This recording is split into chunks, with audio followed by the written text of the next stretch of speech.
down their side and you think there's no one really under pressure, probably except for Shamal Brooks.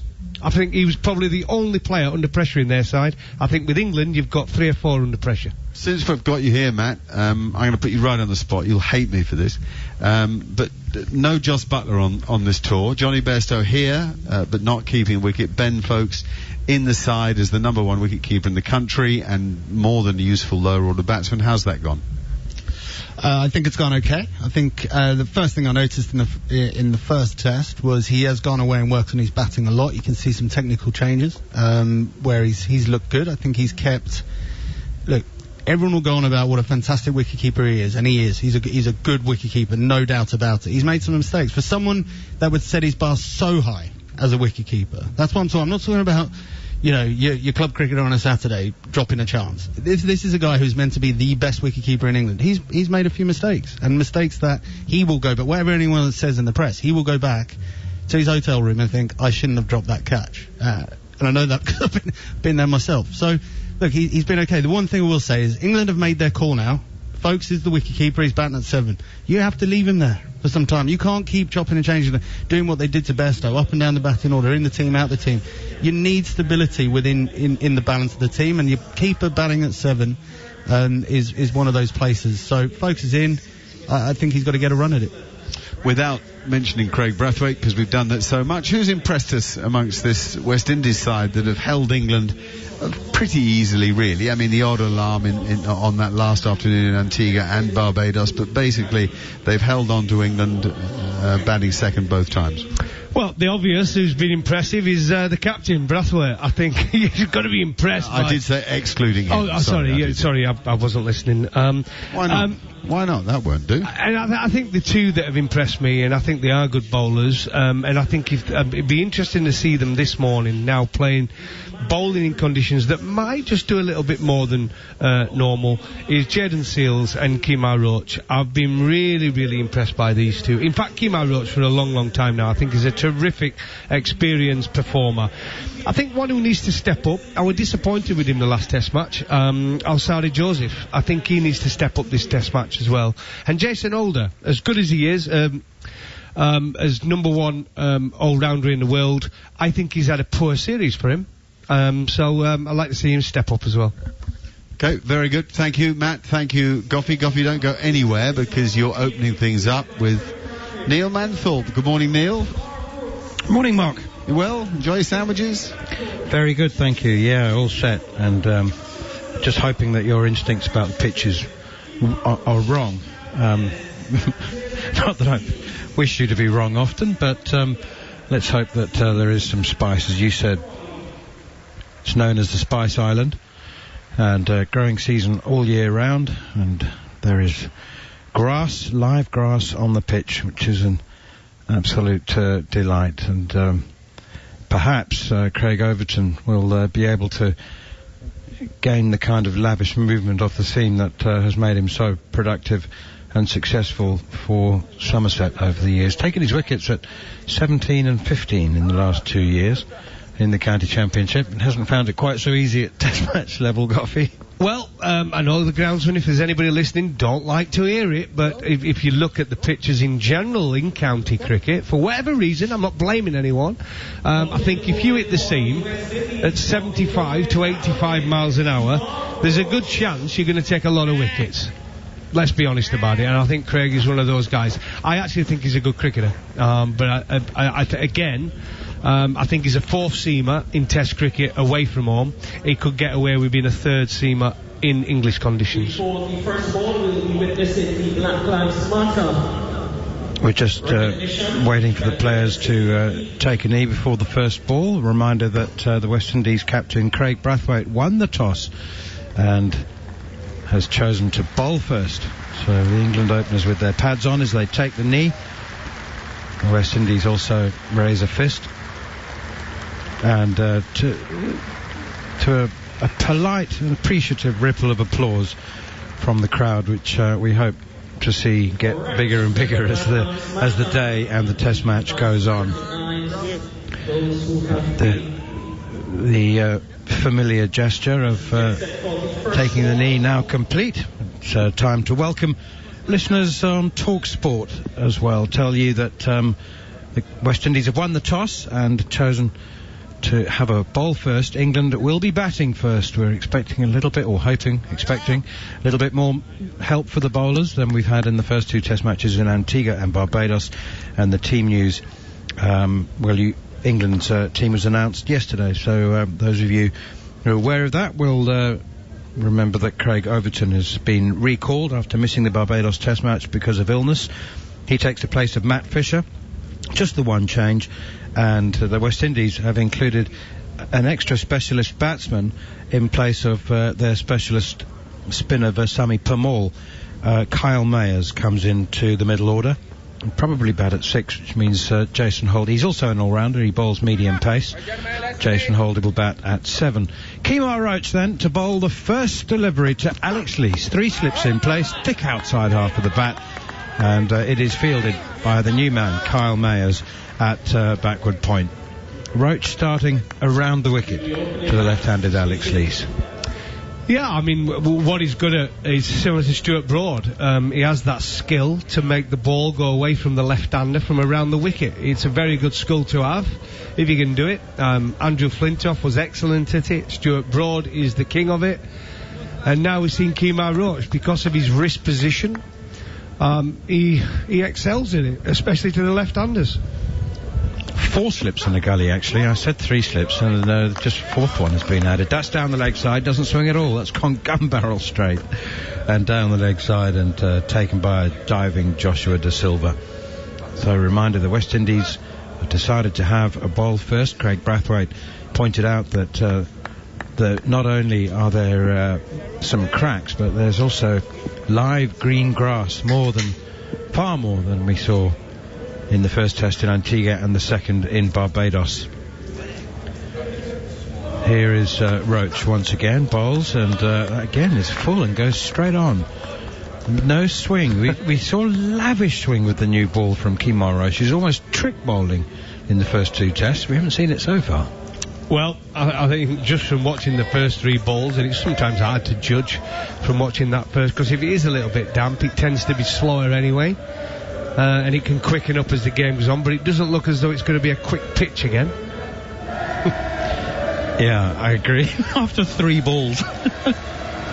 Here is Roach once again, and there's a little bit of swing. It's driven up to Brathwaite at mid-off, and there's no run. Goffy, occasionally we see a pitch. Mark Butcher, our colleague in Grenada, said that there was a bit of moisture and it was damp to the palm. When you felt it, you could feel a little bit of dampness. When it dries out, sometimes pitches get a little bit quicker, and the ball bounces a little bit more. But more often than not, when they dry out, they become a little slower. Forward comes Alex Lees to the next one from Kemar Roach, pushes it out towards mid-off. Very small sample size, of course, of matches at this ground. It doesn't have the rich cricket culture of other islands like Antigua and Barbados, obviously, and Jamaica. The first of only 3 test matches was staged in 2002, and as Jared Kimber was telling us in the build-up, there's been only 14 first-class matches in the last decade. Roach in again. Lees pushes it out towards cover and sets off with a single as Kyle Mayers runs around to do the fielding, and England are underway. 1 without loss. Last ball of the over, so Zach Crawley will have to wait another couple of deliveries at least before he gets to face his first delivery. But the cricket culture is certainly building in Grenada, because the West Indies Cricket Academy is based at St George's University, the capital, and it's like pretty much right next door. I've trained there, yeah. I've trained there. We went there for an England tour, 2004, and we were based the one-day side in Grenada. A beautiful island. I really enjoyed my time there. I've enjoyed playing a game there as well with England. So it's, but I said from my memory, it's not very quick. It is slow, and I think from that first order it showed, but there's not much pace in the pitch. Kemar Roach is a fast bowler, just from my experience of going around the world. The one thing that gets you more than anything is the pace of the pitch. If you run as a fast bowler and it just carries to the keeper. It's heartbreaking at times. 3 slips and a gully and a deep short leg. Jaden Seal's first delivery is very wide. Is actually taken by the keeper in front of first slip. I wonder why short leg is quite as deep as he is. He's good 8 paces back. Good afternoon, Jared Kimber. You know why they don't play a lot of first-class cricket at this ground, I assume? I think I do, but I'm not going to hazard a guess, because I'll much rather go with your... It's because they don't have a first-class team themselves. They're part of the Windward Islands.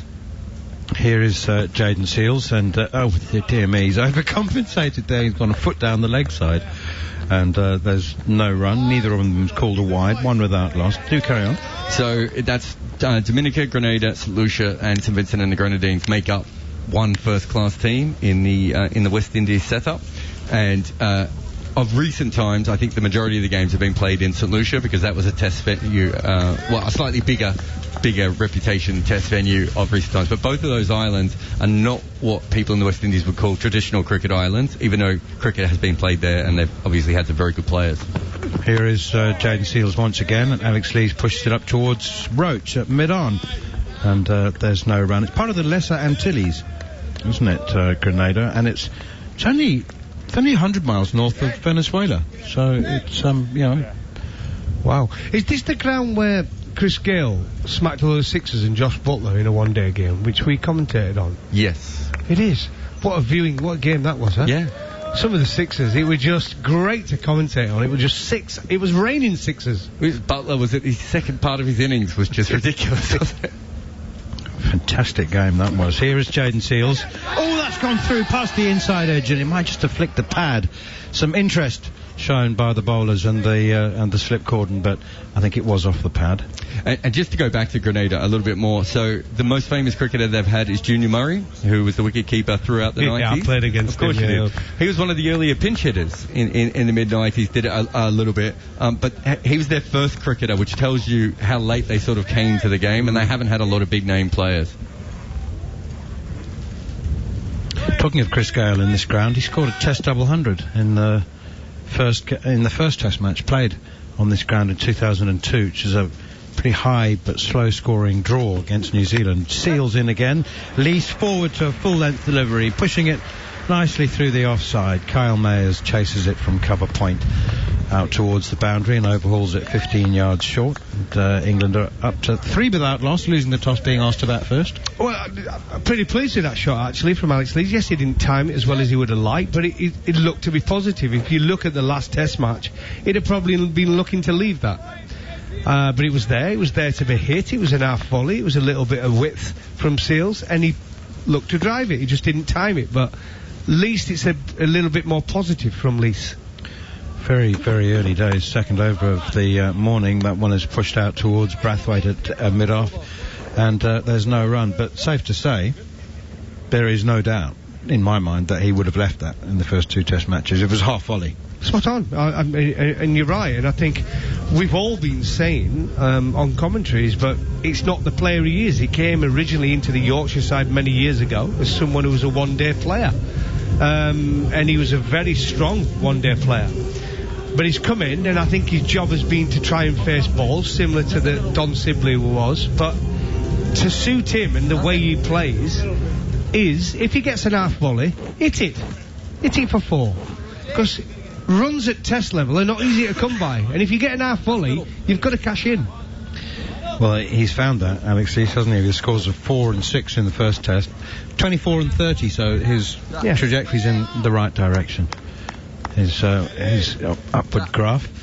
So Alex Lees has faced the first 2 overs from Kemar Roach and Jaden Seals, and now Zach Crawley will finally get to have a hit century in the first Test match, of course, in Antigua, one of 5 produced by England in the first 2 Tests, and that in itself is a source of comfort and a sign of progress. Roach in, hits Crawley on the pad. I'm not sure who shouted, but it was a long way outside the off stump. Somebody yelped.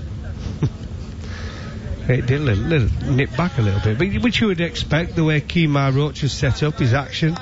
A bit of an inside edge onto his pad. Zach just pushing at it. so far in this series. Second innings is where he's flourished more than the first. I think he had 8 in Antigua and 0 in Barbados, so it might have been the other way around, but he tends to be a second innings player. Roach in again. Forward comes Crawley, pushing it up to Brathwaite at mid-off, and once again there's no run. Any doubt at all in your mind whether Zach Crawley's long-term future, if he has a long-term future, in an England shirt? I only say that so I don't want to be presumptive, but is it presumptuous? Is it as an opener, or would you see him in the middle order? No, I see it as an opener, but I think to say it's his second coming because he got 100 in Antigua, if you're a batsman, these are the pitches you want to be playing on, aren't they? I mean, let's be honest. Yeah. Flicked away by Crawley nicely on the leg side, wide of Jayden Seales at mid-on. He's off the mark, he's underway with his first run. Yeah, I mean, the questions really on the first 2 test matches should have been why wouldn't you score 100? Exactly. England should have scored 500 and did. I think anybody on any pitch when they first come to the wicket is vulnerable, right? I think, but once you get into that 20s and 30s and 40s, you've got to go on and get the big score. The good players do that, right? The experienced players do that. I think the defining summer will be next, the one coming up for Zach Crawley. Roach in again, full and wide, goes straight on. Nice lead from Alex Lees, taken behind by Joshua De Silva. They don't play the next test match till June. A couple against New Zealand and then 3 against South Africa this summer. Yeah, and I think that's what it'll be for Zach. I think if he can cash in the summer and have a good summer, I think his place is set. And some people have even talked to him about him being a future captain, haven't they, of England, which is... I was surprised when I originally heard it, but having known him and met him, I get where they're coming from. Here's Roach once again, and this one he's looking for that away swing. It's just a bit wider. Again, doesn't really swing. I have to say that the first 2 over the first spell from Kemar Roach in both of the first 2 test matches, he was swinging the ball at will, and you have to say probably too much in many ways, but he was in complete and total control, and he set Alex Lees up in the first test in Antigua with a whole bunch of big away swingers before the nip back had trapped him LBW in both innings. Lees well aware of that, stands waiting, 4 slips in a gully, and one is again pushed up to Brathwaite at mid-off, no run.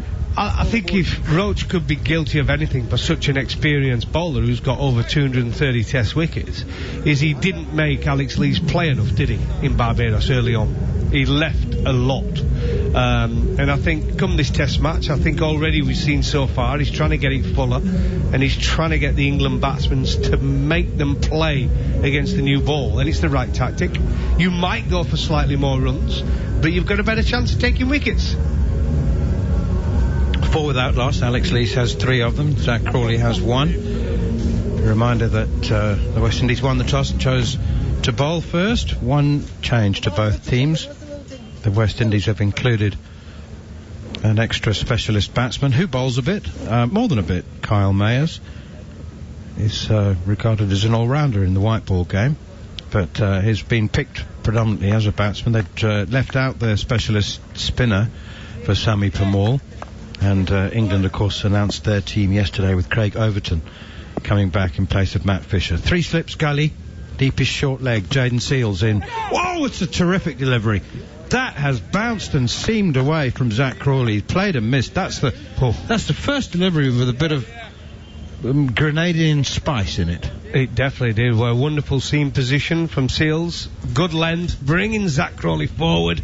Slanted into the right-hander. It bounced and seamed at pace away from him. Beat the bat. Did too much almost.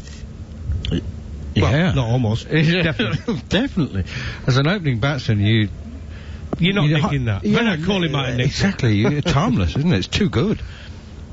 Here is Jayden Seales, the 20-year-old, pumping in, arms beating as he as up to the crease, and Zach Crawley comes forward and plays that one away defensively on the offside. There was talk that Alzari Joseph, who's been pretty ineffective, he got some wickets when England were looking for runs in the second innings and picked up a couple of consolation wickets, but there was talk about him maybe being the one left out for Kyle Mayers, but they've gone with an all-pace attack.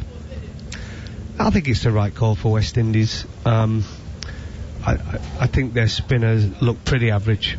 those first few test matches, and they've decided to go for that all-seam attack and try and create pressure that way. We'll soon find out if it's the right decision. Here is Jayden Seales. Good delivery again, just back of a length. Crawley playing defensively from the crease again is beaten by a little bit of movement off the seam. I have to say, what is slightly disconcerting, and you called it after 3 balls of the test match, every delivery is very much on its way down by the time it reaches the keeper.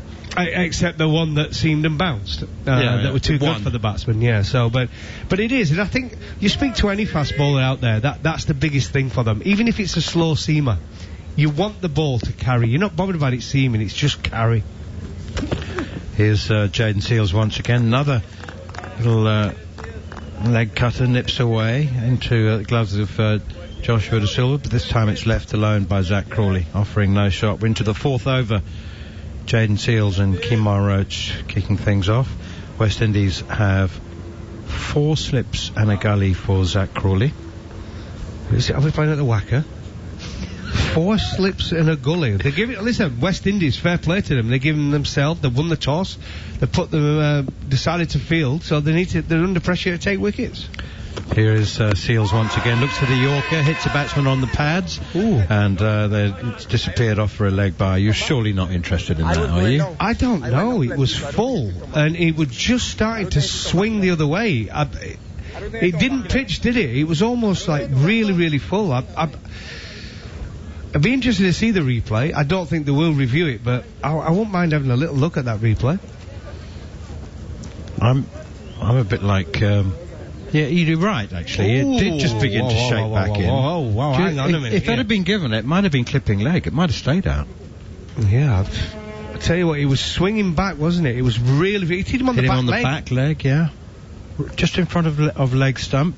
I think we will see a Hawkeye replay, and I'm also gaining interest in seeing whether that might have been clipping leg stump. Certainly closer than I initially thought, because it just swung right at the end in the last third of its flight into Alex Lees. He remains on 3. Zach Crawley has 1. A leg bye makes it 5 without loss. Jared Kimber.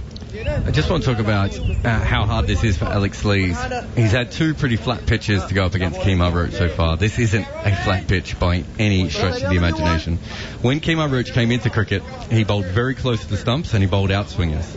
After he had his 2 accidents, one was a car accident where he flipped his car a couple of times, and another one where he broke his shoulder. I don't know many bowlers who've ever come back from a broken shoulder.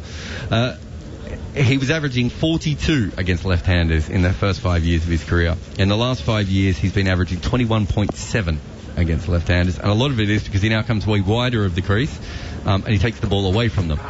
Roach into Zach Crawley. He's a right-hander who pushes it to square leg, no run. He was also one of the first bowlers in the world to work out that it's much better off to bowl around the wicket to them if you are taking it away, and he does that about 70 to 80% of the time as well. So far, he's worked Alex Lees over a couple of times, but on very, very pitches that help Lees. This one may not be. We don't know yet, but the fact that they do have all these slips in place and everything else, there's a wee bit of trouble with the beer bottle there. Yeah, but the inflatable beer bottle. Here's Kemar Roach again to Zach Crawley. He steers it away behind square on the offside. It's a giant inflatable bottle of Carib.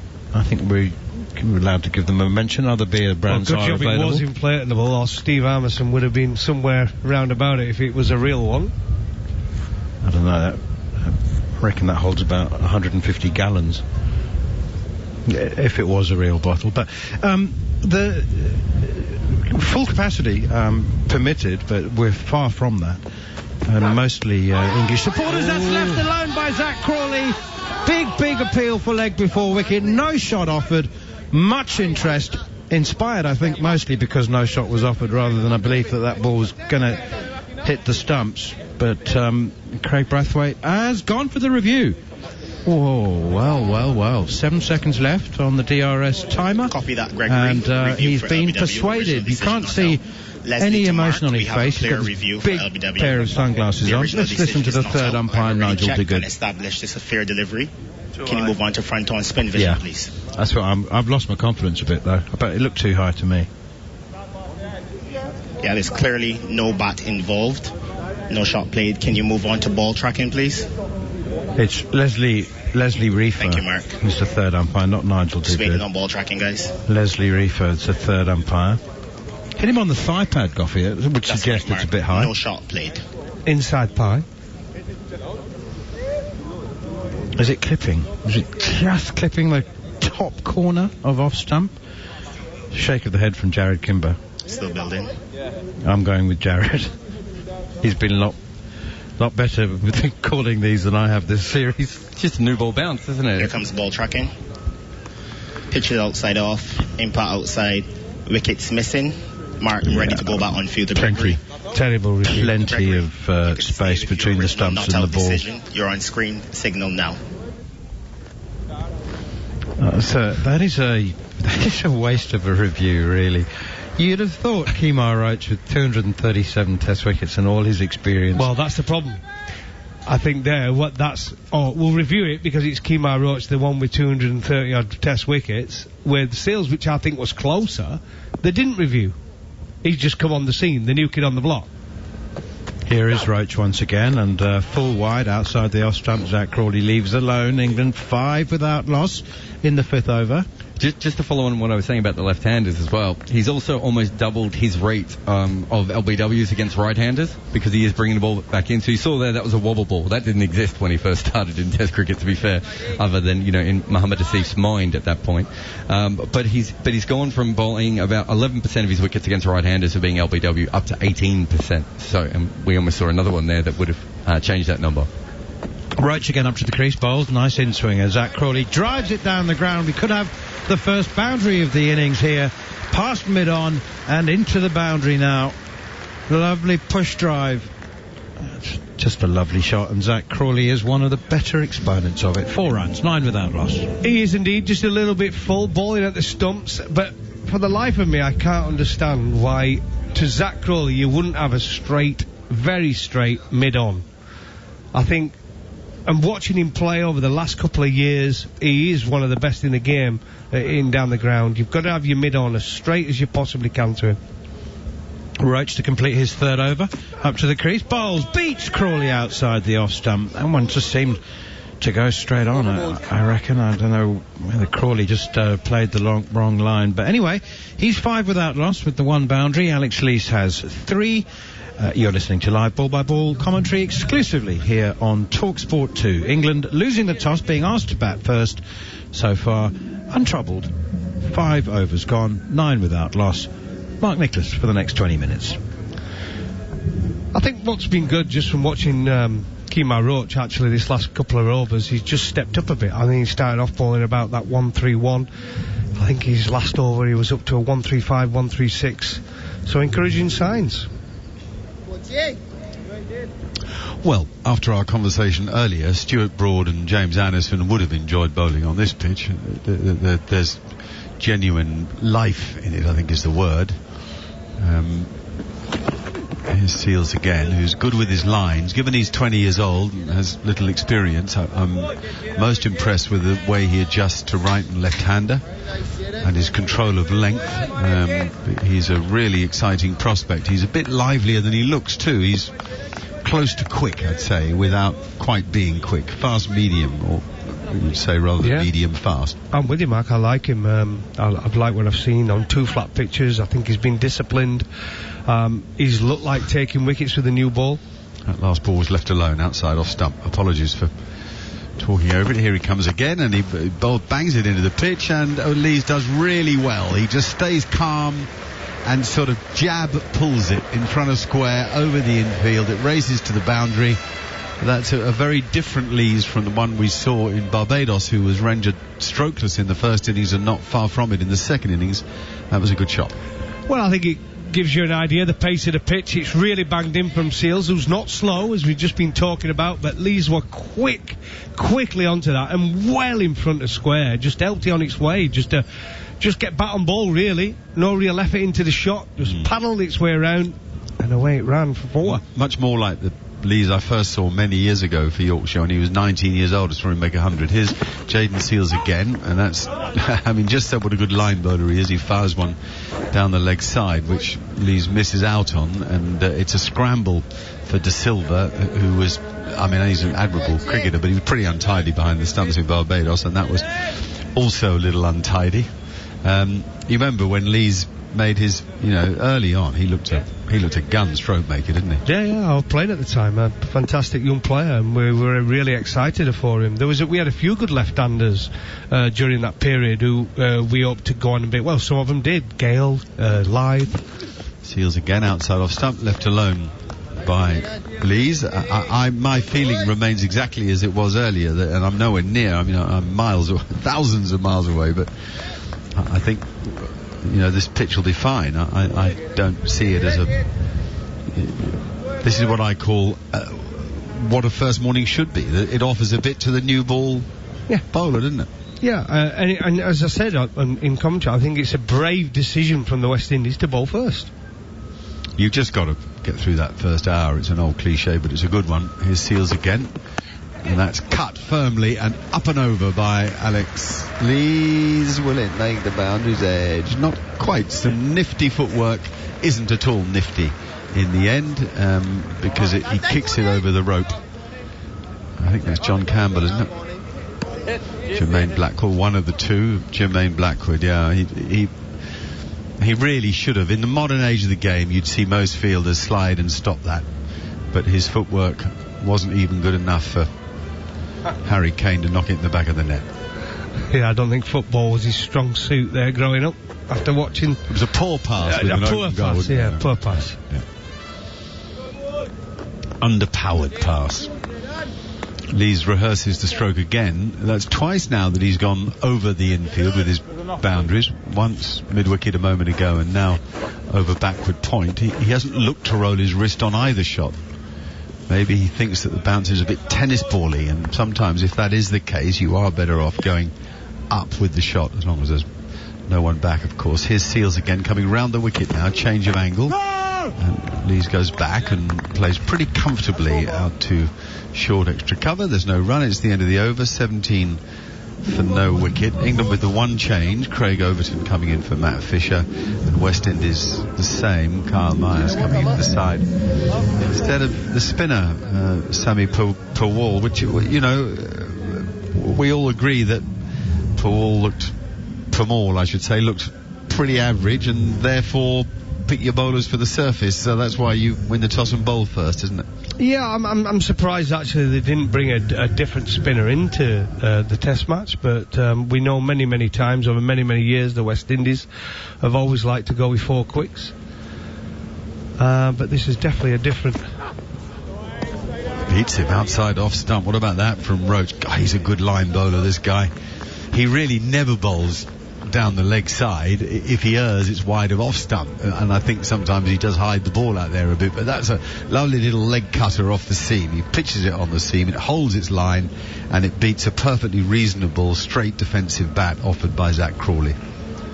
That's what makes him special, Mark, isn't it? He bowls that, jumps out wide of the crease, makes him very difficult to face. He can nip it back, or he can hold its line and go away from you. Here he is again, and that was drivable, but Crawley chose not to, because it wasn't by any means a long half volley, and it nipped back, and Roach stands there in awe of the fact the ball didn't nip back and hit the stump. It did nip back, and it just slid past off stump and kept very low, actually. Wow. That's a good lead in the end. It's only a good lead because it missed the stump, but it kept low, skidded through. Again, it bounced for the second time on its way through to the keeper. A little bit too pace, we've seen. I tell you what, that'll immediately make England think, wow, if we can get a few on the board first innings here with the first sign of low bounce.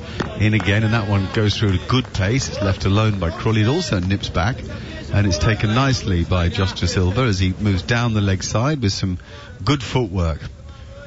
So it's a good contest, this. You feel that the ball's in the game here, whereas you didn't so much in the previous two tests. Yeah, there's a little bit there, isn't there? It's testing the technique of the England batsman, the odd little bit of movement, a little bit too paced. I say it's a good morning so far. Good morning's cricket. Roach again, that little step out wide, and that's a full ball, and was very easily played by Crawley, whose height allows him a good stride to get quite near the pitch of the ball. Well, I will say, it's not a green seamer. It's not seaming all over the shop, it's not bouncing, it's not rolling. But there's just enough there to keep the bowler interested in the first half an hour of a test match. So you realise you've got a new ball in your hand. It's not as flat as Antigua and Barbados. Now's the time to try and cash in and knock over a couple of England batters and take them with you. Yeah, Roach again. Nicely left alone by Crawley. Lines it up. He gets quite a long way across to off stump, Zach Crawley. Lines it up. Leaves it. Yep, it in the green seamer. In fact, I suspect that it's a good toss to lose. Yeah, brave decision to win the toss and bowl first. To be honest, I will be honest, if I would have been captain, and I'm not out there looking at the pitch, but from everything that's been said, I think I'd have been looking to probably have a bowl. Looking how the other two test matches had gone, but Joe Root didn't look too bothered about losing the toss. Yeah, as I said at the time, I'd have definitely been batting first. I think the likely uneven bounce was left alone again by Crawley outside off stump. So tidy over from Roach with one ball particularly threatening. He's bowled 4, none for 6. Crawley has 5, leaves 11. It's 17 for no wicket here in Grenada, where the toss was won by Craig Brathwaite, and he chose to bowl first. We've seen the ball zip a little but also flatten out and one keep low, so it's an early stage of making any judgments about the surface, but England are unscathed as yet. And Michael Atherton now joins us for the first time in the series. Athers, hello. Good morning, Marcus. Good morning to all the listeners. It's a beautiful day here in Grenada, actually, as you might imagine. Warm with just a gentle breeze blowing, and there can't be many more scenic drives to a cricket ground for the morning of a test match than the one here. Absolutely beautiful. That view you get from the press box looking into that mountain where those multicoloured houses are situated in all their pastel shades. Here's Jason Holder into the attack early. Oh, he bowled one that nips back just too high. If that had been 6 inches lower, it would have been bye-bye Alex Lees.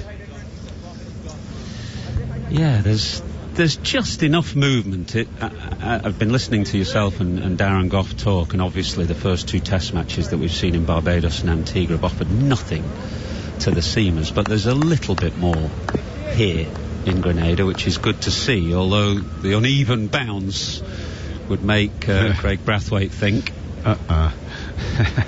As Holder turns to face us, tall man with white tubey grip on his bowling arm. He bowls now and leaves his back again, having left the ball before and seen it hit the very top of his pad and fly over the stumps. He obviously plays that one. It's not the kind of error that you make twice, and it goes firmly to wideish mid-on, and there's no run for it. In fact, he got quite low with his hands there, as if the ball had kept a little lower than he thought. 4 slips are in place. A square cover, a mid-off, a mid-on, a deepish short leg fielder who's standing on the edge 2 strips away as Holder reaches the crease again, and that beats Lees. He makes as if he took his bat out of the way on the front foot, but the angle beat him as much as anything, Athers. Yeah, Jason Holder's just finding a little bit of movement off the seam. It was a combination of angle, and then it just nipped a fraction off the pitch as well. Oh yeah, it did. Carried through that nicely to Josh De Silva. So that's what really has been the standout so far, the uneven bounce, I would say.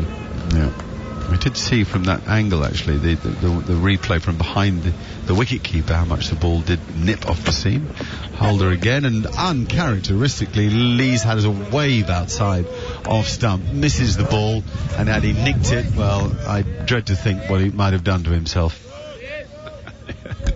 It wasn't a good shot for an opener on the first morning of a test match. It was very loose, and as you say, that's uncharacteristic for Alex Lees, who's a solid and careful and cautious player, but he went at that one with a bit of, it's quite a loose shot outside off stump.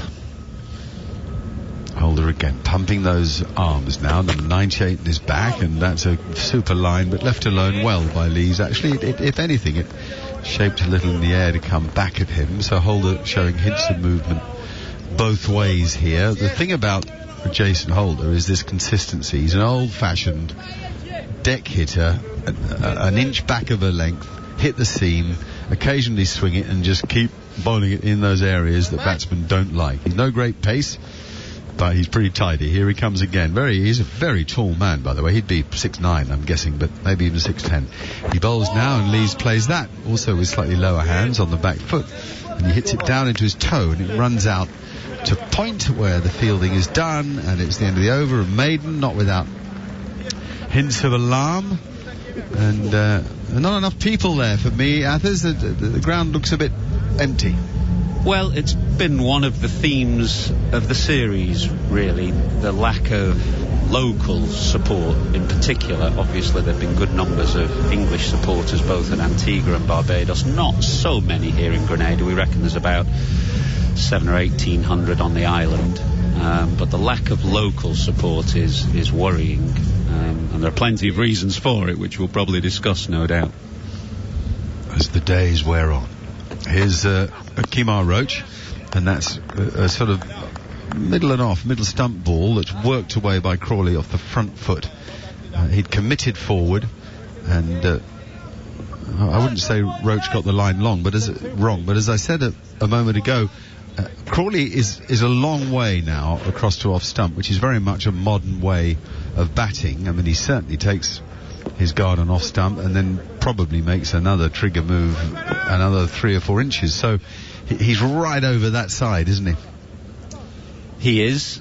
I don't think it's a particular problem abroad when the ball doesn't move around so much. You can basically stand where you like if the ball's straight. It is an issue in England when the ball nips around off the surface. It means that your body is often in line with the ball, and that means your bat must come across the line of the ball.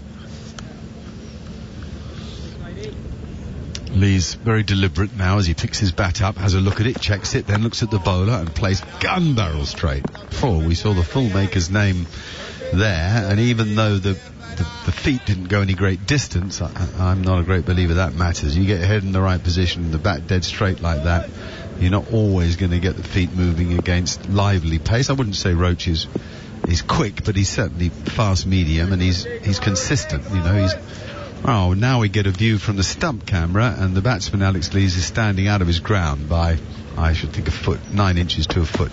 Roach again, and that is a bit too straight. It's really nicely played. Excellent use of both the pace of the ball and his hands to find the space wide of mid-on. Runs away for 3. He looks... there's more sort of urgency, I'd say, to his batting today, Michael. Yeah, I've not been that impressed with Alex Lees so far. It's early days. He's only played a couple of test matches. You have to give players time to find their feet when they move up a level, but his batting has looked a little ponderous to me, and I don't mean necessarily the rate at which he scores his runs. I mean his footwork, his general footwork and sharpness at the crease. Yeah, well described. Crawley leaves alone outside of stump, and it's clearly something that he's working on, and you know, he's been furious with himself, particularly when he got an under edge in the first innings in Barbados, sort of leaving the ball too late. It looks to me like in the second innings there and now here, he's made a very conscious effort to be positive in his decision making just outside of stump. They're showing on TV, they're showing an overhead of the pitch. And I think it's the cracks that Athers just made. Well, we've all just mentioned this morning that could be a bigger factor here than the grass on the pitch. Roach bowls full, and that's easily played by Crawley, who's also taken his guard out of his ground. He comes forward and pushes the ball to mid-off. These are the sort of early jousting stages of a test match when the side are trying to find out a little bit about each other, but also about the surface they're playing on. And you often get, it's very rare, you know, that you have to have a sort of a Virender Sehwag or such a player, or Michael Slater, to break the shackles in the early stages of Test cricket. Usually they're searching each other. Here's Roach again, and Crawley's forward again, and that's a nice delivery that zips back. And Roach has a lovely, rather appealing habit, actually, of throwing his head back and smiling, as if to say, that didn't quite go my way, but it will soon, type of thing. 21 for no wicket at the end of that over. I was thinking about Zach Crawley, who is unbeaten on 6 at the moment. He's had a reasonably successful tour, hasn't he? That 100 in Antigua and a decent score in Barbados. But I was thinking about the value of DRS to a modern player. If you remember, got given out twice and overturned decisions in the 2 scores that he's made. Without DRS, his scores on this tour would have been 8, 0, 0 and 2. And he'd be looking at a very different innings today. Well, yeah, I mean, and the other people it's helped are the spinners. Here's Jason Holder. Oh, has beaten Crawley. Good delivery. Nips away from him off the seam. So angle and seam, as Athers described a moment ago. Talksport 2. Don't forget, there's YouTube as well, which gives you live ball-by-ball scoring. Much better take from Josh De Silva, who's got more glove on that. It's as if the ball nestled into the middle of the gloves rather than caught the fingers and bounced out. Holder's arms are in the air briefly, but then he realised that there's no edge. Again, that idiosyncratic check by Lees of his backlift, and now he goes forward and blocks it out in the offside. Do they get the single? They do. There was some confusion in the calling. Lees went, Crawley wasn't sure, but he did go. And if you stick to the old book, it's his call. Lees, he's hit it in front of square. Chews hard on his gum, particularly hard as he does when he's nervous, and he's made it. He's got a single, and if they can rotate the strike, that is no bad thing amongst a pair of openers. If they know each other well enough and trust each other enough and keep the scoreboard moving and the bowler having to reset his sights, it's no bad thing. Well, they've not batted together that much, have they? Just a couple of test matches, and it can take some time to get a decent understanding. But Lees was right to call the single there, and Crawley hesitated just for a fraction of a second, but there was an easy single in the end. Holder waits while everybody gets organised. The field has been changed around. It's Crawley on strike to Holder now. That's not far away. That's the one problem with being so far across, and then you miss the straight ball. Like Steve Smith, except a front foot version there. Crawley was forward. It's interesting, I've now seen his right foot's actually outside off stump, so he is well across his crease, and it again nipped back just a tad and hit him at the base of the thigh pad, but for no run. Again, Holder just has a look with one arm in the air, almost as if he's saluting something.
Really an innocuous looking delivery outside the line of the off stump, no pace, nothing from the surface, driving on up and finding Craig Brathwaite.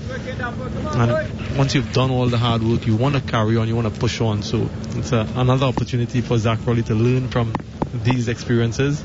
Joe Root just remarks his guard outside of the crease as Mayers is in again and rolls that ball in at the off stump of Joe Root, who defends it almost identically to the previous delivery, and it ends up with Craig Brathwaite at extra cover, and again there's no run. I must admit that what I saw from watching the replays multiple times was he came out as a leg cutter. He's actually kept the seam up on a couple of occasions before and made the ball just swing in a little bit, but he dragged the fingers down the side of the ball, and Zach Crawley, the ball just seemed to hit underneath the stickers at a ball he was expecting to middle through extra cover for four, as that one is allowed to pass by Joe Root into the hands of Josh De Silva, who pops it sideways. I think that's John Campbell there at second slip. To spot from being 92 on his back. Might be Nkrumah Bonner. Anyway, Mayers makes his way back to his mark. Ball in his left hand, gives it a quick polish on his left butt cheek, and then transfers it into the right and goes. Oh, he's nicked off Joe Root. He has nicked off the England captain. Slightly wide on the crease. This one pitches on off stump and nips away from him. The two previous ones have come back in, and it's a fine edge through to Josh De Silva, and Carl Mayers is wrecking England's top order here. 29 for 2. The man with the golden arm has a knack for getting wickets, a knack for getting big wickets.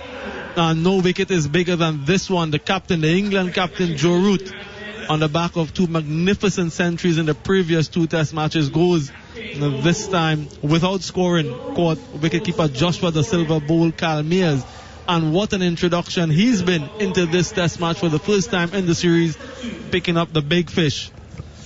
Well, one thing's for sure, West Indies will now feel that their decision to bowl first is entirely vindicated. Everything that I've seen so far lets me know that either captain doing the same thing would have been absolutely correct.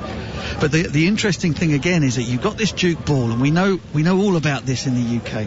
The Duke ball will perhaps start off when it's brand spanking new. It might swing, it might do a little bit off the seam, but generally you wait until it gets about 10, 12 overs old, and then suddenly the Duke starts to come to life, and that appears to be what's happened. Holder's managed to get the ball to swing a little bit back into the left-handed Lees, and Mayers is just messing around with his seam position, bowling the odd cutter, swinging the odd one back in.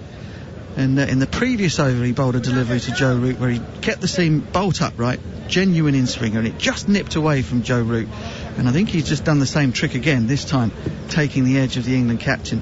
And that is a huge breakthrough for the West Indies. Dan Lawrence, fresh from his heroics in Barbados, 91 in the first innings. He was left on the ground in absolute despair after he punched the ball to extra cover in much the same way that Zach Crawley has just done just before the close to deny himself of a first Test match 100. He now walks out to the middle in a completely different scenario. England right up against it as Mayers is in once again, in swinger to Lawrence, who's forward and punches it to mid-on crisply, and that is the end of the 15th over. 29 for 2 then. England having been inserted by the West Indies, one change for them. Craig Overton is back in the side for the unlucky, I think, Matt Fisher, who has sat this one out. No Matt Parkinson. I don't think the conditions really would have been suited to playing the two spinners, not in the same way that they were in Barbados anyhow, and so that's another tour goes by without the Lancashire leg spinner making a debut. For the West Indies, Carl Mayers, a man who has picked up the 2 wickets, is preferred in the side to Veerasammy Permaul, meaning the West Indies have lengthened their batting lineup and also have a 5th seamer who is doing a terrific job. Holder, who has rather stemmed the run flow, is in, bowling tight line length to Lees. He's gone back over the wicket now. Lees lets it go through to Josh De Silva, and there's no run. Lees has looked positive today. It sort of looked a little bit as though he was unsure about sort of putting bat to ball in the Barbados Test match, but he's been much more assertive this time round. Yeah, much more definitive in his stroke play. I guess it's the confidence from that last innings that he would have played and getting that experience in 2 test matches, has a better idea of what to expect from the West Indian bowlers as well. And yeah, a positive start for him so far. Towering Holder is in, and Lees tries to punch that. It looked as though he was trying to punch it through extra cover, but ends up getting a thick inside edge. It runs out behind square on the leg side, and they go through for a single. 30 for 2 here on TalkSport 2. A couple of things have been justified so far this morning. Craig Brathwaite winning the toss and deciding to bowl first, a couple of wickets. The inclusion of Kyle Mayers ahead of Versamy Permaul immediately having an impact with 2 wickets. Brought him mainly to bolster the batting lineup, but we know of his ability with the ball, and to pick up those 2 early wickets have really set sort of a tone for the West Indies in this first session. Remember, in the first test, England were 48 for 4 at that lunch interval, and they came back quite well. A similar situation evolving here. Holder wide of off stump this time, and Lawrence allows it to pass harmlessly through to Josh De Silva, with that ball barely bouncing above shin height on the way through to the keeper. We have seen some variable bouncing. I did the pitch report for the television, and certainly my impression was that there was live grass on there. It was a little bit damp this morning. There are a lot of these sort of vertical cracks running up and down the length of the pitch, which would promote that little bit of up and down bounces. Holder is in again, and Lawrence is confidently forward, defending to the West Indies skipper Craig Brathwaite a mid-off, and there's no run again. Now, one of the concerns for England would be with Zach Crawley and his first innings lack of productivity. He's pretty good in the second innings so far in this series, a century and a 40-odd. But in the first innings, he hasn't gotten to the double figures just yet. A couple of zeros and a 7. So talk about first innings runs and how important they are setting up the game. Holder again, and again Lawrence is forward, and Holder stretches out that long left arm and plucks the ball on its second bounce and wanders back to his mark. Again, there's no run. Lawrence has been good. He's disappointed, obviously, not to have made 3 figures in Barbados, but for the second time in the series, he made sparky runs in the second innings to try and set up a declaration to go along with the 91 that he made in the first. As Holder's in again, all that straight. Big shout for LBW. Now, if that ball is straight, and Holder has been swinging the ball away from the right-handers back into the left-handers, then I reckon that might be worth having a look at.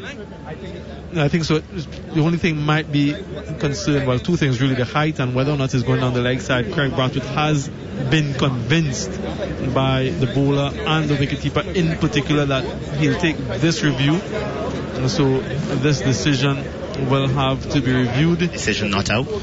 Leslie to Mark, we have a player review for LBW. The original decision is not out. I've already checked and established this a fair delivery.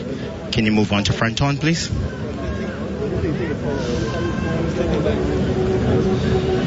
There doesn't appear to be any bat. However, I'll need Ultra Edge to confirm. Ultra Edge coming up. There's a flat line as the ball is next to the bat and clear a gap between bat and ball. There's no bat involved. Can you move on to ball tracking, please? Pitching outside off.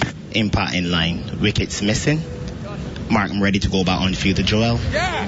Joel, you can stay. Well, the ball turned out to be missing the leg stump by a long way. I said live on commentary that if the ball had moved, had swung away from the right-handed batter, then Dan Lawrence was right in front of all 3, but the replay confirms that it actually went in the opposite direction. It nipped back and is actually missing leg stump by at least another stump. So it's a bad review. West Indies have now lost 2 reviews in the first 16 overs of the game. And the score is 30 for 2. Alex Lees is 22 from 46. Dan Lawrence yet to get off the mark. A slight alarm for him. And we're still seeing Samuel Badri. We're still seeing that sideways movement, whether through the air or off the surface here. As we'd expect, based on what we saw on the surface. And West Indies, they've utilised it quite well. And for the most part, they've probed in tricky areas, challenging areas. They've beaten the bat. They've had a few LBW shouts, and they've also picked up those 2 wickets. So all in all, I think Craig Brathwaite and the West Indies team will be pleased with what they've done so far. They'd dearly like to have another wicket or two before the luncheon interval. Mears comes in once again. Yeah, round the wicket for the first time too. In fact, it might be the first time he's bowled at the left-hander, Alex Lee. So he goes around the wicket straight away. Lee's again with a really good stride forward in defence. Blocks it to extra cover, and there's no run. It's 3 slips and I was going to say a gully, but it's so fine, almost so sort of 5th slip, I guess. Backward point, extra cover, mid-off. Only the 2 fielders on the leg side, fine leg and mid-on. As Lees again forward and firmly nudges it back to Mayers, who picks up in his follow-through. He flicks it straight to skipper Craig Brathwaite, who's got an interesting way of shining the Duke ball. It's rubbing it on his forearm, the ball in his right hand, and then he's shining it on his left forearm, which is not a method I've seen used before. As Mayers is in, towel bouncing around in the back waistband of his trousers, and that delivery is wide of the off stump, goes through to the silver, and there's no run. Of course, Craig Brathwaite has long sleeves, so he's using you're quite right, the edge of the shirt, as it were. But the introduction of Kyle Mayers into this test match at the expense of Versamy Permaul. Versamy Permaul has had 5 wickets in the 2 test matches, and of those 5 wickets, 4 of them were when batsmen were actually trying to take him on, actually trying to score runs quite quickly. Mayers is in once more, and that swings. That's a beautiful delivery from around the wicket. I think Jimmy Anderson, same position, knock off maybe 10 kilometres per hour, and you've got the idea. It angles in to the left-handed Lees, who has a whoosh at it, really, has a little drive, and the ball swings and bounces past the outside edge. Lucky escape there for the Durham opener. That delivery is almost Roach-esque in nature. Around the wicket, angling in and then seaming away. Mayers is in once again, and this time Lees drags the bat inside the line. I'm going to give him the benefit of the doubt there. Similar sort of delivery. The ball really swinging now for Mayers, and Lees, because the ball was a little bit short, had enough time just to drag the bat inside the line and let it pass. Now, this is generally what Kyle Mayers does. He has that ability to get that ball to induck to the right-handers or swing away from the left-handers. That is his general modus operandi. The one that holds its line, he has to bowl it cross seam. Comes in once again outside off stump, goes straight through to wicketkeeper Joshua De Silva.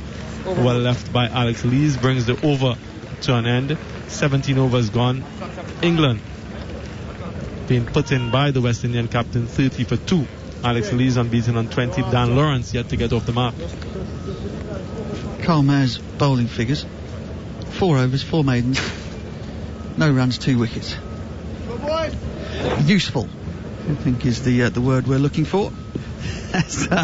Jason Holder, he's not going so badly either. 5 overs, 2 maidens, none for 9. We'll resume from the southern end of the ground, running towards us here in the commentary position, and that delivery is on a really good length, and Lawrence goes forward and allows the ball to kick and bounce past through to Josh De Silva, and again there's no run. Slightly different atmosphere here, as you can imagine. Barbados, the ground was full of travelling England fans. There are still a lot of the flags draped over anything that is nailed down here in the stadium, but quite a lot fewer of those travelling supporters, quite a lot of the local fans in as well. We have a different protocol in terms of COVID and vaccinations, so there have been more locals in and some school children, as Holder is in, and that is driven at by Lawrence. He was aiming it through the offside, it came off the inside edge to Alzuri Joseph at mid-wicket, and again there's no run. But it really is a glorious setting here, the Grenada International Stadium. Foothills, you've got the Deepwater Harbour behind us to the northeastern side, perfectly situated in this green verdant oasis here, as Holder is in, and that is another beautiful delivery. Lawrence pushes forward and gropes at thin air, and the West Indies close to getting their 3rd here. He pushes very hard at this one, Dan Lawrence, and if you throw your minds back to the first innings of the first test in Antigua, it's a similar sort of delivery that got him out, caught in 3rd slip by Jermaine Blackwood off the bowling of Jason Holder. Is that sort of length that brings him forward and almost as if he wants to push it back past the bowler, just beating the outside edge. Unfortunately for him and for England, misses it completely. Holder in, gathers to his full height, delivers almost a half volley. Again, Lawrence looking to be positive, looking to drive, but rather cloths it back to the bowler, who fields it in his follow through.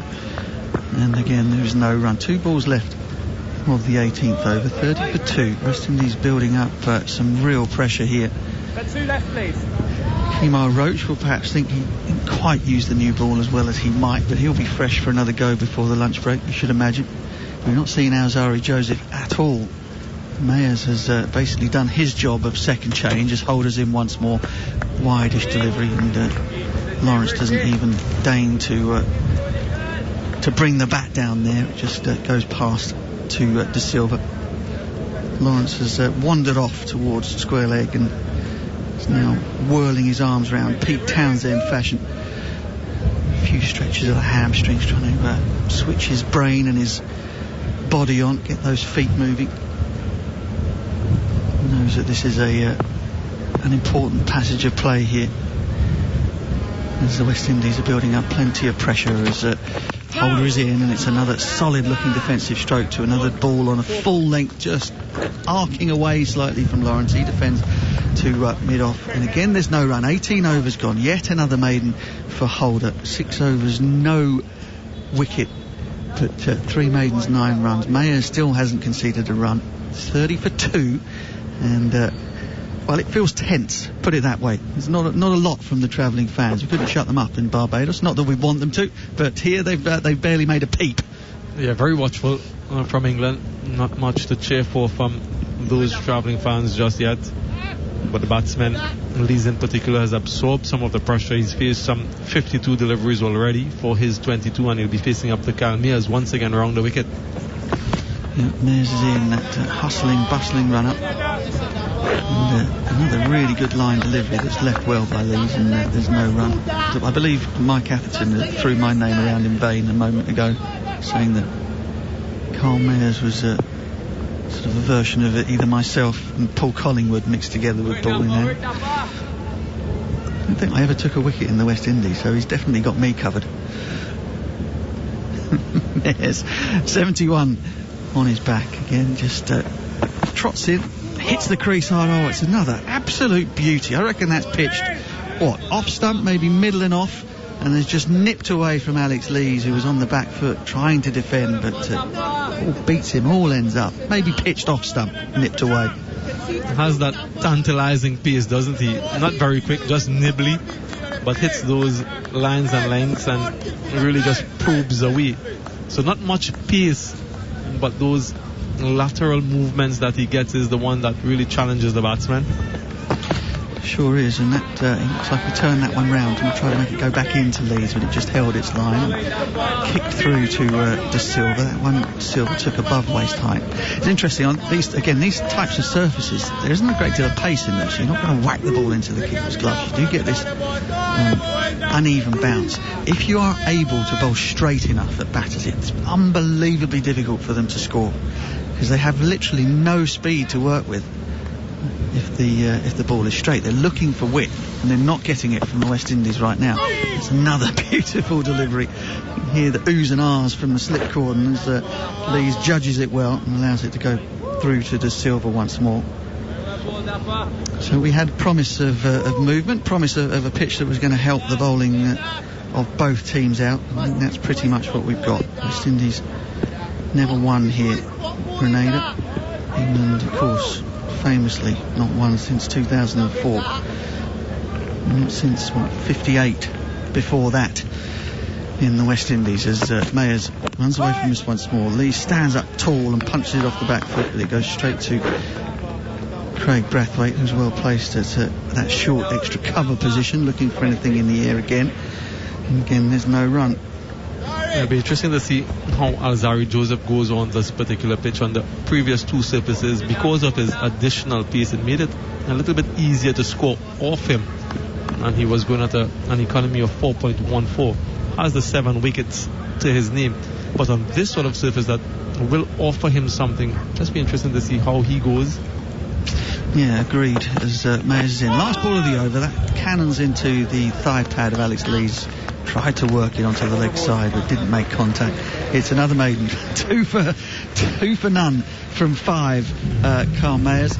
30 for 2 England. And you would imagine actually that when Alzari Joseph does get the chance to bowl on this surface, because of his extra height and his extra pace, that he will really make a difference in terms of that indeterminate bounce. We've seen a couple scuttle through. We saw one from Jaden Seals bounce and fly through to the keeper.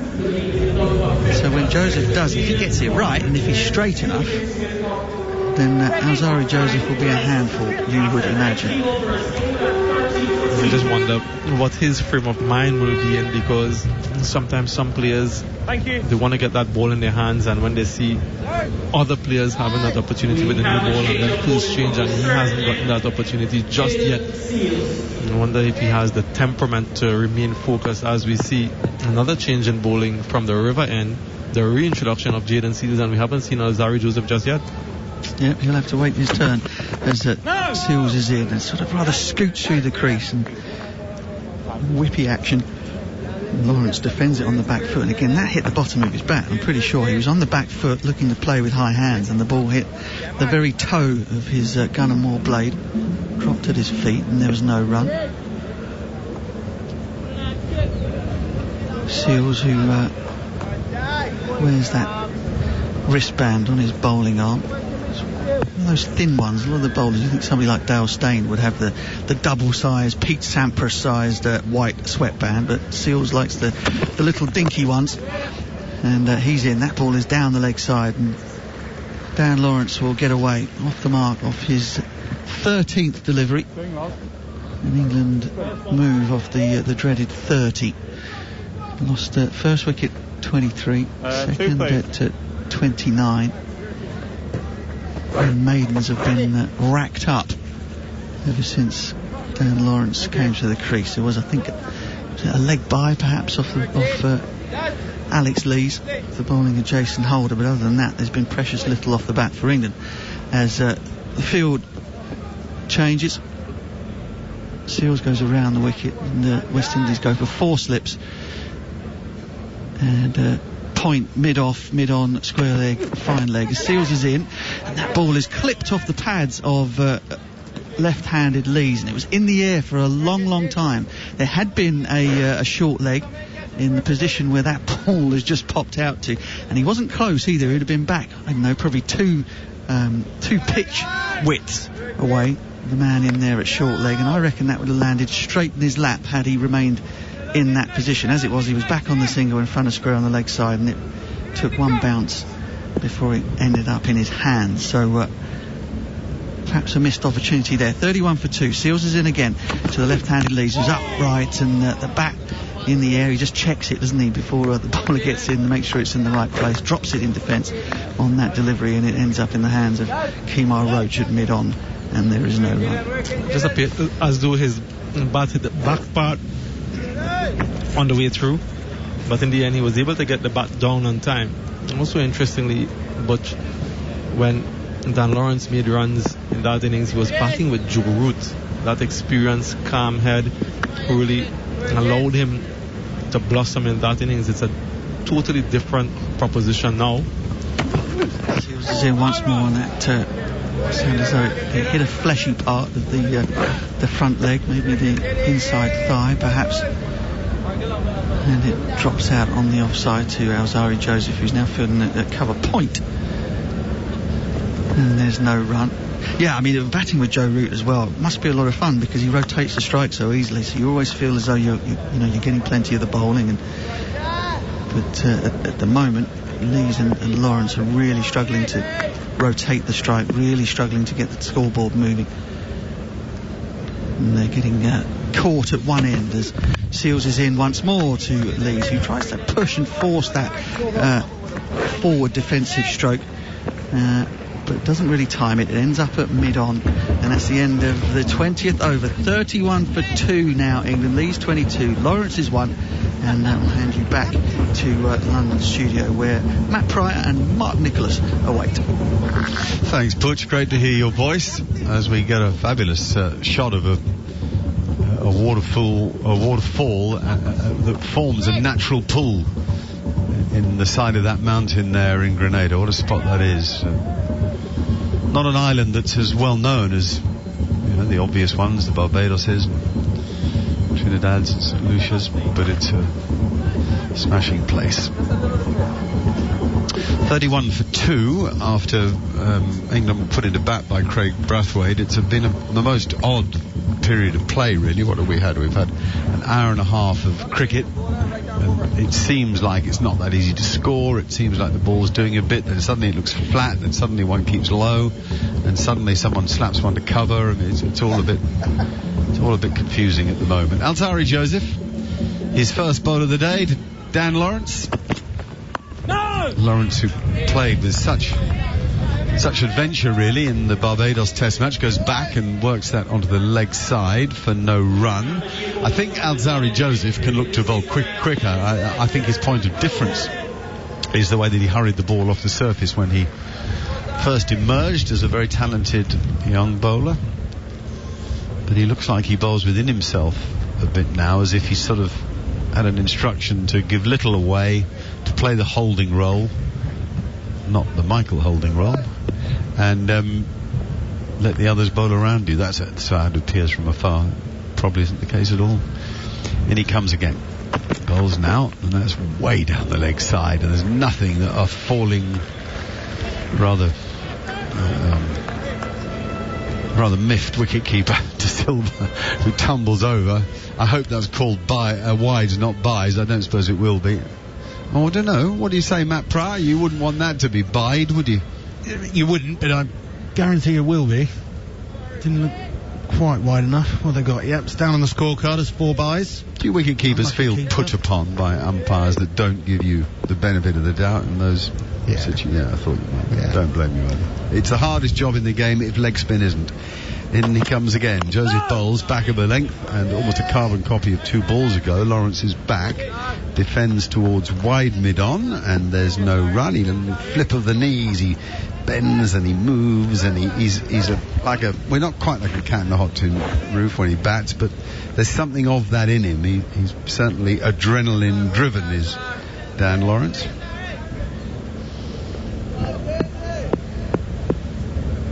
.35 for 2 in Grenada, the deciding Test match.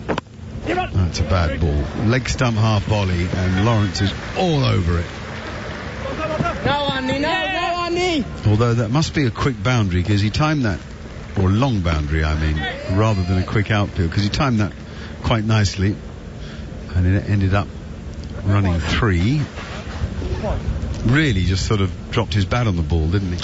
Yeah, he did, and you just mentioned about his sort of mannerisms. I think one word for me that Dan Lawrence has is intense, and I think it's really important on a surface like this that is doing a bit of all sorts. Suddenly looks flat, and then it moves around and bounces. It's keeping your intent as a batsman, so that when you do get that loose delivery like he just has on his legs, he puts it away. But there was a nice level of control. He didn't try and overhit it, just leant on it. Lees is on strike, and Joseph gets him to almost make a fatal error. He plays that. The ball was just outside of stump, but his feet stayed where they were. The consequence of that was the bat was at 45 degrees when defending, and that brought the inside edge that might have gone back onto the stumps. It didn't. It went onto his feet and rolled out onto the offside, so he's safe from it. But really, with that line and that bounce, you've got to leave the ball alone. It's a very dangerous place to be playing a sort of nothing shot. Joseph again. Right.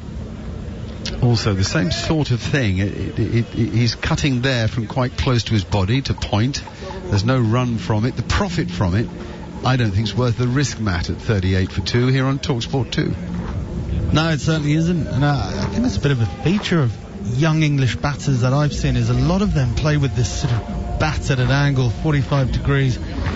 And as such, if you think of Zach Crawley, sometimes when he drives, his bottom hand takes over and the bat doesn't come down fully straight. Lee's there on a couple of occasions. Again, the bat at 45 degrees. You talk about on surfaces like this, particularly if there's a bit of up and down and a bit of movement, it's really important that you keep playing as straight as you can for as long as you can, or a genuine cross-batted shot. So you'll be looking to hit down the ground, or if it's wide enough, short enough, a genuine cut or a pull shot. But that hanging the bat out, as he said, is high risk for not much reward. Lawrence on strike, and actually that ball swings a bit from Jayden Seales, who really is a prospect. He's a lovely, natural fast bowling talent. A smooth approach to the crease, pretty easy action, and he gets it to go a bit. That swung quite late, but it was too wide to tempt Lawrence into playing it.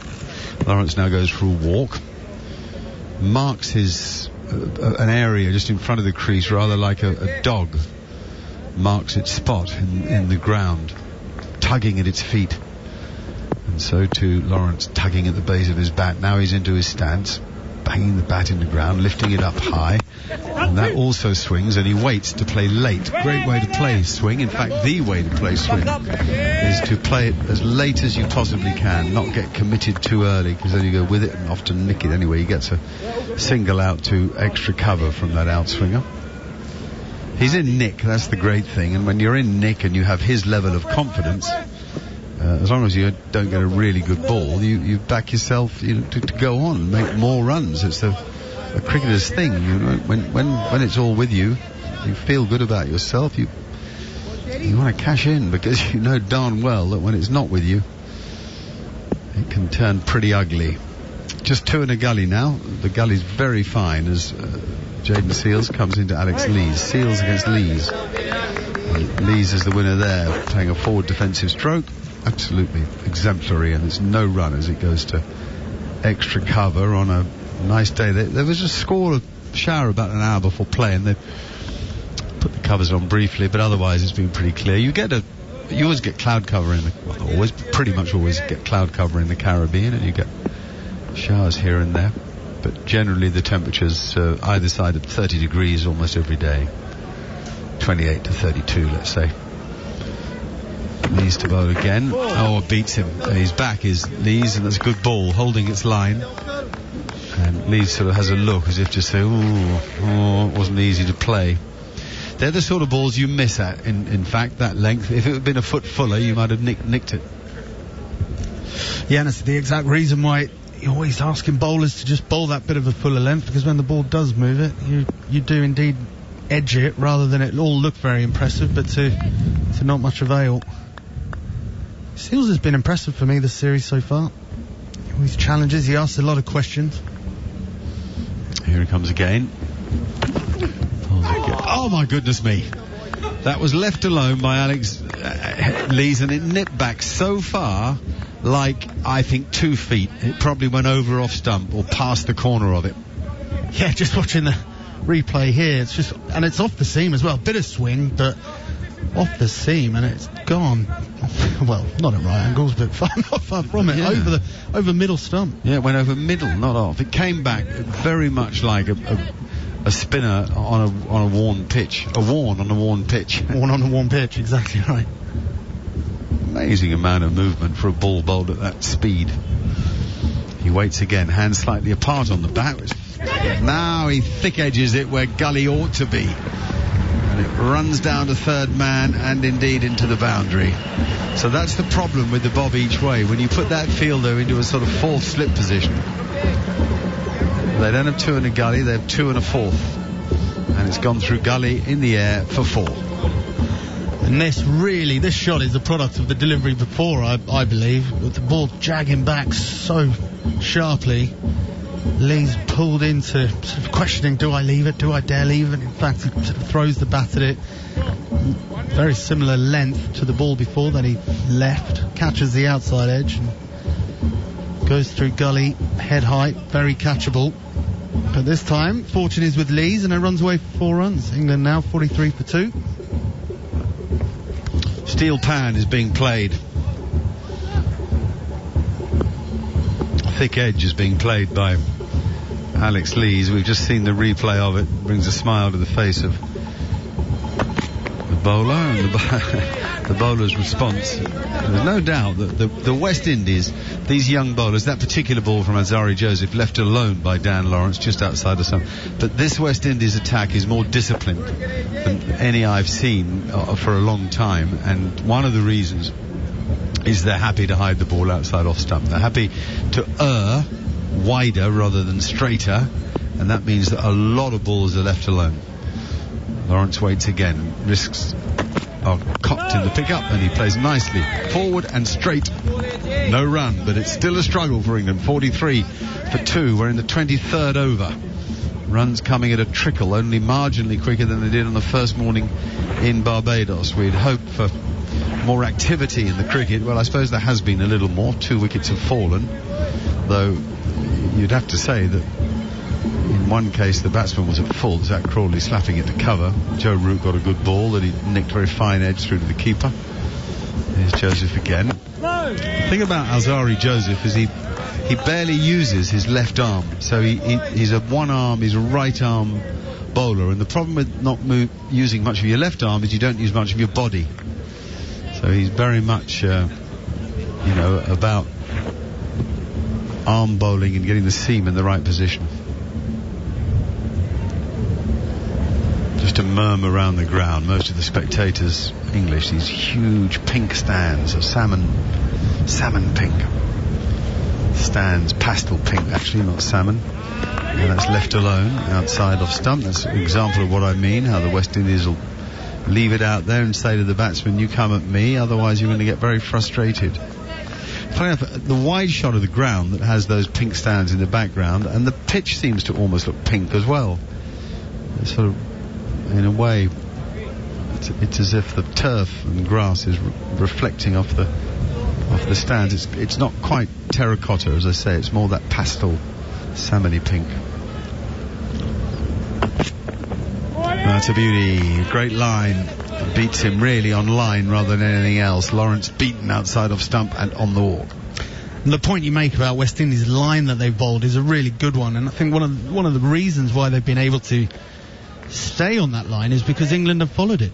And they've my view on England's batting and the majority of the dismissals is nicking off to the slips. If England were disciplined, and probably because you've got these batters who are batting on off stump, but then still chasing the ball and not being as disciplined as they could be about leaving. That's a good delivery that nips back and hits the thigh pad pretty hard, thuds into it, and goes out onto the offside for no run. So that's good over from Joseph, none for 3 from his 2 overs, 43 for 2. Well, I touched on it with Michael Atherton a bit earlier. It's fine taking a guy on off stump if you're going to leave the ball alone, but if you like playing on the offside, you need to be more middle and leg, because then you'll know if it's too far away to play. Exactly right, and it's negating the whole point of batting on off stump, and also what it's doing is potentially taking away some of your attacking methods. Someone like Ollie Pope springs to mind. He's really strong on the offside. He loves hitting through the covers. Batting on off stump is almost negating, because he's having to play at balls out 4th, 5th, 6th, 7th stump and nicking off and getting all very, very annoyed about it. Look, players have to find their own way, and there is certainly not one way to skin a cat when it comes to batting in Test cricket, but the off stump theory, certainly if you're going to do it, you need to leave well. Jaden Seals round the wicket, back goes Lees, defends, it goes to short mid wicket for no run.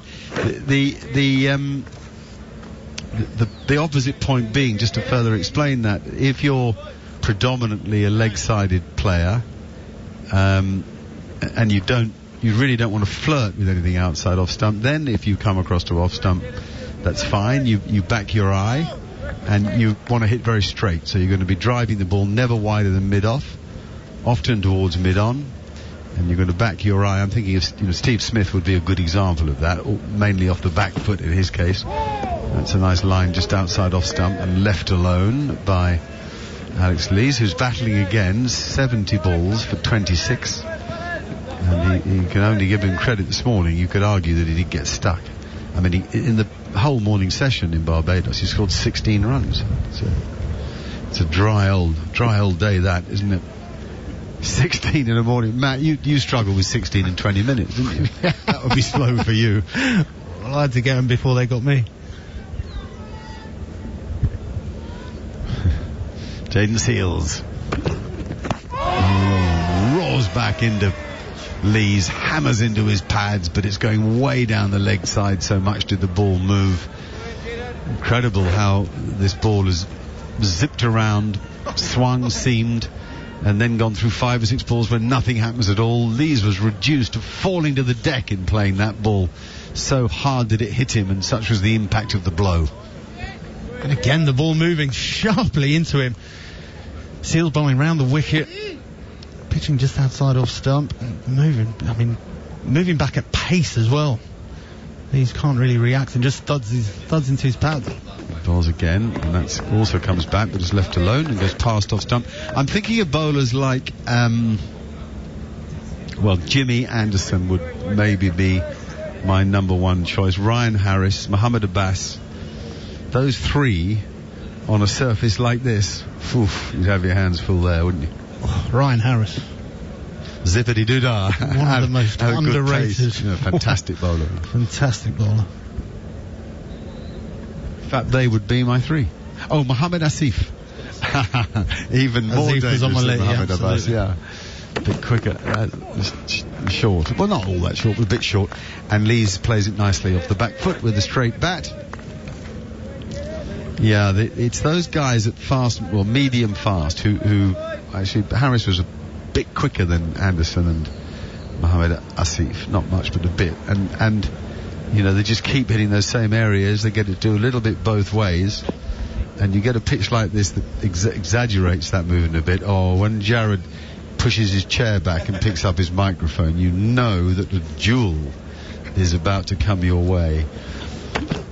Seals bowls again, and that also hits the body, but I think it's the thigh pad, not the pad. It's the end of the over, 43 for 2. Jared Kimber is ready with the gun out of the holster. You can't mention Ryan Harris and not have me involved. The best thing about Ryan Harris is for the first 5 years he was playing for South Australia, they said he bowled too full to be a first-class bowler, and so they had a bunch of guys who never quite made it for South Australia going forward, and then he eventually made it to Test cricket, and I think all of Test cricket copied his length probably by the end of his career.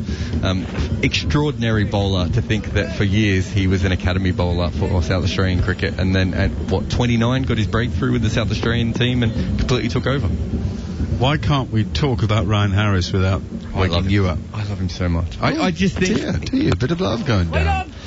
That's a thick edge for Lawrence. It's certainly going to be worth a couple. The chase is on for Jermaine Blackwood. He's very quick across the turf. He runs as if he is a sprinter, and it's only a couple. You've got a love affair with Ryan Harris. Come on now. It was like watching a semi-truck come through he was so much bigger than all the other bowlers, and also then he's pitching it up. That's all we ever ask for on commentary, isn't it, Mark? Pitch it up. And this guy comes in, and he was quick. He bounced out a few at Durham, really didn't he? Good bowler, He was quick. He's the sort of bowler that, because you talk about everything else, you don't talk about the fact that he's quick. That's left alone outside off stump by Dan Lawrence. The thing was that if you got Mitchell Johnson at the other end, you don't appear to be that quick, do you? Well, you just fended off Mitchell, and then you look up and Harris comes in, hits the bat hard, and you look, he's only bowling 91, 92, but Mitchell was so fast the other end, it still felt... But he was just so accurate, just didn't miss a mark, didn't give you anything to hit. He came over and played for Sussex for about 3 weeks or something. It was almost a threat to Australian cricket or South Australia. He's going to be a Colpack player, but yeah. Oh, he's played and missed, Dan Lawrence. That's exactly the thing we were talking about with Zach Crawley, right across, almost outside, well, not almost, I think he was outside of stump when he played that ball, and he's feeling for it. It's so wide and it moves a bit. That is a ball you're always going to leave alone. It's the wrong length to drive anyway. Came over to play for Sussex as a Colpack because he was offered a 1-year contract with South Australia, and he'd just taken, I think, the most wickets in Shield cricket, and he was looking around going, if they don't want me, I'm going to leave. And then Queensland offered him a 2-year deal, and that's when he got into the Australian team. Lawrence waits. Bad up. Nice forward defence to short cover. I'll give you a great line by Rodney Hogg. Test match at the Oval. Johnson on at one end. You were probably batting, Matt. Johnson on at one end, Harris on at the other. And Rodney Hogg said to me, Rodney Hogg, right, who played in that era of the late 70s, early 80s and could really bowl. And he was quick. Rodney Hogg said, mate, this is Lillian Thompson. And they weren't any better than this. And Lillian Thompson, for anybody young enough not to know, were fabled heroes in Australia. I mean, seriously, all-time cricketing icons in Australia's cricket history. So to defend it on the back foot, and there's no run out to point, and so for Rodney Hogg to say this is Lillian Thompson tells you all you need to know about Johnson and Harris. Also, Rodney Hogg was the Victorian bowling coach, I think, when David Saker came through, and he had a shed, and he had all these old VHS tapes, and he called it the lunacy room, and that's how he would train the fast bowlers, by showing them Viv Richards hitting hook shots, and go, that's why you got to hit him in the head. Very straight ball that Lawrence works. There's the advantage of being across on the off stump. You see, it's a dead straight ball that he gets a single for to wide mid-on. 80's got 26 for Lees, and it's 46 for 2. We've got 9 minutes till lunch, when I'll be talking to Darren Goff, who is presently Yorkshire's Director of Cricket. A very interesting role. Goffy came in to add some stability, common sense, knowledge, whatever, to the situation at Yorkshire that got very difficult for reasons that we all know and read a lot about last year. So it'll be fascinating to talk to Goffy, who's one of the great men of the game, Darren Goff, at lunchtime today. The fall of wickets: first wicket at 23, the second at 29, and the truth is West Indies glides out. That has to be, isn't it? LBW, yes, the finger, the dreaded finger. Dan Lawrence is going to talk to his mate to see if he can review this, but it's hit him so full. I don't think there's a review in it. It's hit him too full. Review it he does, because that's what they do. Copy that, Joel. Review for LBW, original decision out. This is out. Leslie to Mark, we have a player review for LBW. The original decision is out. I've already checked and established it's a fair delivery. Can you move the front on, please?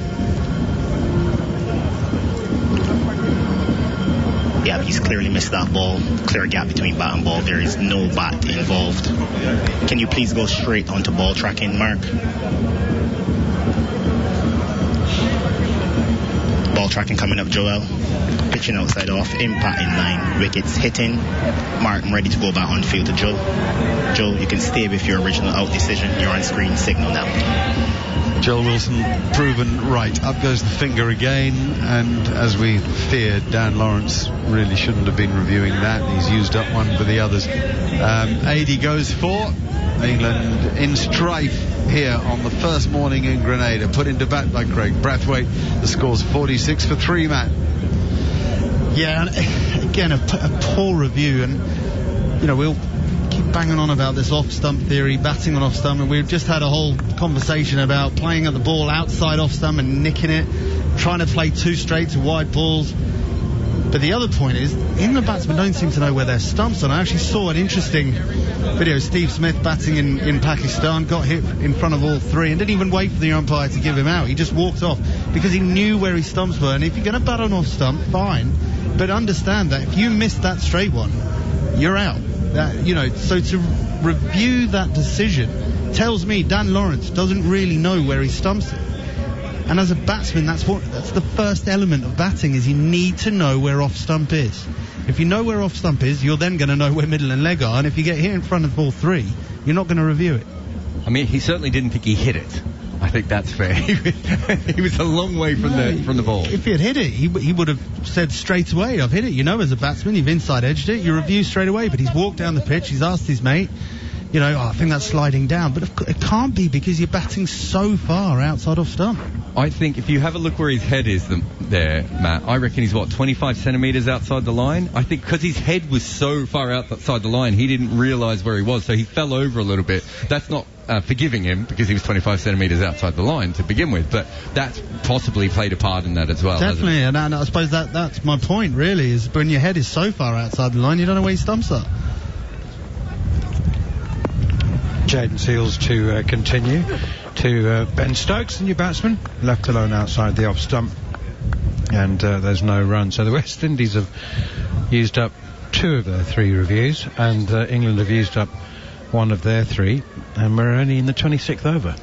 Just to go back to Jaden Seals, there was that ball before that he pitched outside off stump that cut back, well, a mile.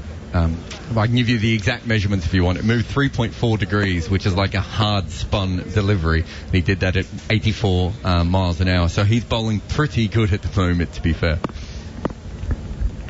3 slips, stand waiting as Jaden Seals is again around the wicket to Ben Stokes, hits him on the pad, drops down onto the pitch, and he traps it with his bat and then does the fielding on behalf of the West Indies, just trying to up the over rate.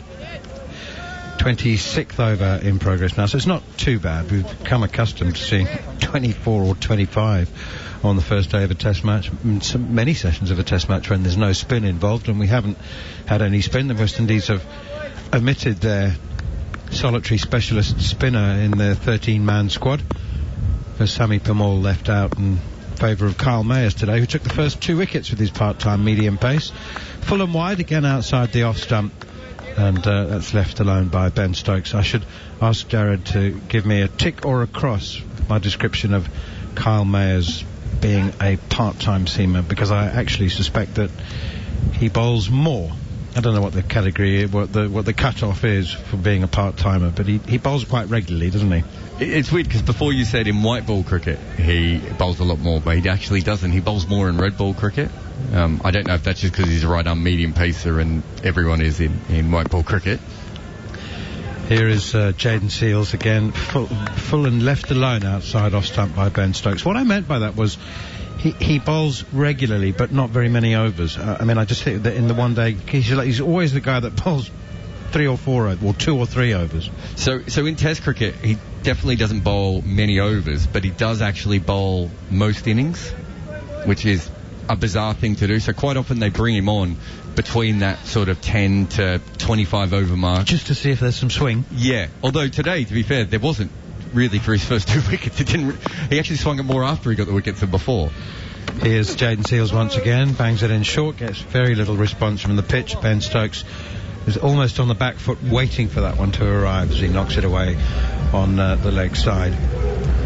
But in T20 cricket, he's only bowled in less than half of his games. So, certainly not a specialist there. And he takes 2 wickets a game in first-class cricket. He was actually originally picked in first-class cricket as a bowler. And he kept working on his batting, and then he became a bowling all-rounder. And then he got so good at his batting, he was picked for the West Indies as a batter. Made the 200. Didn't make any runs after the 200, started taking wickets, so he actually was kept around a little bit because he was handy with the ball, and then eventually they have dropped him. I would say he's more in this side, again, as a batter. They've just got very lucky. He had 2 for none after 4 overs or something. 5. After 5 overs. 5 overs, that's 5 really maidens, lucky. 2 for none, Kyle Mayers, and the first wicket that he got was softer than a very, very soft thing. Marshmallow? Thinking of that, I was thinking loosely folded cloud, ball of wool. A dream, a whisper. Here is Alzari Joseph with nothing soft about his bowling. That's good pace outside the off stump, but left alone by Alex Lees. Yeah, so Zach Crawley driving a full length, not quite half volley, certainly there for the drive, but because of the lack of pace of Kyle Mayers, he hit it straight to cover. Craig Brathwaite took a straightforward catch, and Crawley had gone for 7 from 36 balls, and then Joe Root, just out of the blue, unexpectedly, inexplicably, edged a straight one from Kyle Mayers behind and went for a 9-ball naught. Full this time, and I think Lee's played at that one, maybe just inside the line, past the outside edge and through to the gloves of Joshua De Silva. And that was a real shock. Shocked Joe Root as much as anybody else. And then Dan Lawrence, LBW, to Jaden Seals for 8 from 32 balls. So it's been hard going. We're used to the batting being hard going in this series. And Alex Lees has 26 from 74 balls with 4 fours. Alzari Joseph up to the crease again over the wicket, left alone once more, and remains 46 for 3.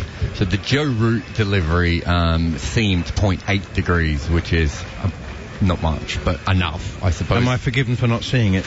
Yeah, I had to get Hawkeye to check, because I was like, that looks pretty straight. Yeah. Whereas the Crawley one, I think, It was as straight as anything. Straight as a straight thing, as Neil Manthorpe would say. It's just such a disappointing delivery. Dismissal and delivery. Full and wide outside the off stump, left alone. Matt Pryor's judiciously refusing to comment on Zach Crawley's dismissal, and I'm going to have to prod him in the ribs. Come on, Matt. It was soft, wasn't it? It wasn't quite a throwdown ball, but it had that kind of vibe to it, didn't it? Throwdown ball that got stuck in the pitch a little bit, and you just pop it up for cover. Here's Alzari Joseph again, 3 slips in waiting. It's a good line, tempting outside the off stump, but his patience stands firm, Alex Lees, and leaves it alone. There's no run. One change to both teams. I'm sure you're all aware of that now, but if you are just joining us as we come towards the end of the first session of the third test here on TalkSport 2, live exclusive ball-by-ball commentary, I can tell you that, or just confirm that yesterday England said Craig Overton would come in for Matt Fisher, and he did, and the West Indies left out for Sami Pamal, the left-arm spinner, and included Kyle Mayers as top order batsman. Lees comes forward to Joseph, and that's steered away to the captain at cover, and there is no run there. End of the over, and indeed the end of the session. The West Indies winning the toss and choosing to have a bowl first. They may or may not have been hoping or expecting for more assistance for their bowlers, but tell you what, they'll be very, very pleased with their morning's work. They've been disciplined, and batting has been pretty hard work. It's been a little stodgy at times, but there is definitely, I think Matt Pryor will be able to give me his view in a moment, but I would imagine the bowlers will be satisfied that their efforts are being a little more rewarded than they were in Antigua and Barbados. There seems to be something in it. We've seen some seam movement, haven't we? A little bit of up and down bounce, not much pace, but West Indies, certainly their session. Certainly their session, and I think one thing that was impressive from the West Indies is when you win the toss and bowl, you can put a bit of pressure on the bowlers to chase wickets, and times if you don't get that quite right, you can give some easy runs away, but they haven't done that. Only the 46 runs in the session through 27 overs, but of course the most crucial piece is the 3 England wickets, and Zach Crawley was a poor piece of batting. Let's say it was a very soft dismissal, but the other thing that West Indies will enjoy is that it seemed to have done more as maybe the rollers worn off or anything else. Certainly the last 4 or 5 overs there, the ball was starting to really seam around and jag around, so signs are it's only getting more difficult. Extraordinary bowling figures from Kyle Mayers. 5 overs, 5 maidens, 2 for none. Kemar Roach, 5 overs, 1 maiden, none for 10. Jayden Seales, 7 overs, 3 maidens, 1 for 16. Jason Holder, typically economical, 6 overs, 3 maidens, none for 9. And Alzari Joseph, 4 overs, 2 maidens, none for 6. We've had 27 overs in the morning session. And resuming after the lunch break will be Alex Lees on 26 from 80 balls, and Ben Stokes, who's yet to score and has faced just 5 deliveries. So England losing the toss, being asked to bat first, and it's been a struggle. 46 for 3 in the third and deciding test match at the National Cricket Stadium, St George's, Grenada. Okay, during the lunch break, as we already heard Mark Nicholas mention, we're going to hear from Interim Managing Director of Yorkshire Cricket, our very own Darren Goff, who's alongside me, and what it's like running one of the most famous domestic cricket teams in the world. So do stay tuned. Exclusive international cricket live. The West Indies versus England on TalkSport 2. Get an expert guide to all the latest speculation, signings and spending sprees with Simon Jordan's Football Business Roundup on TalkSport with Tesco Mobile for Business. From the latest deals worth knowing to where the big money transfers are going, get the inside track in one all-covering football finance feature. Simon Jordan's Football Business Roundup on TalkSport with Tesco Mobile for Business. Big mobile networks are raising your bills again. Join us for prices that stay fixed. Tesco Mobile. Every little helps. For applicable terms and verification, see tescomobile.com/fixed prices. Get ready because the Homestyle Crispy Chicken is back at McDonald's. A delicious crispy chicken breast, bacon, hot and spicy mayo, and a red onion relish, all inside a glazed poppy and sesame seed bun. Delicious. Tuck in until the 26th of April. Served after 11 a.m. Subject to availability. Only in participating restaurants. See mcdonalds.co.uk/homestyle crispy chicken for details. My prostate cancer was thankfully caught in the nick of time, but it shouldn't be down to luck. Men at higher risk are aged over 50, those with a family history of the disease, or black men over 45. Check your risk of prostate cancer now. Search Risk Checker or visit prostatecanceruk.org. Men, we are with you. Wow, the last 20 years of football. It started with the Barclays Premier League. The Invincibles ruled, Rooney debuted at 16, Aguero made history, and we dreamt with Leicester. Then the era of the Barclays Women's Super League began. Miedema netted 6, and the Women's North London Derby broke attendance records. For 20 years, Barclays has been committed to the game we all love, as sponsors of the Premier League, and now the Barclays Women's Super League. And it's still all to play for. Visit barclays.com/20 years.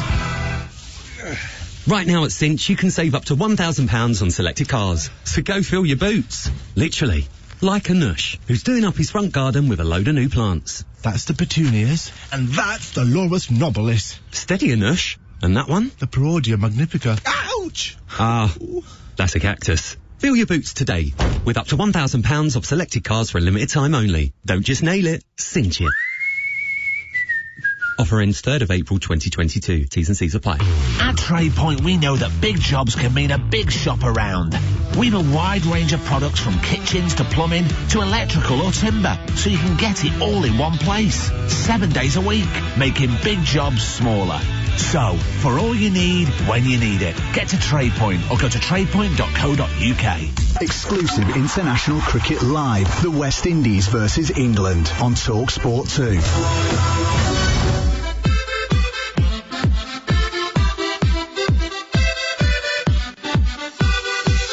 Roach again up to the crease, bowls. Nice in-swinger. Zach Crawley drives it down the ground. We could have the first boundary of the innings here. Here he comes again, and he bangs it into the pitch, and O'Lees does really well. He just stays calm and sort of jab pulls it in front of square over the infield. It races to the boundary, and that one is driven and caught by Brathwaite at extra cover. Mayers makes the breakthrough, and Crawley is gone. Transfers into the right and goes, he's nicked off Joe Root. He has nicked off the England captain, and Carl Mayers is wrecking England's top order here. 29 for 2. The man with the golden arm has a knack for getting wickets, a knack for getting big wickets, and what an introduction he's been into this test match for the first time in the series, picking up the big fish. Truth is, West Indies flat out. That has to be, isn't it? LBW, yes, the finger, the dreaded finger.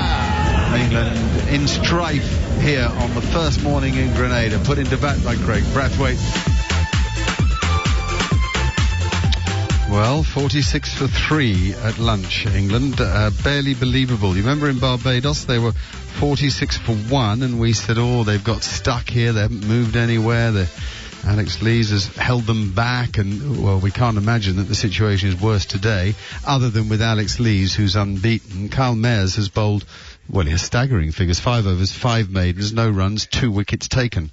He got rid of Zach Crawley, caught it cover driving, and Joe Root, a little fine edge right at the start of his innings. So a pretty dismal morning for England, having been put into bat by Craig Brathwaite, and West Indies will be delighted with their work, which has been steady and at times devastating. The ball has really moved around, and then suddenly it doesn't move at all for 2 overs, and then starts to move around again. So it doesn't look the easiest pitch to bat on. Right, lunchtime today, my guest Darren Goff, one of the great English bowlers and characters of English cricket, who spent many years here at TalkSport, 13 years I think, doing drive and working on the cricket as well, and now has gone back to his roots, really, I think is the way to describe it. Goffy, you're director of cricket at Yorkshire. The most obvious first question is, how are you enjoying life back on the other side of the fence? Well, yes, I'm enjoying it. It's been a bit different to what I've been doing for the last 13 years in a mainly football dominant media, although obviously we're an award-winning cricket outfit as well.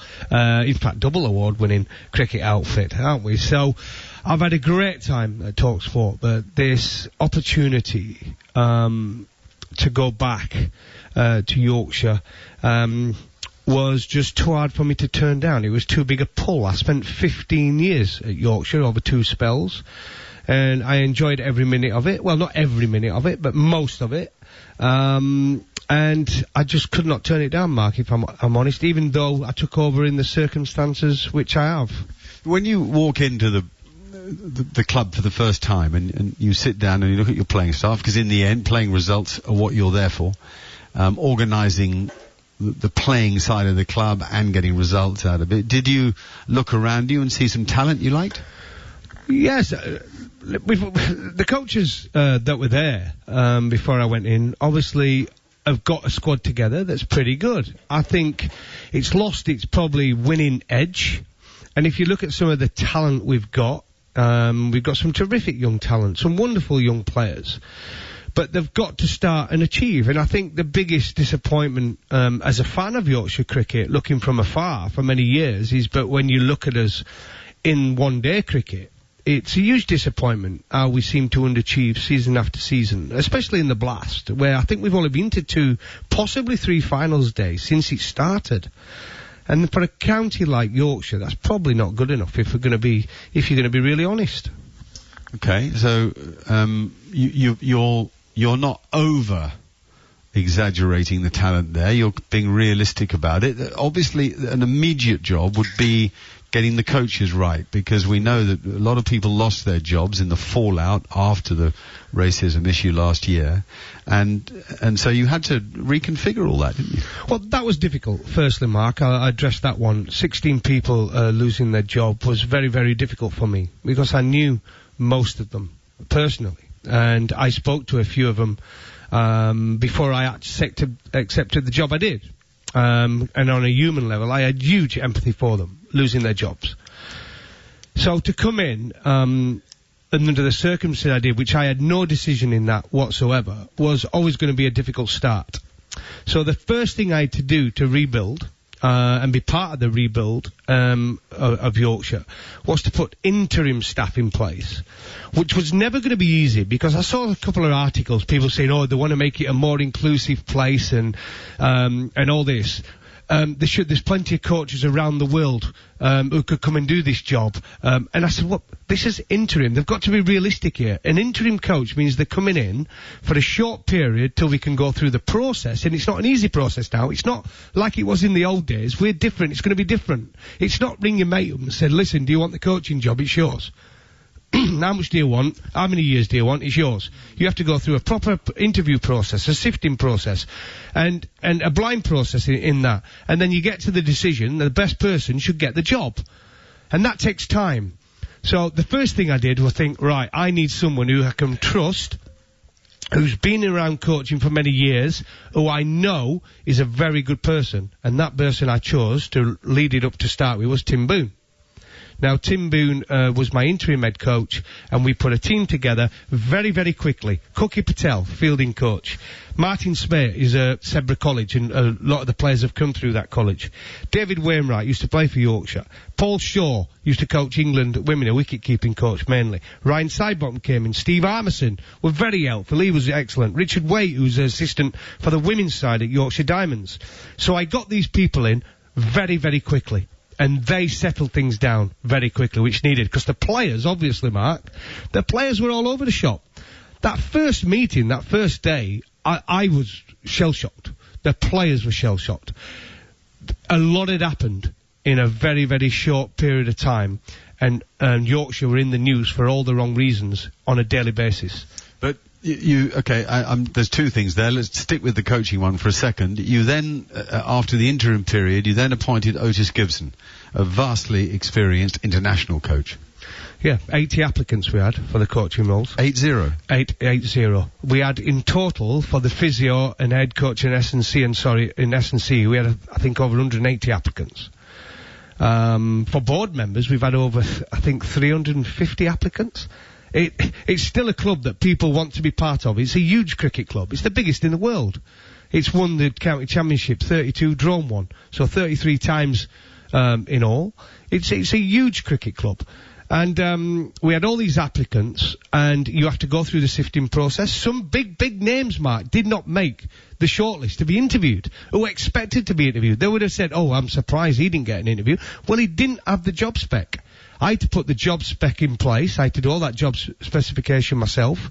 LECB helped a little bit. and we put it out there, and people that didn't reach the job specification couldn't get an interview. In the old days, that's been partly wrong in cricket, it wouldn't have mattered, they'd have bypassed it. Oh, you don't need that, you're a big name, you can have the job. We've done it all above board, all by the book, and we got the right person. Otis Gibson would have been one of the first names on the sheet you could have picked as an head coach. He's had numerous experience coaching international teams. He's been assistant international, and he's done a great job, his last job, with Bangladesh as bowling coach. Right, and obviously coach of South Africa, assistant coach West of Indies. England, coach of West Indies. Yeah, great guy, and a good appointment, and a master of the art of bowling, which is handy, isn't it? Who's the batting coach?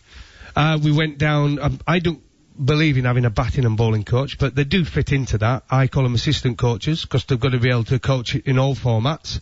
We went for Ali Maiden from Leicester. He used to be the assistant to Mark Robinson with England women when they won the World Cup.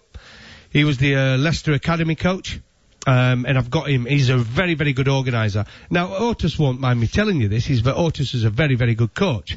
But one thing he's probably not as good at is organising. So Ali Maiden is my perfect man to have at the side of Otis. Right. And then we went for Kabir Ali, somebody who was very hungry, very impressive interview. I played against him on numerous occasions. I don't think I played in the same... I might have played in the same team as him once with England. Again, I wanted to bring that one-day skill to Yorkshire that's been missing for such a long time. And I think he's very good cricket brain, especially one-day cricket, death bowling. So I brought him in as well. Very good. Good crew. And let's just go back to the other point you were on a moment ago. So there's this enormous shock running through the club after the trauma last year. The question is has that now turned into a nice positive energy for the start of a new season? Yes, I think it has. There's still obviously going to be news. Yorkshire's a very newsworthy club at this moment in time, and there's stories all the time. Some of them are right, some of them are wrong. But I think what we want to do, it's going to take time to change everything. We need to rebuild everything that is Yorkshire County Cricket Club, and that is the culture. We want to make it a more inclusive place for everyone to be able to come, no matter what background you're from, rich, poor, or whatever nationality you are, to come and have the opportunity to come and play for Yorkshire, the biggest county. It's got to be inclusive for everyone, and we've got to create opportunities. We are trying our best never to forget what happened, because what happened to Azim wasn't right. And I think the club was straight away came out and admitted they handled the whole situation badly. I think that's quite obvious to everyone. They handled everything that happened badly.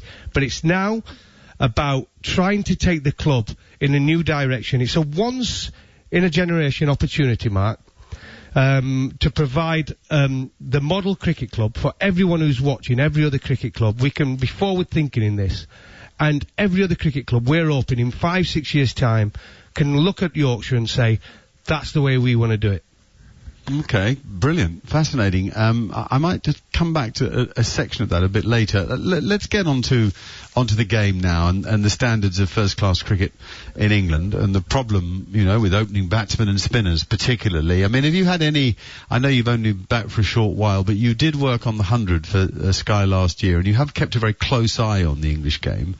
Would you agree that standards have dropped a little, and that it's a surprise that there isn't the quality of opening batsmen and spinners around, or would you say that it's simple, everything's drifted towards the shortest form, and that's where you can make your real buck? Yeah, I think you're right there. Even when my children, now I call them children, the 27 and 24, even when they were young, I saw a serious change in the way youngsters went about their practice and the way they wanted to hit, and now the shots they used to practice. Back in our day, it was get that bat outside in front of you, a pad. High elbow. Yeah, high elbow and all that sort of stuff. Left side game. And now you see 8 and 9 year olds reverse sweeping, because that's what they see on TV, the influence of the Big Bash, the IPL, the PSL, and the 100 now that's coming to English games. So, and when my son was with Essex, and he was a good player, good opening batsman, but he was very orthodox. He was very limited in the shots he played. He liked to play down the ground. He's good off his legs.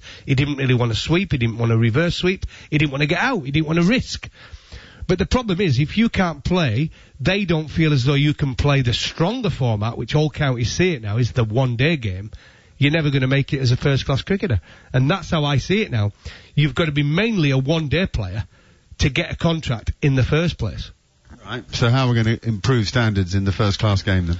Well, you've got to get back to the basics. And if you look at some of the coaches I've brought on board now, Tim Boone is going to be my senior performance coach. He's a floating coach. I've created an extra role because he's been so impressive in what he's done, and he applied for one of the jobs right at the end. He had no intention. He's a match referee.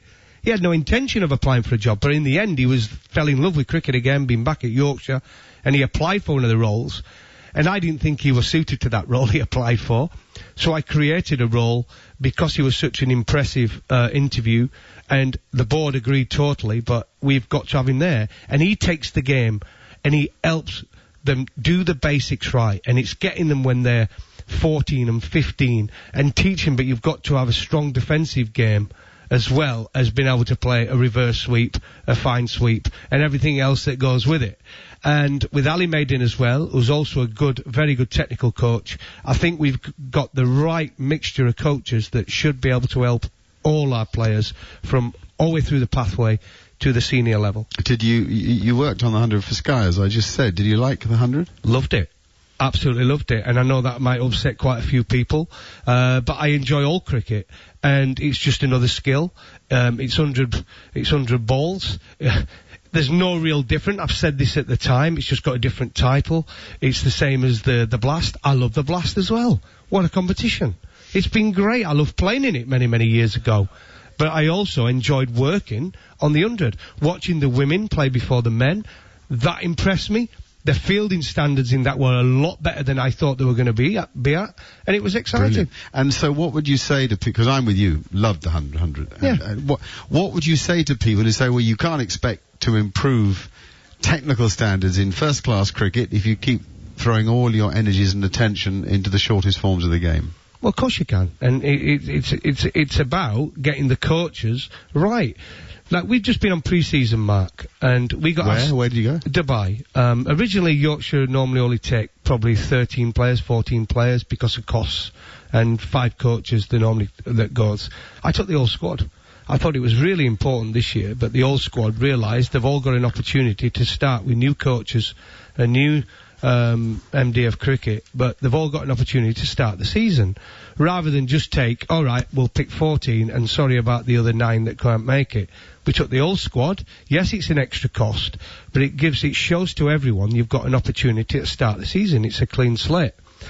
And they all came out and they were excellent. And we did totally red ball. We didn't touch a white ball at all for 12 days.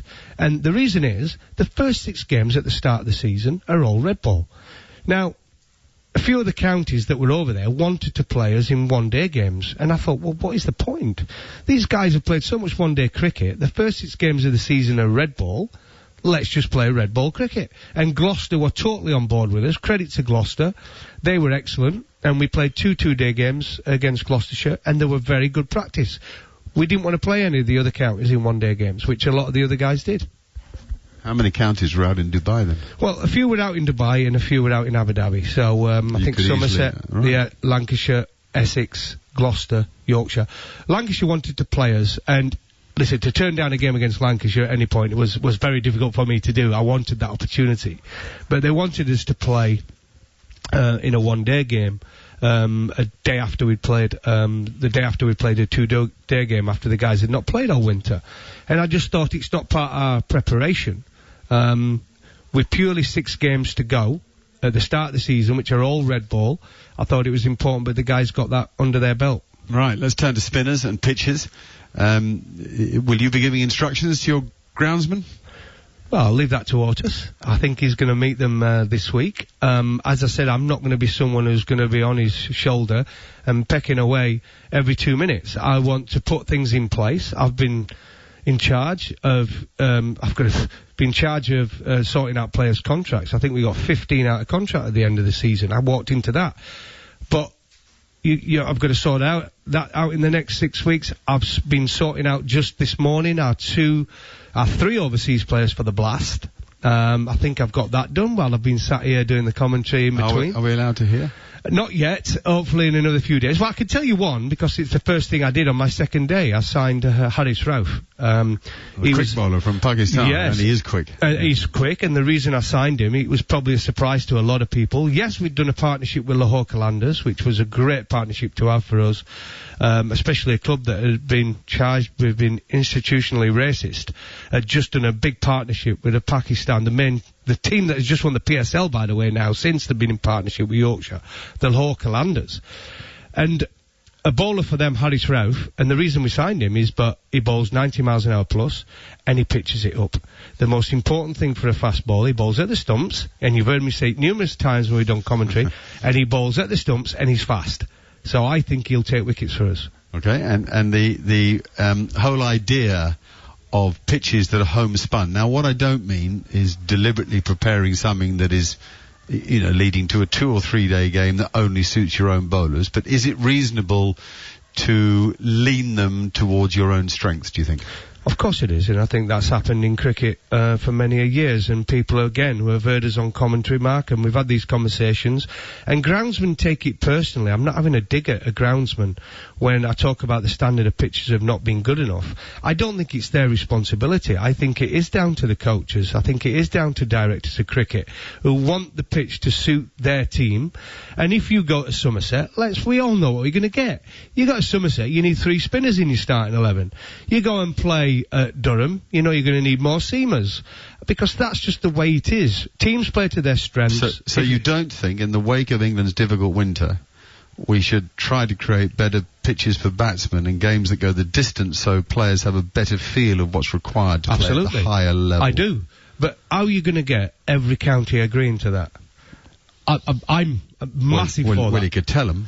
Yeah, you can tell them. If you were running the game, you could tell whoever's going to be the new MD of cricket for the ECB, that's his job. Right. He can tell them. Right. Because that's what I want. I want us to have good pitches, create better bowlers. Because what we're seeing here... you still want Headingley to seam a bit, because that's, it's indigenous, that's what it is, isn't it? Yeah, of course. I think Headingley is one of them. Do you know when we won the county championship way back in 2001, Mark?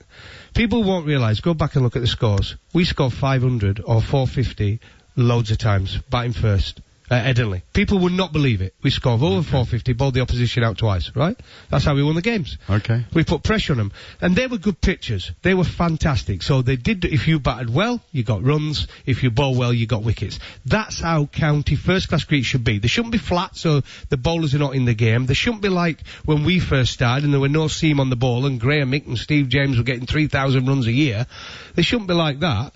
But what they should be is create a good, even competition between bat and ball. Far too many times in county cricket, games finish in less than 2.5 days. How can that be right? How can that be right for anybody? It can't be. And the only thing that matters in cricket, by the way, the only thing, it ain't formats, only that matters is the balance between the bat and the ball. You can play cricket for 10 minutes or for 5 days, and all that matters is that there's a balance between bat and ball. Okay, spinning. we haven't got any spinners in England other than, Jack Leach is bowling tidy, but he's not a match winner. What are we going to do about that? Well, at Yorkshire we have got Don Bess, which we got from Somerset. Very competitive young man, always wants to improve. He's just lost his place with the England squad. They've gone for Matt Parkinson this winter, so he's got a lot to prove early season. We've got Shutty, another off spinner, tall action. We've got a leggy and a left armour, the Sullivan brothers. So we've got 4 at Yorkshire. And it would be nice if one of them can go on and have a successful long career with the county and take plenty of wickets. We have had good spinners in the past. We had a great one, didn't we, in Phil Carrick? He was fantastic for many, many years. He was a good bowler. He was a good bowler for Yorkshire. He would love him as one does, Fergie. He wouldn't have pulled up trees in Test cricket, no way. No, but he was excellent for first-class cricket. Good first-class Jack Leach type performer. Yeah, absolutely. Very much a Jack Leach type performer. And again, when games are finishing, Mark, in 2.5 days, the spinner never bowls. So let's be straight about it. And that goes for teams as well that prepare spinning pitches. I mean, games finish in 2.5 days there, and it just dominated by spin. And Jack Leach has probably got his place in the England team. There is only one ground that you'd say was categorically for spinners, and even that isn't what it was 2 or 3 years ago. Hampshire had a crack at it and got fined for a match that was drawn, by the way. How about that? They got fined for an unreasonable pitch in a match that was, but you know, you've got to offer surfaces that encourage the type of bowling that you have to find for Test match cricket. And they have if to you go the want distance, them. Mark. So is the role of county cricket to feed the Test match game, or to survive as 18 separate entities? Wow, you put me on it there. I'd like to believe we're developing cricketers for England, but great answer. That's what I would like to believe, and I think Yorkshire have continued to do that for many, many years. If you count this winter alone, we're in such a bad place. We've had 5 or even 6 players from Yorkshire have represented England this winter. If you put in the under-19s, we've got another 2 that represented England. So we've got 8 or 9 players this year alone have represented England.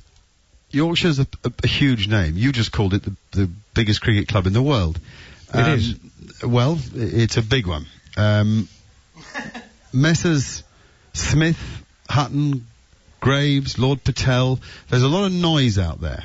Is that a good thing or a bad thing? Well, Yorkshire needs to it's been on the front pages of national newspapers the last year for the wrong reasons, right? What we need to do is turn it around and get it on the front pages for the right reasons. Now, I cannot wait as the Director of Cricket, or MD of Cricket, for the season to start. The players cannot wait for the season to start. They have worked their socks off. From the moment I walked in and the way they were feeling, I didn't think we were going to have a team come the start of the season. But they have been outstanding. I cannot thank them enough for the effort they've put in and the way they've come together in the last 3 months. And that's been with the help of the interim coaches. And now the new coaches are in place. A new physio starts in 2 weeks. Our new S&C starts in next week. So everything's come into place, perfect timing for Yorkshire to have a successful season on the pitch. And I just cannot wait for it to start now and get rid of all that noise that's going on around Yorkshire County. You've sort of answered my final question, actually, and it probably is still relevant in case you got a slightly different take. What is your, ambition or wish for the summer? To enjoy cricket, to be part of a club that's moving in the right direction. We're all being educated together. We're all excited about the change that needs to be made in cricket in general, and to build a culture that everybody can be proud of and everybody can follow. That is the target for Yorkshire. I'm not even talking about winning stuff. It's purely for us to play exciting cricket. Terrific answer. Terrific chat. You're a great man, Mr. Goff. We wish you well. You've taken on a big job, but well, you have a history of making a success of things. Thanks for your time. England at lunch, 46-3. Exclusive international cricket live. The West Indies versus England on Talk Sport 2. Make sure you kick off every Saturday and Sunday morning with Game Day Breakfast on Talk Sport with the Sun. Join Natalie Sawyer and Tony Cascarino for all the latest news, essential previews, expert insight, exclusive interviews, and everything you need to make sure you're ahead of the game. You better believe it! Game Day Breakfast this Saturday morning from 6 on Talk Sport with the Sun. Oh, it's absolutely magnificent! Follow all the match action and breaking news on the Sun Live blogs. Visit thesun.co.uk. Big Tasty, please. The Big Tasty with bacon, yeah. Oh, no, in fact, it's got to be the Big Tasty barbecue. Big Tasty with bacon, an all-new Big Tasty barbecue. 3 Big Tasties, 1 big decision. Served after 11 a.m. Subject to availability at participating restaurants until the 26th of April. Right, kids, on today's menu, we've got banana eggs, then banana nachos, then spiral bananas in a salad with banana rice. Sound good? Sounds horrible. Well, we've got to eat them all up, or this massive box of bananas I've bought's going in the bin. Dad, stop. Then it is then. Wouldn't it be nice not to waste what you pay for? Like your mobile data. Well, unlike other networks where you see your unused data go to waste, Sky Mobile rolls over any leftover for up to 3 years. Sky Mobile. Hello, possible. See See Sky.com for T's and C's. My prostate cancer was thankfully caught in the nick of time, but it shouldn't be down to luck. Men at higher risk are Aged over 50. Those with a family history of the disease. Or black men, or the 45. Check your risk of prostate cancer now. Search Risk Checker or visit prostatecanceruk.org. Men, we are with you. At TradePoint, we know that big jobs can mean a big shop around. We've a wide range of products from kitchens to plumbing to electrical or timber, so you can get it all in one place. 7 days a week, making big jobs smaller. So, for all you need, when you need it, get to TradePoint or go to tradepoint.co.uk. White and Jordan's supercharged weekend preview on Talk Sport with the new Renault Traffic. Big space for big things. From powerhouse Premier League clashes and full throttle grudge matches on the grid. Sparks will fly as the most well-connected duo in sport look ahead to another action-packed weekend. White and Jordan's supercharged weekend preview tomorrow morning from 10 on Talk Sport with the new Renault Traffic. Celebrating 40 years of helping the nation's businesses. Search new Renault Traffic. Exclusive international cricket live. The West Indies versus England on Talk Sport 2. Kyle Mayers, and that one is driven and caught by Brathwaite at extra cover. Mayers makes the breakthrough. Oh, he's nicked off Joe Root. He has nicked off the England captain. Slightly wide on the crease. This one pitches on off stump and nips away from him. The two previous ones have come back in, and it's a fine edge through to Josh Da Silva. And Kyle Mayers is wrecking England's top order here. 29 for 2.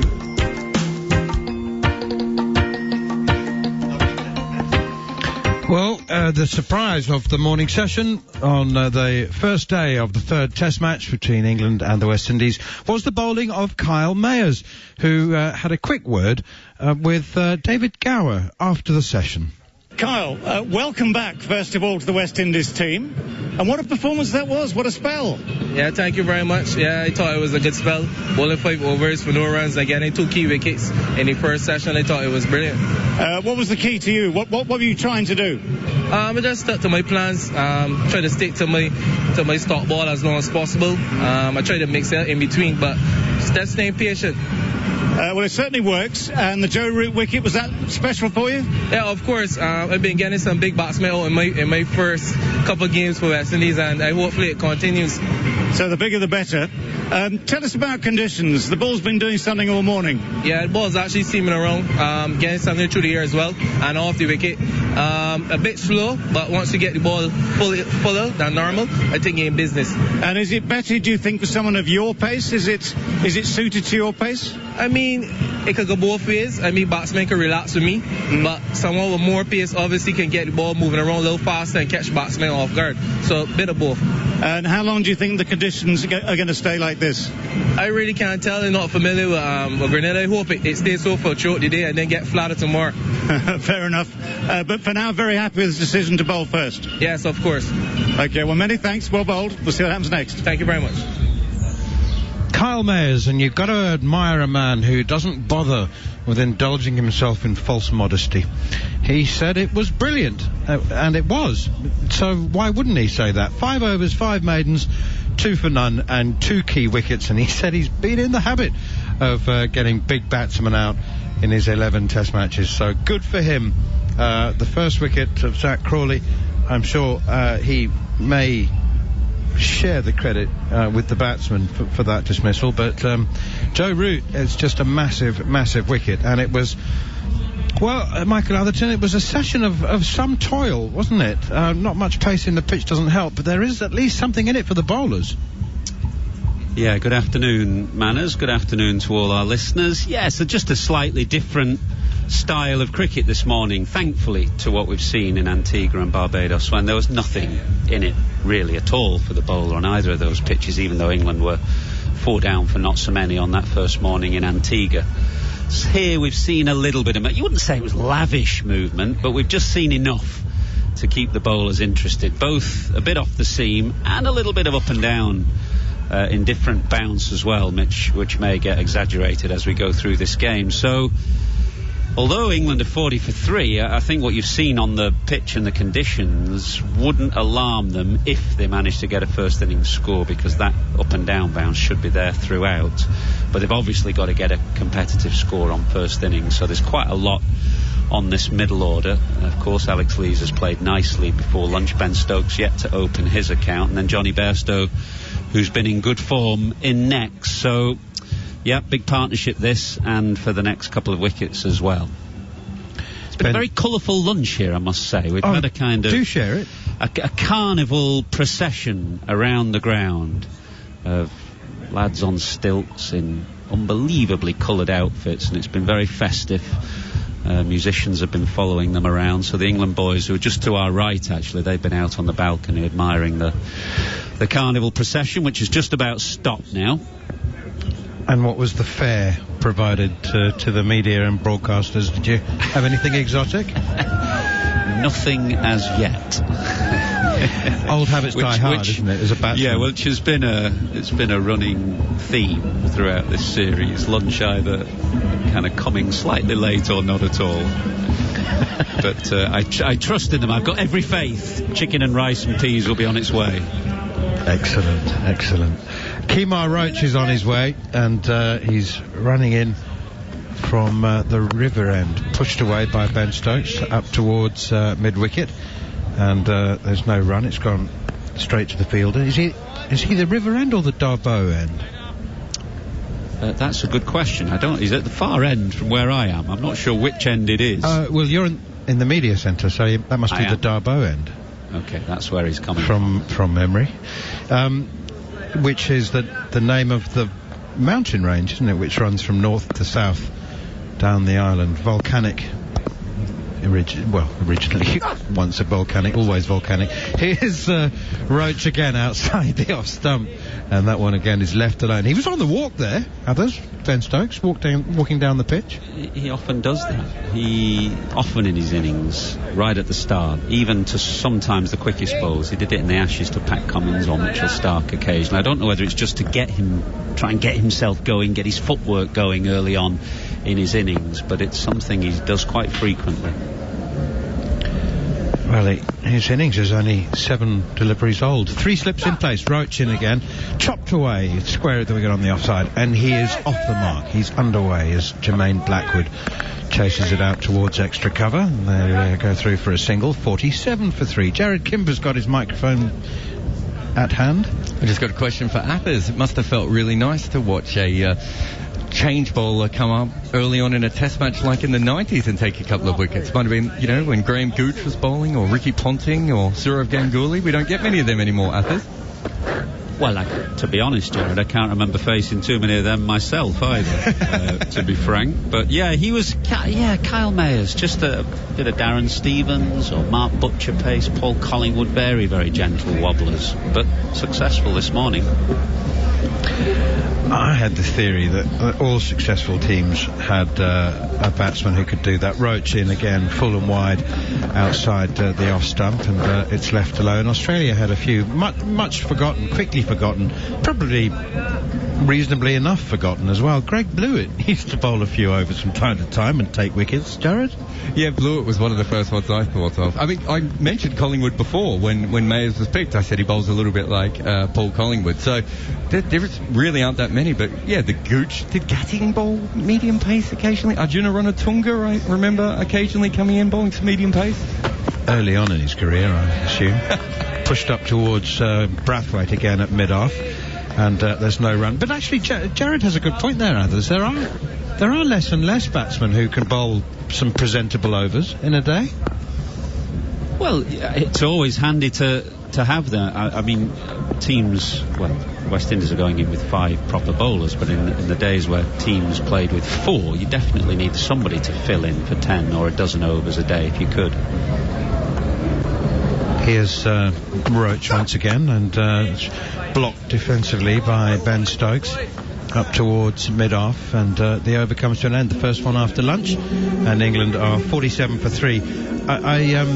I know that you've written extensively about selection on this tour and about the role that Matt Parkinson has or hasn't played. But for those of you, for those listeners who don't have the good taste and sense to read the Times, forgive me for asking you to repeat some of it, but if Parkinson was going to play, it should have been in the first 2 Test matches, and he's missed his chance, and England have missed another chance with him. That's what you've been writing. Yes, the first 2 pitches just didn't have a blade of grass, and if you'd have seen those pitches in the subcontinent, you'd think about whether you should play 3 spinners, not just 2. So it's almost as if England got it into their head that the pitches were going to be classic Caribbean pacey type pitches, and therefore weren't thinking about the possibility of 2 spinners. They announced a 12 2 days out from Antigua. Here's Alzari Joseph, second over of the afternoon session. Carry on.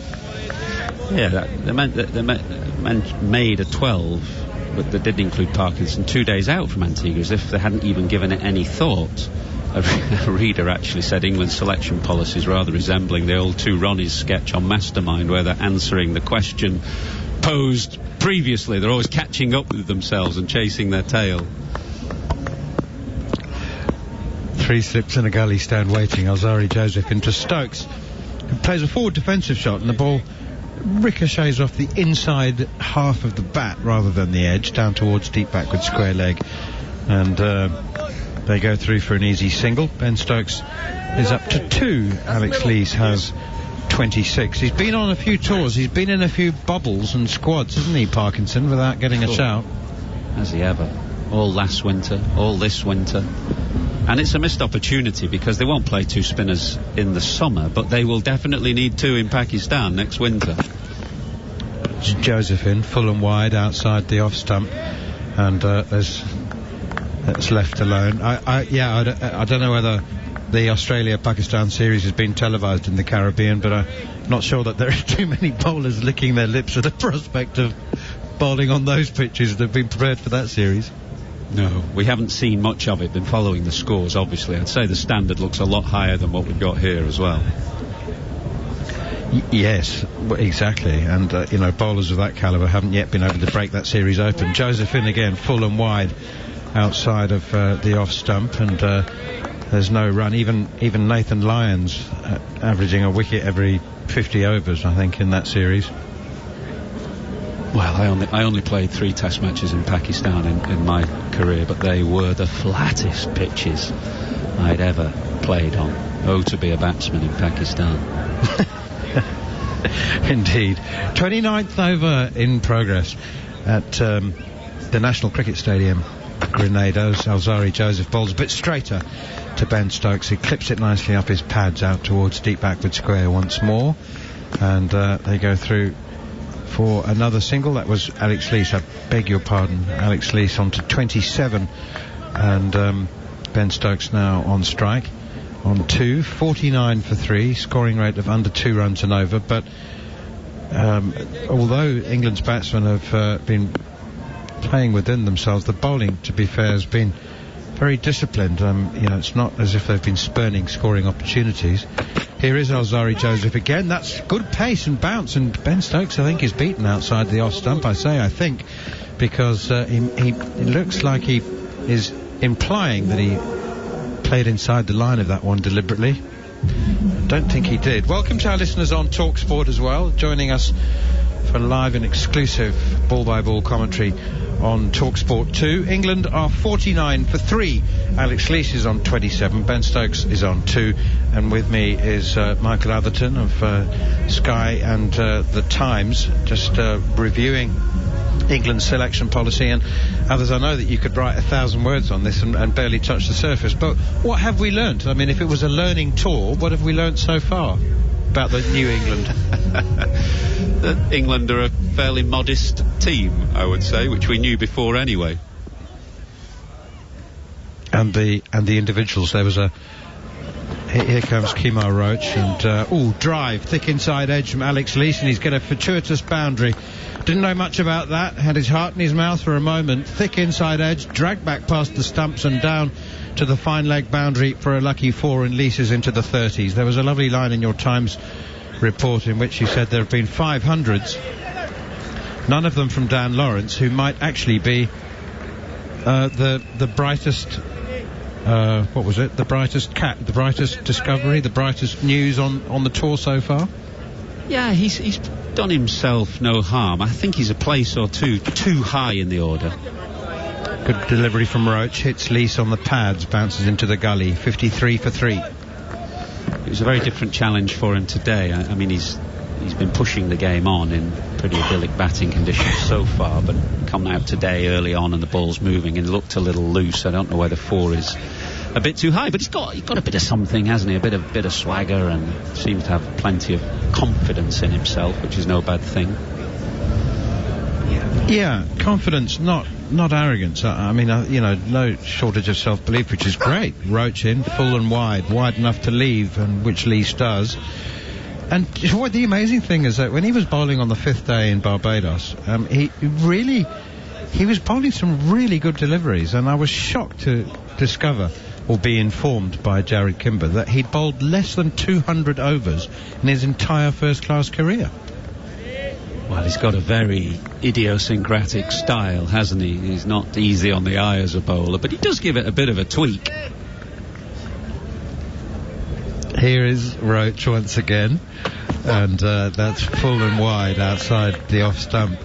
And I'm smiling, that's left alone again by Alex Lees, 53 for 3, because it depends, I suppose, on how much you like idiosyncrasy and the unusual. I found him really absorbing to watch. Yeah, I agree, and in fact the photographers here have taken a couple of classic stills of him as he gets into that big jump, and it just looks an unbelievably ridiculous action. The one that shows his belly button. Yeah.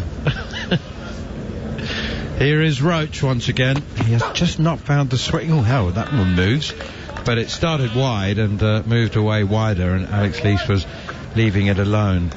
I don't think that... Go on. Speaking of photographers, actually, just the most picturesque ground to photograph. I don't know whether you've been here, Manners, but behind the end where Kemar Roach is bowling now, there's a kind of very verdant hill with these houses built into the hillside, very precariously positioned, it would seem.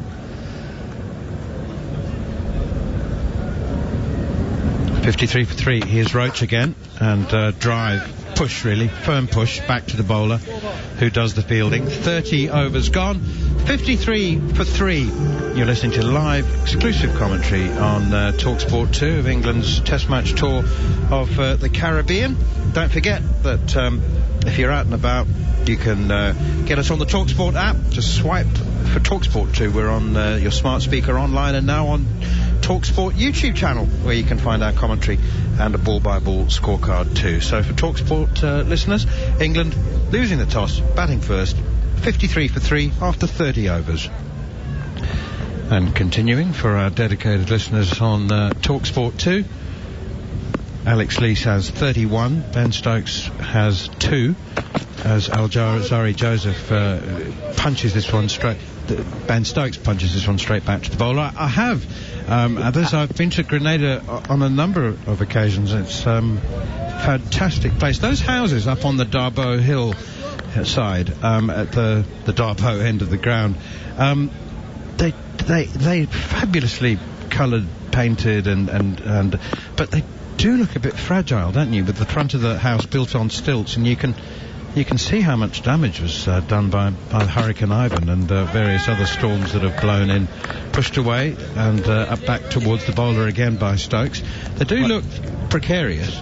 They do. Phil Brown, the photographer, he got up there yesterday and he knocked on one of the houses and asked the inhabitants whether he could get out onto the balcony and get a view down below onto the ground. I think he published it on his Instagram account or something. A most fantastic panoramic view of this ground. 3 slips in a gully as Alzari Joseph is in again. Stokes plays defensively, steered away behind square. There's nowhere where Dudley Platypus fears to tread, is there? It's what makes him a brilliant photographer, actually. Even now he's still taking the time and effort. I mean, it was a long walk up that hill. You've got to go through the graveyard, up through the cemetery, keep trekking right up to the top, and then still got to knock on the door and hope that they let you in. That's why he's so good. One of the reasons he's so good. He's obviously good at taking pictures as well. Alzari Joseph in again, and this one hits the outside edge of Ben Stokes' bat, catches him by surprise. He looks a little startled, but it is dropping short of Jermaine Blackwood at third slip. But the outside edge found, and that's the kind of modest crumb of encouragement that was so absent for most of, if not all of, the first and second tests in Antigua and Barbados. There's something there. Alzari Joseph's the quickest bowler in the series, and he's getting some bounce, and that one is cut by Stokes as far as Brathwaite at cover, straight to the fielder, and there's no run. Yeah, he's had a difficult series, Alzari Joseph. He's a promising young bowler. He kind of springs in, looks optimistic when he runs into bowl, but pitches have offered him nothing. He hasn't been that accurate. He's probably been the least accurate of the West Indies bowlers in the first 2 tests, but he's got a bit of something to work with here.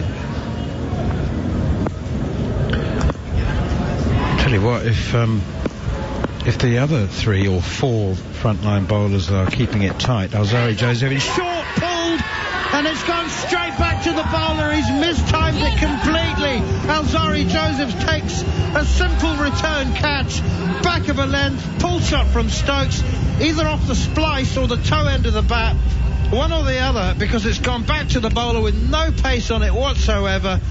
And Ben Stokes is shaking his head in disbelief. He will feel that's a soft wicket, but Alzari Joseph, he doesn't care what kind of wicket it is. It's a wicket, and England are 53 for 4. Well, it's a big wicket. It's the England vice-captain, Ben Stokes, and it was actually a better catch than you might imagine. When you look at that replay, you just see it spoon very gently back to Alzari Joseph. Ben Stokes looking to pull the ball, and he came off the splice straight back to the bowler. But when you see a batsman play such an aggressive shot like that, it's easy for the bowler to think that the ball is going to come back at him quickly, and actually it just looped ever so gently. So he did well not to panic and just keep his eyes on it and snaffle it, and that's a big moment for Alzari Joseph. I mentioned that he's been a little low on confidence because he's had nothing particularly to work with in the first 2 games, but he's just looking as though he's running in with a bit more belief now, and that wicket will have done him the world of good. And it's just given West Indies a glimpse here of the lower middle orders. Bairstow joins Lees, Folkes in next, and then the bowlers. So it's a good morning for West Indies so far. As I was just trying to make the point that which a question, actually, it's not a point at all, it's a question for you. If 4 of your 5 bowlers are keeping it tight, and you've got discipline, and you've got one chap who is able to bowl 90 miles an hour, can you afford to just say, Alzari, I just want you to bowl as fast as you can, and I know that you're going to bowl bad balls, but hopefully you'll make something happen? Yes, I don't think he's a 90 mile an hour bowler, though, Alzari Joseph. Not that quick anyway. He's lively, I would say. New over begins, and that's full and wide and left alone from Kemar Roach by Alex Lees, and it remains 53 for 4. In about half of his test matches he hits 90 miles an hour, so I would call him 90 mile an hour-ish bowler. Certainly probably more high 80s than 90 miles. He's had an injury as well, and I'm not sure he's quite as quick, or hasn't been in these 3 test matches as I've seen him previously. Here's Kemar Roach up to the crease now, around the wicket, and that again, I think Lees is playing inside the line deliberately, and remains on 31 from 94. Well, if he's not 90 miles an hour, then as your captain, he's still got to say you're the quickest bowler in the match. So we want some pace. We've got it tight at the other end.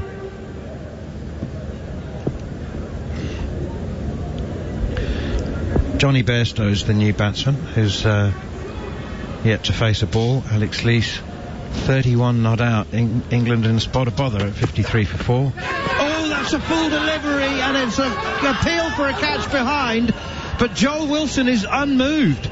Joshua De Silva has actually fumbled it initially, which confused the issue, and there's now a massive discussion. It sounds like haggling in a market between the West Indian players as to whether to review this or not for a catch behind.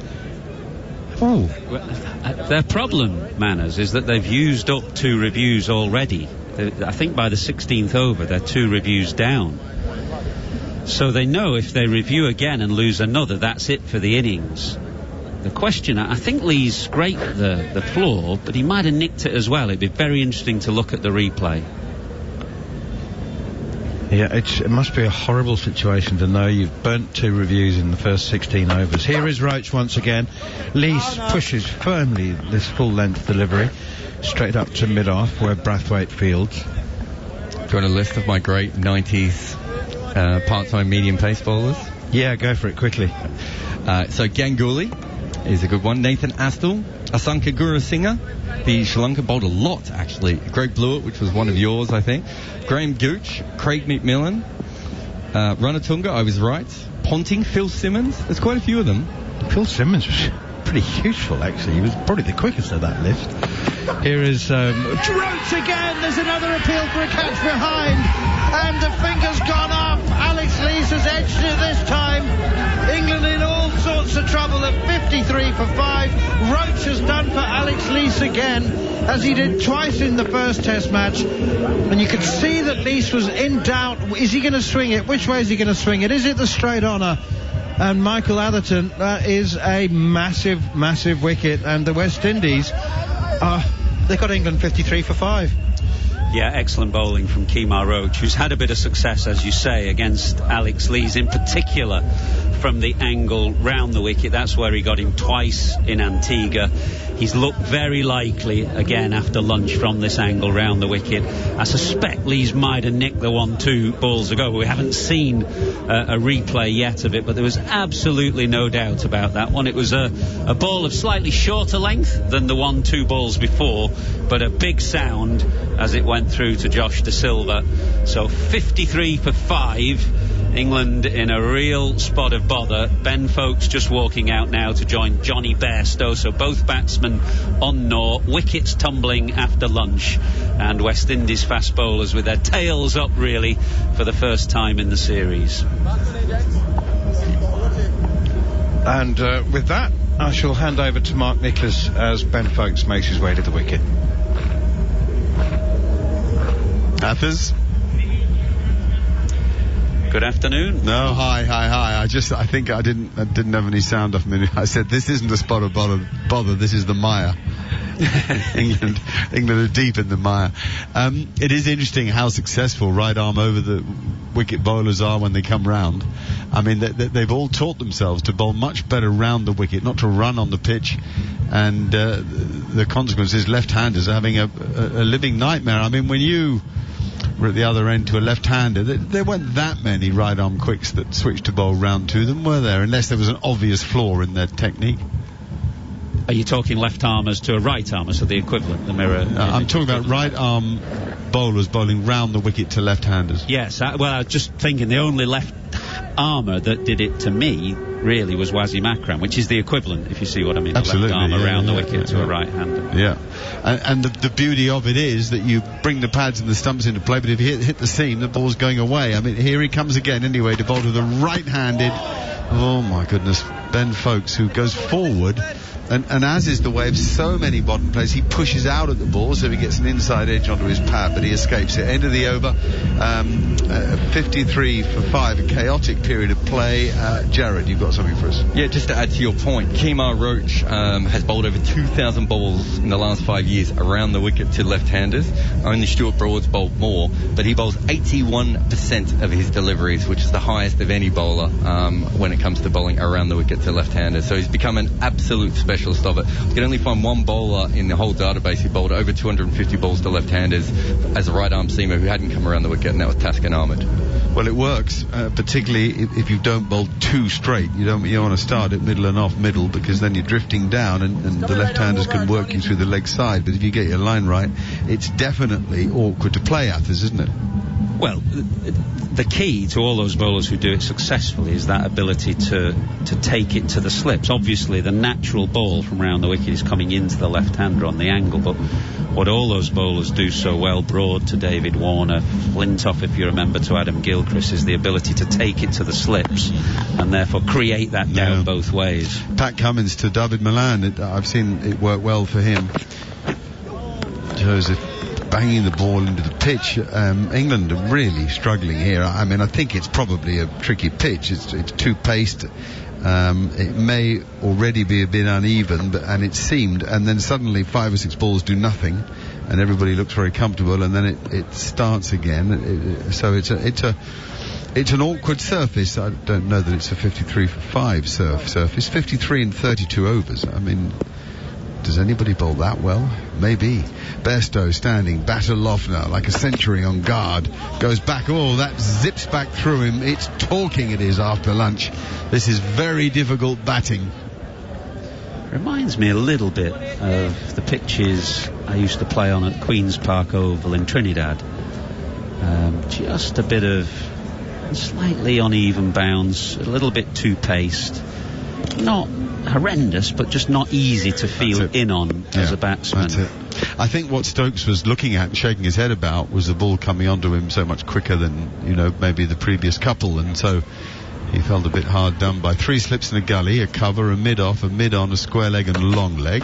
Joseph again beats him, nicks it. Yes, he does. Johnny Bairstow's a goner as well. England are in free fall in Grenada. They sure are. This was a timid defensive shot from Johnny Bairstow, who got one that zipped previously. This one just held its line. It didn't really fly through. Josh De Silva took it down ankle height, really, but it's more success for Alzari Joseph, who after a difficult tour is just full of confidence now. And Bairstow, he's also gone none of 3 balls, 53 for 6. England in disarray after lunch here in Grenada, and they have just got to scramble a score now, try and keep themselves competitive on first innings, scramble to 150, 70 if they can, with some lower order runs, but it seems a long way away right now.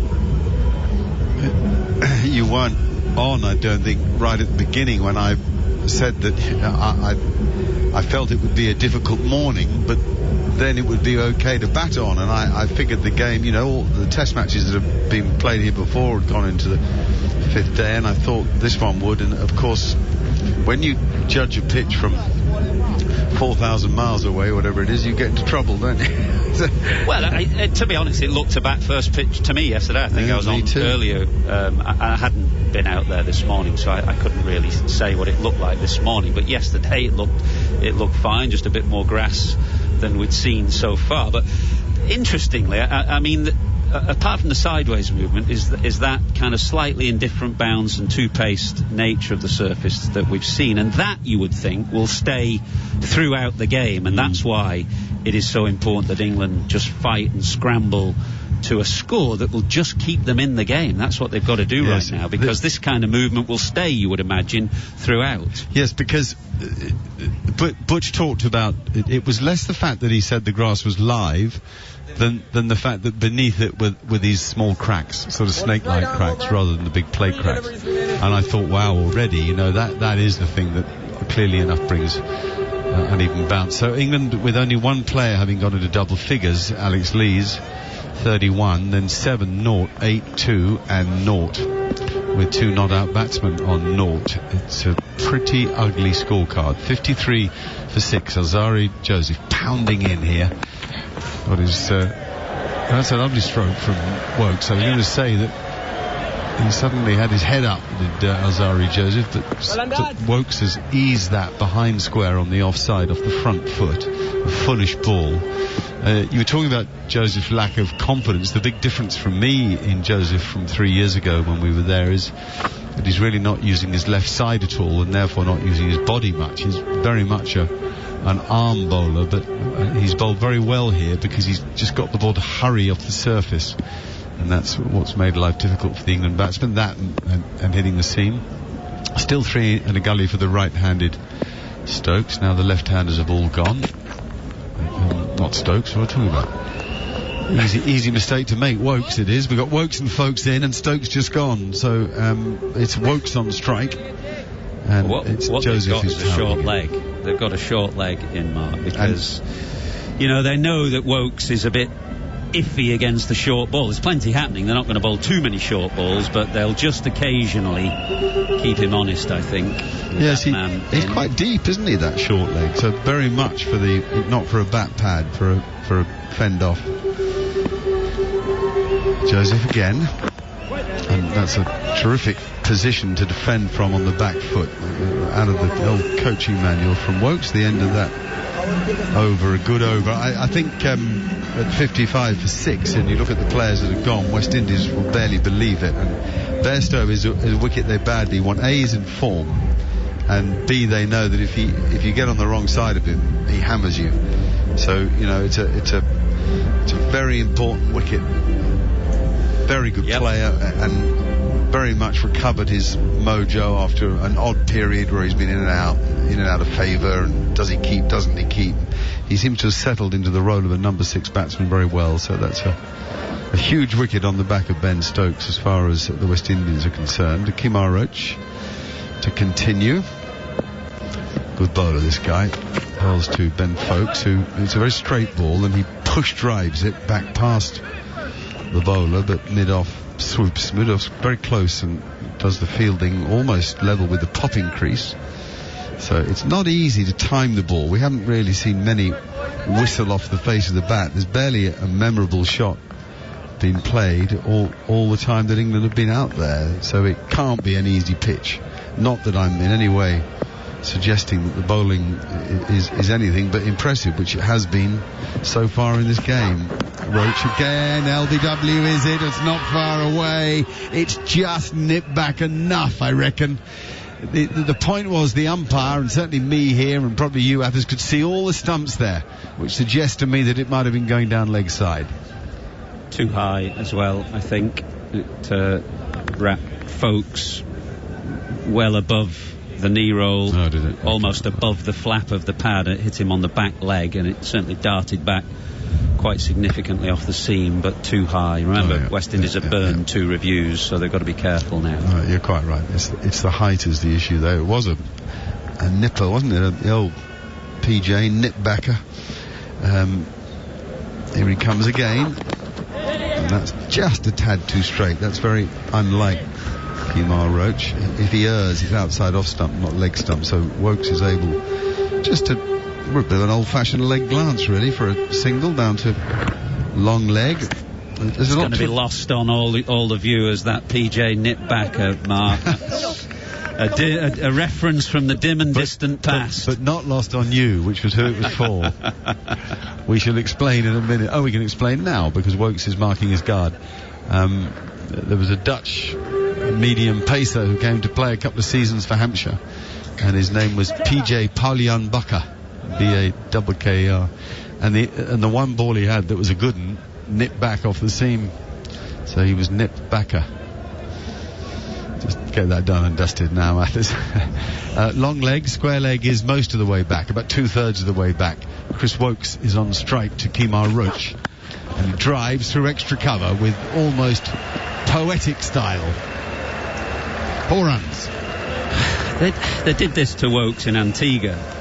I don't think they bowled him a bouncer for first 40 minutes one morning in Antigua until Jayden Seales came on and knocked one round his ears, and he gloved the first ball through to the keeper. They can't just keep plopping it on the drive for Wokes, who's a beautiful cover driver of the ball. They've got to just put one round his lug holes. What, one every 3 balls? Here's Roach again. Leaves it alone. I think you're right about not using the tactic enough, and if he does want to have a swing at it with long leg and maybe square leg back as well, I think it's difficult because the bowling's been disciplined and there's plenty happening, and you don't want to lose that discipline by suddenly bowling a load of short balls or bouncers. But it's just occasionally, just to let Wokes know that he's a bit iffy against the short ball. And he waits now, just a murmur around the ground, more of a sprinkling of spectators than a handful. Forward goes Woakes, half forward, just outside the popping crease with his front foot. And he defends, and it just gently rolls towards mid-on. It's the end of that Roach over. The score's 60-6. England in serious trouble here in Grenada. And I think Athers is moving out of his celebrated seat, and Darren Goff is moving into the one next to me. We'll hear from Athers later. Goffy, tell us. Well, good to hear my old captain, Michael Atherton. I've not seen him for a while. Hope he's well and enjoying the Caribbean. But yeah, interesting, isn't it? 60-6. As soon as it just offers a little bit for the seamers, England technically come undone. Time and time again. If Joe Root doesn't come to the party, England crumble. Simple as that. Simple. You look at the century makers for England over the past, 2-3 seasons. Look at Joe Root compared to anybody else.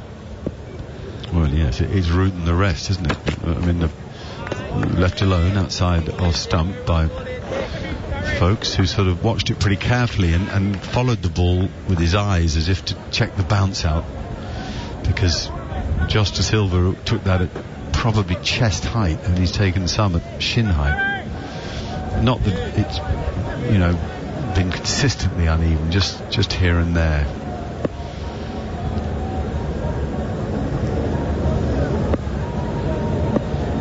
England players on the balcony looking remarkably chilled. A few smiles on faces. That's on the back foot by Folks, and he pushes it to short extra cover for no run. Very difficult to be as relaxed as they appear to be, I'd say. Joe Root wanders along now to chat to the analyst, who's talking to Marcus Trescothick, the batting coach. Yeah, well, they went on a lovely cruise, didn't they, on a catamaran a couple of days ago? You tell me. Yeah, catamaran, team trip on a catamaran. Enjoying the downtime. It's a great line from Alzari Joseph, who's really got through his action as his confidence has improved. He got rid of Ben Stokes, which is such a boost for any bowler. And he did for Alex Lees. That was Alex Lees nicking a ball from Kemar Roach. Then it was the same Joseph that got rid of Johnny Bairstow. Extraordinary happenings, really. 34 overs and 3 balls, only 60 runs scored, and 6 wickets have fallen. England put into bat by Craig Brathwaite. Again, a good line from Joseph, left alone by Ben Folks. Same thing, he watches it all the way through to the keeper. That might be a habit he has as a keeper. He might, want to check the bounce of the ball out for his own work with the gloves later. A lot of batsmen will follow the ball behind the wicket when they know they've nicked it. Why is that? Mad, isn't it? It's because you want to check out them catching it. And that's why when you haven't nicked it, the first clue anybody should look for is where's the batsman looking. Because if you haven't nicked it, you don't bother to look because you don't need to in your mind. It's played reasonably well, actually, because it hit the bat hard. He'll have known about that with his bottom hand. It was 142 kilometres per hour, that ball. Anyway, it's safely negotiated. It's amazing, isn't it, Joseph? It disappointed me, actually, the last Test match, because I saw him on the last tour to the Caribbean, and I was impressed by him. Young man, a lot had happened in his life, but I was impressed when he got a ball in hand. And then the last Test, he disappointed me, but already this Test match, 2 for 10, 7.5 overs, and he's bowling a lot quicker than he did in Barbados. Yes, he is, yeah. He's got good pace, and Folks is back and works it off his ribs, I'd say, for a couple down to long leg. So that's the end of the... No, is it the end of the Joseph over? I think it is, yeah. Goffy, with the score at 62 for 6, and you're watching Alzari Joseph, I've just been talking about the fact that he doesn't really use his left arm and left side. He's a one-arm, right-arm bowler, and he kind of proves that there's lots of different ways to do it. It does, but there's a lot more potential in there, it tells you, because what people are going to realise is but a lot of your speed and rhythm comes from that front arm. You've got to get that high elbow, you've got to use that front arm to pull through, and it brings down the power for your right arm to be able to come through and follow through. There is so much potential there, and it could be even quicker, could be even better. But you don't want to play too much, but these are simple technical issues. by using that front arm to pull down a little bit more. We talked about Chris Woakes, didn't we, the last test match. Didn't use his front arm at all in Barbados. Jayden Seales now replacing Kemar Roach, and bowls a swinging half volley that Woakes just dabs at, really. It was such a brilliant ball, he was quite surprised by it. He dropped his bat on it without moving his feet at all, and it squirted off the edge, and the slip sort of parried it on the bounce, and he's got a single out of it, and he's got off strike. It's almost like he was done for lack of pace there, I think. Yes, it swung late, but it's almost like Chris Woakes were expecting it to come down quicker. But it was a loosener, wasn't it, from Seales? It's bound to be a little bit slower. Well, maybe that's the pace the ball swings at. Yeah. Very interesting. Oh, that's a full bunger, and complete miss by Folks, who just mistimes it to mid-on. Probably in this situation he's a bit tensed up and resolving just to watch the ball and survive for a while. And of course, if he'd been in and playing freely and the shoulders were nice and relaxed and the hands soft on the bat, he'd have creamed it back past the bowler. It was a lovely height to hit a full toss, about shin height, but he missed.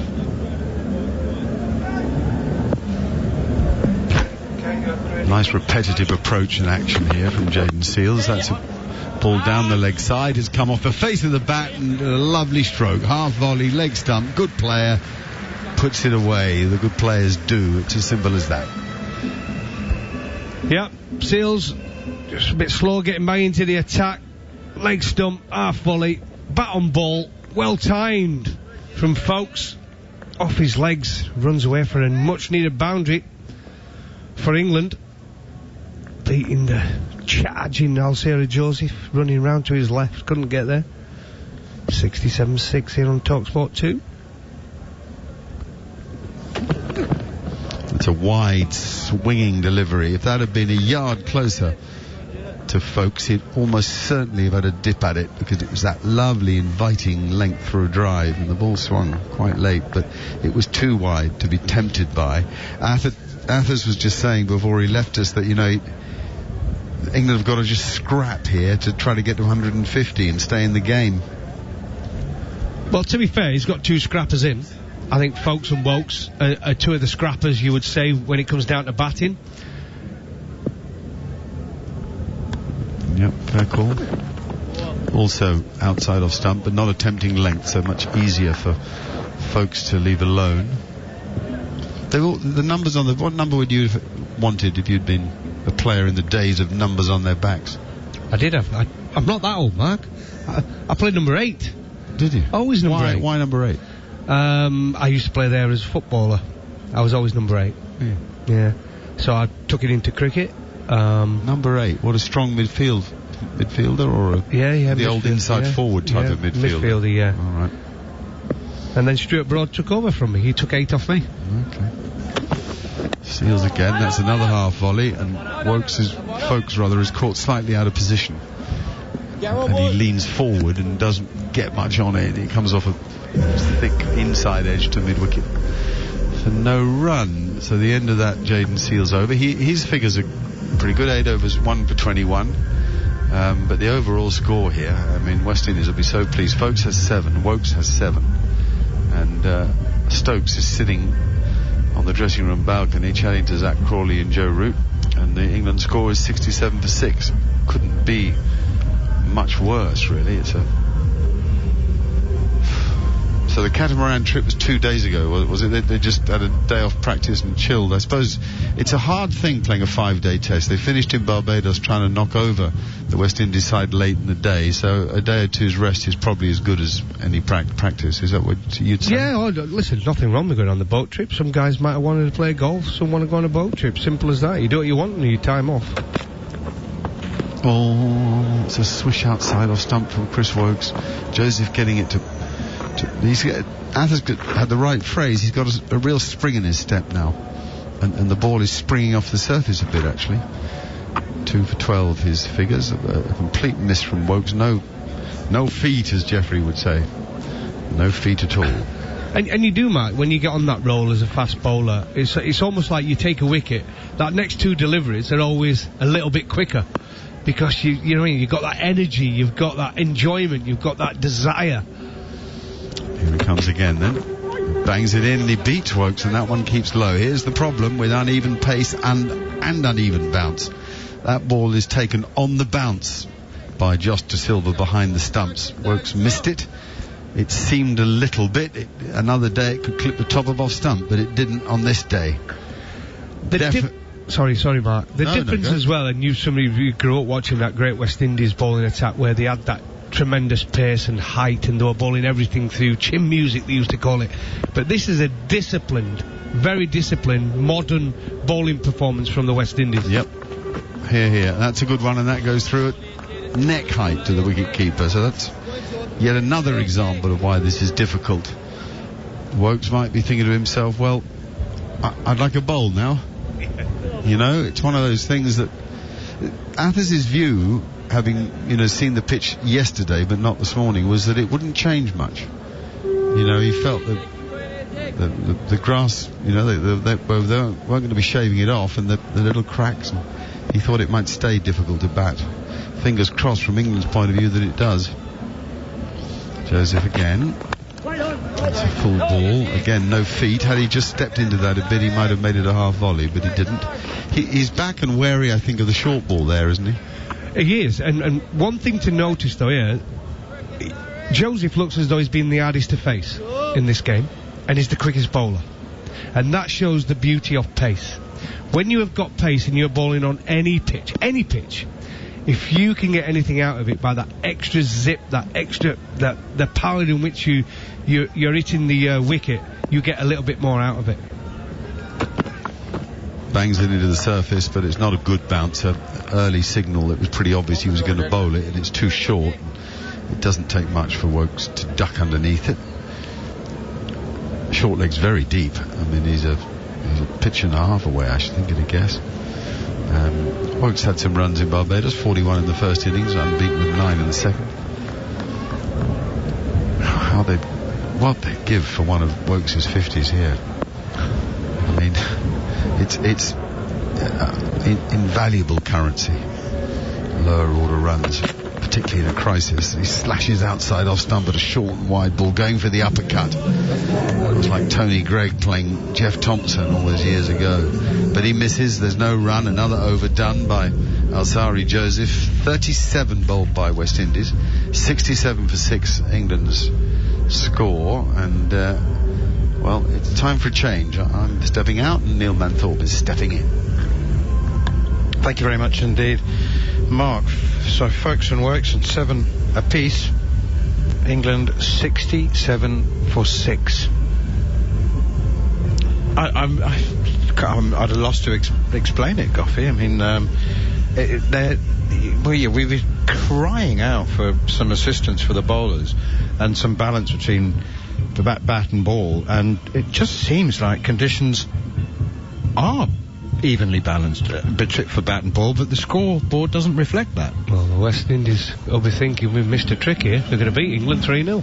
Jaden Seals full and wide outside the off stump, and it's left alone. But then the players would have backed themselves. I mean, Phil Simmons was calling for pitches like this from before the first test, of course. Yeah, as I said to Mark, I think it's been a very disciplined bowling performance from the West Indies. They've turned themselves in. Like I said, they haven't got the Ambrose, the Walshers, the Pattersons, the Marshalls, the Roberts. They haven't got those type of bowlers anymore.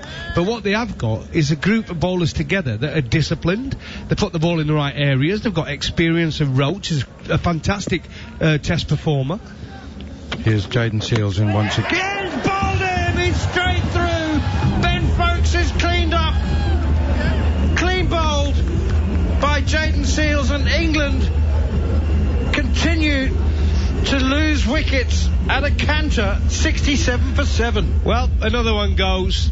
Seals, we've just been saying what talent they've got, the West Indies. He gets the ball in the right areas. This one just slanted into the right-hander, gets through the gate, and it's another one down for England. The West Indies are on fire in Spice Island.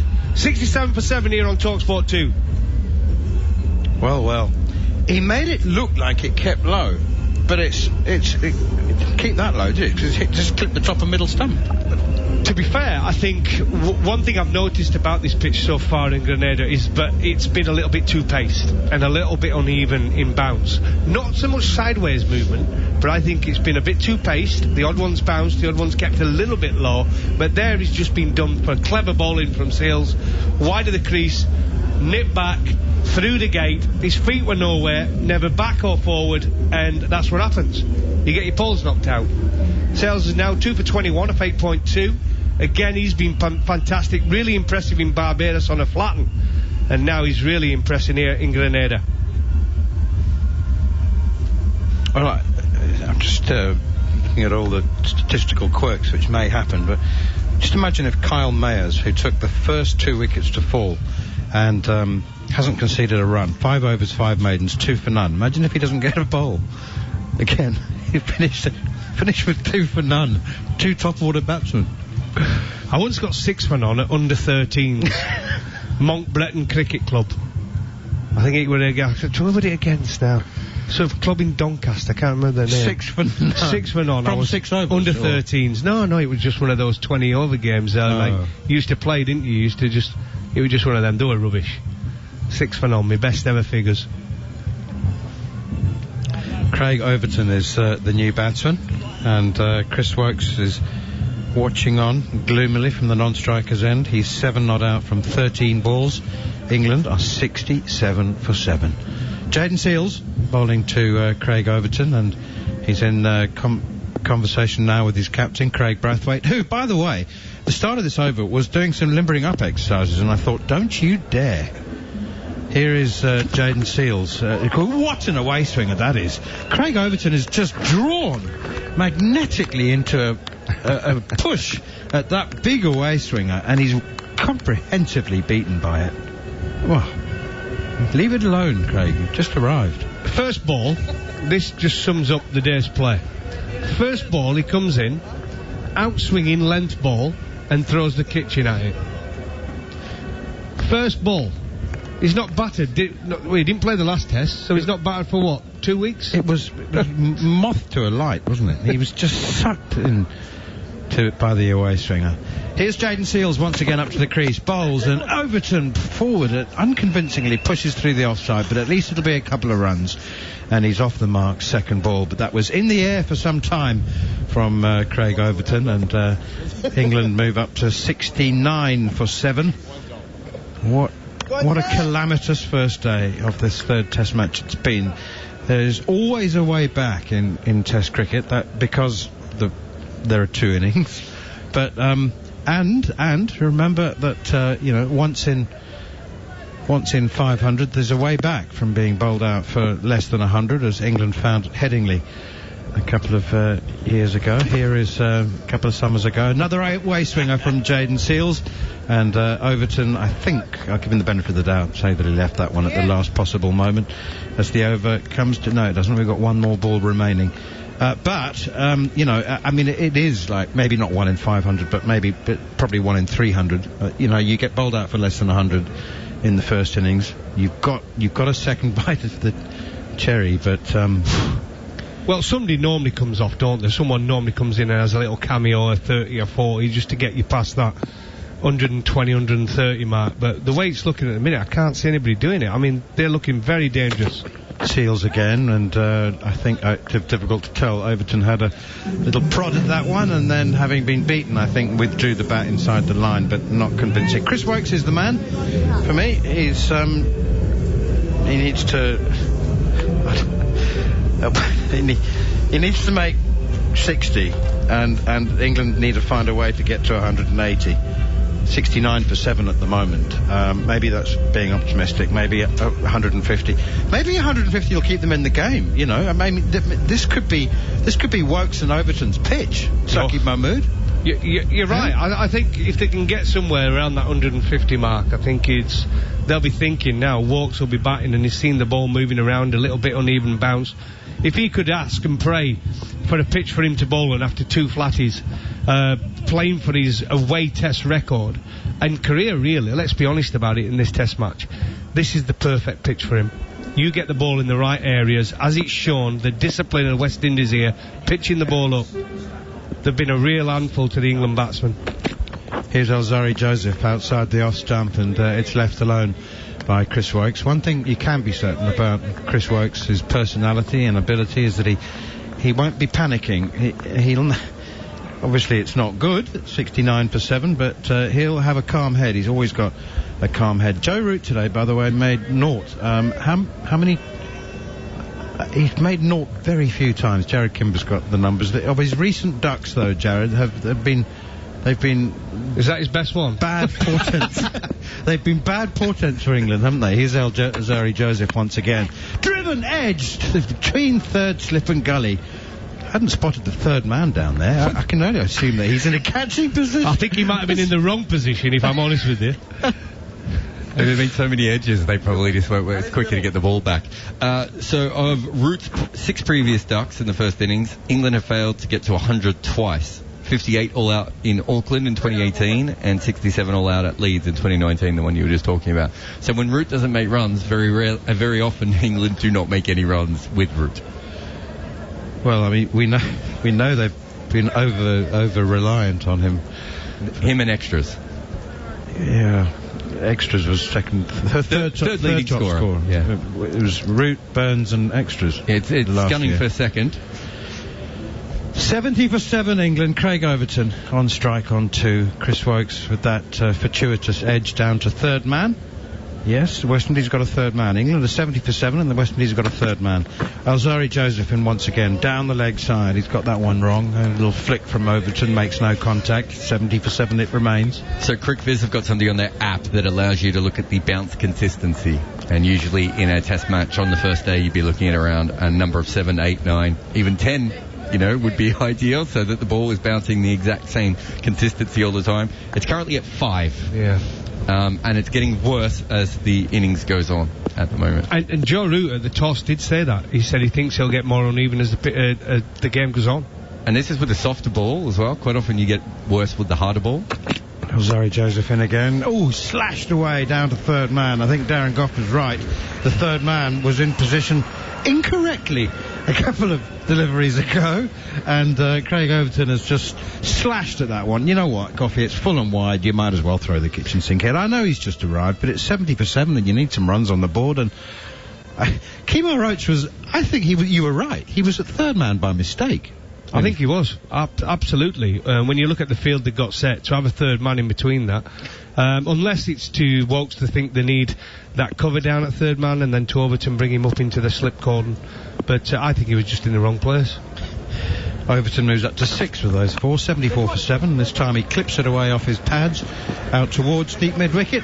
And there's a chase on for Kyle Mayers, and he overhauls it now. It's Shamar Brooks, I beg your pardon.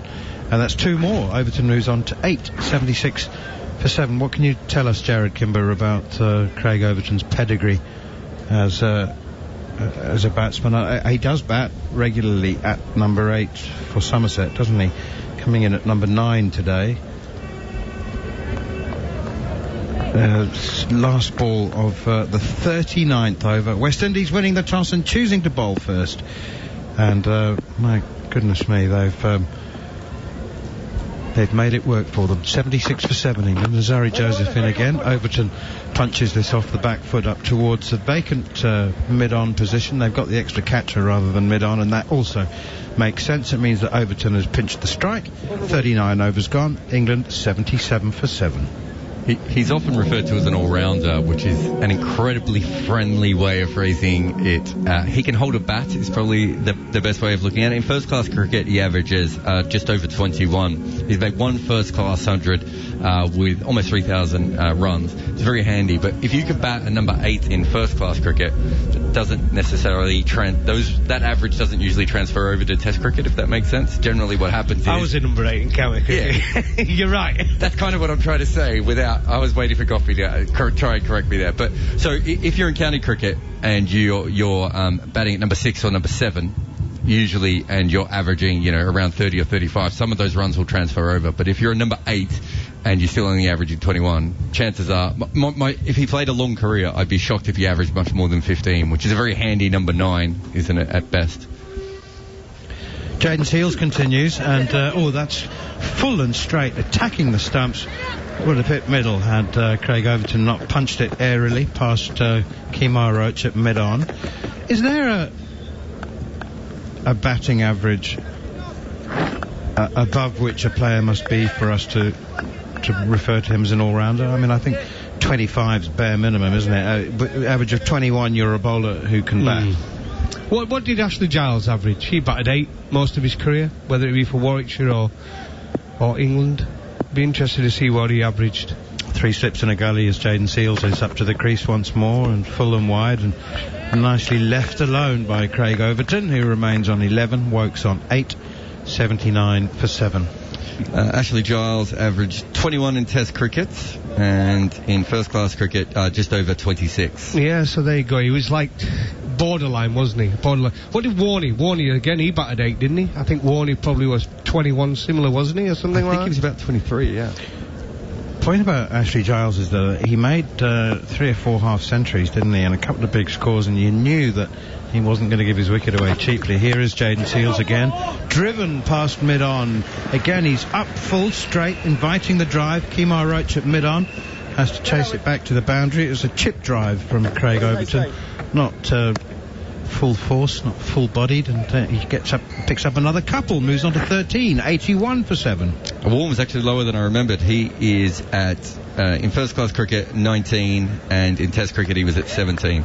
So if you're averaging 25, you're going to struggle to bat at number 7, aren't you? And to be an all-rounder, the real help is if you can bat at number 7, because you can then fit an extra bowler into the team. Here is Jaden Seals again, keeps low. Ooh, that's the uneven bounce. We've seen a couple rising up to shoulder height from that length, and that one's gone through, it's maybe thigh height. That's been the biggest thing for me watching so far. It's not been the sideways movement, I think it's been the uneven bounce. Now, I cannot see how that's going to improve as the game goes on, but do the West Indies know something we don't? That was knee height, beg your pardon, not even thigh height. That has squatted. I mean, that's really, really kept low. Taken on the half volley by keeper Josh De Silva. Here is Seals once again down the leg side. It'll be 4. Little flick from Craig Overton. I don't think he made contact with anything. It didn't make contact with his bat or his pad or his thigh pad. And it certainly didn't make contact with Josh De Silva's left glove either, because it's byes. It was a poor, ill-directed delivery. I think Josh De Silva might have done a bit better, to be honest. He seemed to dive from a standing start. He didn't even move his feet at all down the leg side. You would have expected a keeper to pick up that line a little earlier and move his feet to get down the leg side. So 4 byes, embarrassing. Seals in once again, full outside the off stump, and again it's left alone by Overton, who remains on 13. Chris Wokes has 8. 40 overs gone. England are 85 for 7. And, I'm delighted to say that Matt Pryor has joined us for the next half an hour, but I'm also slightly concerned because I think he's verging on speechless. So that would be the wrong industry. Never. It is hard to explain. Drinks are being taken, Matt, which gives you an opportunity to just tell us what you think has happened. I mean, credit to the West Indies. You know, they have bowled well. They're getting a little bit ragged now, but first session was very good, and England's batting has been hard to explain. It has been hard to explain, and I think the first thing I would say is we haven't seen this wicket up close, so we're commenting from afar, if you will. But it's certainly got in the England batsmen's heads. It seemed to this morning it did less, and as maybe the roller wore off or lacquer came off the ball or whatever theory you want to come up with, it just started. It was actually before lunch, about 4 overs before lunch. It really started to move around. But as a batsman, what you have to do then is steel yourself with, right, let's make sure I don't gift a wicket. If I get one that jags back and rips through bat and pad, fair enough. Make peace with that. But don't go and chase one outside off stump. Play your stump. You know what I mean? You have to be quite resilient and very clear of thought when you're batting on a pitch that's doing something. And England haven't been able to. West Indies have bowled okay. There are, a few balls have moved around, definitely, but it's got into the England batsman's psyche. And the reality is, whenever you're 85 for 7 on any surface, there's an element of poor batting. There has to be. You look at a couple of the dismissals; they have been very soft. It's not looking good. But don't judge a pitch until both teams have batted on it and all of that. Yeah, well, Goff and I were just saying, it's, I wouldn't say it's exactly an English style pitch, but there is seam movement and the up and down bounce, and Woakes, Overton, Shakib Mahmood, Ben Stokes. You've got to give them something. You've got to give them a chance, haven't you? You've got to get 150, 160. Yeah, get in the game. Or right now, stay in the game. England have to find a way to get to a score, because, as I say, on any surface, getting bowled out for 100, you're out the game, because there's so much pressure on your bowlers to then take early wickets. They try and chase it, don't bowl as well. West Indies batsmen get off to a bit of a flyer. You've got nothing to play with. Whereas if you can get to sort of 150, 180, we're 85 for 7, so we're not sort of course you want, 250 minimum, but we're nowhere near there, but England's mentality now has to be, right, a couple of partnerships just to get us up to a score. But the other thing is, West Indies are about 40 overs and England are only on 85, so it seems, look, we will be critical, of course we will, but there is obviously a lot in this surface that makes it very tough for batting, and not just the sideways movement. I think it's very hard to time the ball, as we've seen. Some are bouncing, some are keeping quite low. So there's variable bounce and there's sideways movement, which is always going to be a challenge. I suppose what we, as England fans, have to hope is that the remaining England batsmen get to a score of 150 or so, and when it comes to bowl better than the West Indies. Here is Kemar Roach, bowls outside the off stump. Chris Woakes leaves alone, and there is no run, no addition to the score, 85 for 7. Jack Leach and Shakib Mahmood to come. I know that right now these two will probably just be wanting to get through a couple of 3 or 4 overs and try and just sort of calm things down, but then there has to be a game plan, doesn't there? I mean, so one of them, whichever is feeling more confident, I suppose, in better form, needs to take it to the bowlers a little bit.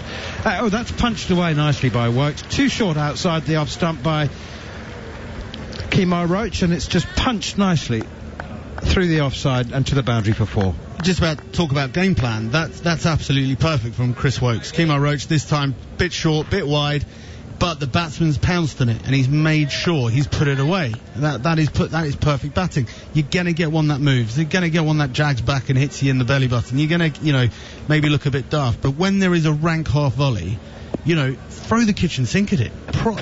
Hit it. Played defensively this time, and then do that when there's a good ball. Just be committed to your forward defensive and do things technically correctly. And I think that's what can happen again when the ball is doing a bit and moving around. You get a bit tentative and you sort of prod, and then you get the long half volley that you prod at, rather than absolutely getting in a really strong position to try and hit it. Certainly, if I was there now, I'd be going, right, if it's in my area, I'm going for it. And if I nick it, it's going to take some catching. But you have to keep some sort of positivity. Woakes on 12 with that boundary earlier, and this one also played defensively back down the wicket. Fielded by Alzari Joseph at mid-on. 89 for 7. Just a reminder of what has happened so far. We've only had 3 double-figure scores, 31 from opener Alex Lees, and the double-figure scores from the men currently at the crease. Craig Overton on 13, Chris Woakes on 12.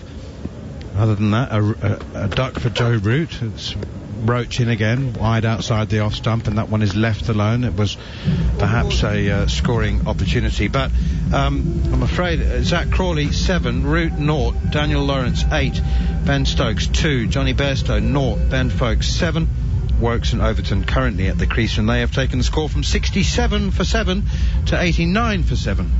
A partnership of 22. 41 overs gone, 89 for 7. And here's Mark Nicholas. Thanks, Neil. There's not much to add to that. It's not quite catastrophic, but it's not far off it. It's a real problem, this, for England. Matt Pryor just made the point about, you know, if you've only got 100, you're pretty much out of the game. You'd have to bowl, well, I don't know, you know, this uneven bounce, you bowl the opposition out for 175, you're probably not out of the game, truth be told, but I don't think the pitch is going to get any easier. That's the problem. Here comes Jayden Seales coming in with really good rhythm today, and that's a thick inside edge from Craig Overton that goes out to mid-wicket for a run, which will bring Chris Wokes on the strike. Do you know what I mean, Matt? It's not like you're going to get 400 second innings, is it? No, it doesn't look that way. But I think even if you did get bowled out for 100 and opposition got 175, 75 runs feels a lot of runs on this surface. Yeah. So if you get 110 and they get 150, you're in it, if there's 40 in it. Yeah, sure, you get a bit of a fast start, get level, none down, and yeah, I mean, then you very quickly suddenly get in the box seat. Mind you, we've seen these last few years how cricket continues to amaze us. Seales again now into Wokes, who tries to drive, but again, I wonder if it's this uneven pace, you know. He doesn't. Wokes is a good drive with the ball. He's not getting near the ball, though. That's the only thing. His footwork today is, well, minimal. Let's say that. And so he wasn't anywhere near the ball, and he had to really throw hands and arms at it, and he didn't, because it's a test match. Sort of length of ball, fullish, that if it had been a one-day game, he'd hit back over the bowler's head, or even inside out, or sort of over mid-off. But anyway, he didn't get any proper timing, and therefore no run. He taps the ground in his relatively orthodox stance. He picks up the bat now to stump height. That's down the leg side, and the whole thing is a bit of a disappointment and easily taken by Josh De Silva, and one of the few balls of the match to forget. So many balls have had something on them in this game, whether movement, seam or swing, whether pace, whether low bounce or high bounce. If only we could say there have been loads of strokes played that had us gasping, but only 2 or 3 of those. And only a murmur around the ground. The support here is mainly English, and not that much of it, nothing like Barbados. Seales again. And that is drivable, and that is stopped in the gully. I thought that might have carried to gully, but not so. Shamar Brooks is fielding there. It did go in the air for a while. Yeah, I think your point about the two-paced side of this pitch is a good one. I think you look back at all the way to Zach Crawley's dismissal, and so soft, just chipping one to cover. But there's got to be a reason for that. Maybe it is the fact that he thought the ball was going to come on a bit quicker and it didn't. Well, obviously that's what happened. It goes way down the leg side, and that's lovely footwork from the wicket keeper. We really haven't seen him anything like his best in this series. That was really good. Feet working, and the consequence of it, even way down the leg side, he was behind the ball when he took it. The art of wicket keeping, Matt. Hours spent perfecting that, huh? So many hours. Hours and hours and hours. And the key element is footwork. I mean, and that was so good about that take from De Silva, was he really got some energy in his legs and pushed across and was able to get there with both hands. And again down the leg side, much the same as the ball before, as an appeal. Jason Holder's going mental there, believing that it's out. But nobody else does, not least the man who caught it, Josh De Silva, behind the stumps with more good footwork. He had no interest at all. So that's the end of that over. 2 poor balls to finish it with. Jayden Seales 2 for 28 from 11, has bowled very well. England in big trouble here, 7 down on a pitch that's snaked around, various pace and bounce to challenge the players, and England's technique simply hasn't been up to it. 42 overs bowled, 90 for 7 the score. Jason Holder still marching around, looking behind him as if to say, I'm certain, and Josh de Silva's just looking at him like, calm down, ex-skipper. I'm afraid to say that you're imagining things. You heard something that simply didn't occur. And actually, we've just seen the television replay, or are seeing it, with ultra edge, and needless to say, there's a massive gap between bat and the ball. Overton on stride, bowled him straight through him, a nip backer. No problem for Kemar Roach, pinpoint accurate, hits the seam, and that's too much for Overton to cope with. England 90 for 8. Another one gone, this time Overton, and it just seems all a bit easy. Another one nips back, yes it moves, it swings slightly, nips into the stumps, but the defence, Overton, all he can do is sort of play around a straight front leg, falls over, of course comes up, pulls the face as if the ball's come down with grenades on it. But really it's, you've got to play the line, get in a strong position. Very easy sat here, I know, but very frustrating to watch at the moment. Craig Overton goes for 14. England now in big trouble. 8 down for 90. Well, Craig, he kind of had a long look at the pitch, but he didn't play forward. You know what I mean? It was a full ball, and he just didn't go forward. He just stood in his crease and missed it. This is it. You can pull faces all you want, but the balls came in. That's what Kemar Roach has done all series. Got the ball to come back into the right-hander. You can't suddenly be mystified by that. He's not moved his feet, played around a straight front leg, sort of almost fell over in the process and got bowled. So who today has got a crackerjack ball? Joe Root, good ball? Good ball. Good ball, little good area early on. Fair enough, it can happen. Yeah, that can happen on naught. I mean, if you run through them, Crawley, chip to cover. Lease. I would say, go on, Jared, come in. I was going to offer a couple, but you come in. Well, I was just going to say on Root's ball, it moved less than 1 degree, but it was in a good area early on. It was one of the better balls, which doesn't say a lot, I think, about some of the other dismissals. Is that fair to say? Yeah. I mean, you could argue that Johnny Bairstow got a good ball.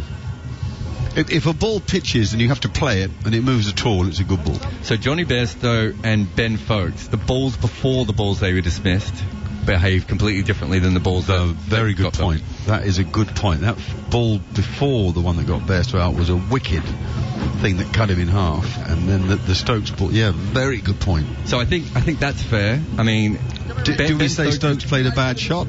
I think it was just a little bit like Crawley, wasn't it? It was just a little bit slow in the pitch, maybe? Well, I thought the opposite. I thought it might have hurried him a bit, which is why you might be right, yeah. Toe ended it, but I don't know, really. Difficult to be sure. For me, it seemed away from him, which meant he had to try and catch it. Yeah, catch it a bit. Here's Roach now to Jack Leach. His back. That's as good a defensive shot as we've seen from anybody all day. And one thing we often see from Jack Leach is very well organised defence. I don't mean to bring the curse upon him, but he's a very organised defensive player, and actually keeps it more simple than many in the top order. Yeah, I would say Lee's got a reasonable ball, Crawley slapped it to cover, Root got a goodish ball, Lawrence missed a straight full ball, Stokes tried to pull a long up and got it wrong, or a short ball and got it wrong. Roach bowls again and again, Leach in an excellent position, hits it to mid-wicket for no run. Bairstow, yes, pretty good ball, but the one before caused him all sorts of grief. Not much footwork from Foakes, and none from Overton. It's a pretty ordinary batting performance. I know that was the point I was trying to make earlier, is this wicket has got into the batsman's minds. You know, you can't play whatever happened the ball before. The strength of the batsman's mentality is to play the ball that's coming to you next. Roach full and absolutely perfect that could have been Alan Border from Jack Leach there. Absolutely perfect. In fact, it wasn't un-Border-like in its style.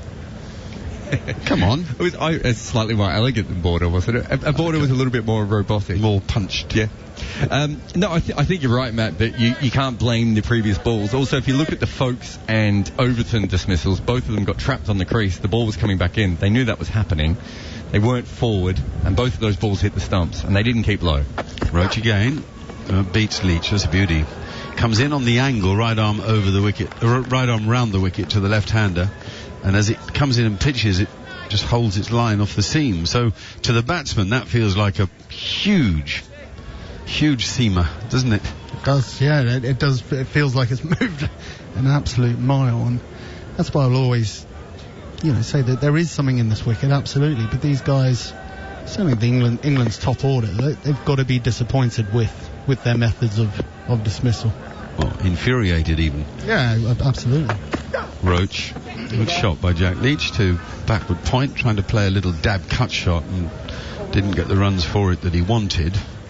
England still don't have as many as Leach made against Ireland at Lord's. England 90 for 8 with Leach yet to score. Wokes on 12 from 26 balls. A picture of an extremely happy pair of Grenadian ladies sort of dancing lazily to the sound of the steel band, smiling at the scoreboard, generally relaxed and happy with life. What a wonderful way to feel, so unburdened by anything. At least that's how it seems from this distance. Just coming back to this pitch and how England's top order might be feeling now. I remember very early on in my career an England tour with the great Rod Marsh. We're in India on a pretty sporting wicket, and I got out and he came up to me. I'm not going to bother with the terrible Australian accent, but he came up to me and said, "What do you think?" And I said, "Well, I've looked at the TV and it was a pretty good ball." He turned around and looked at me and went, "Mate, you're paid to keep good balls out." There you go.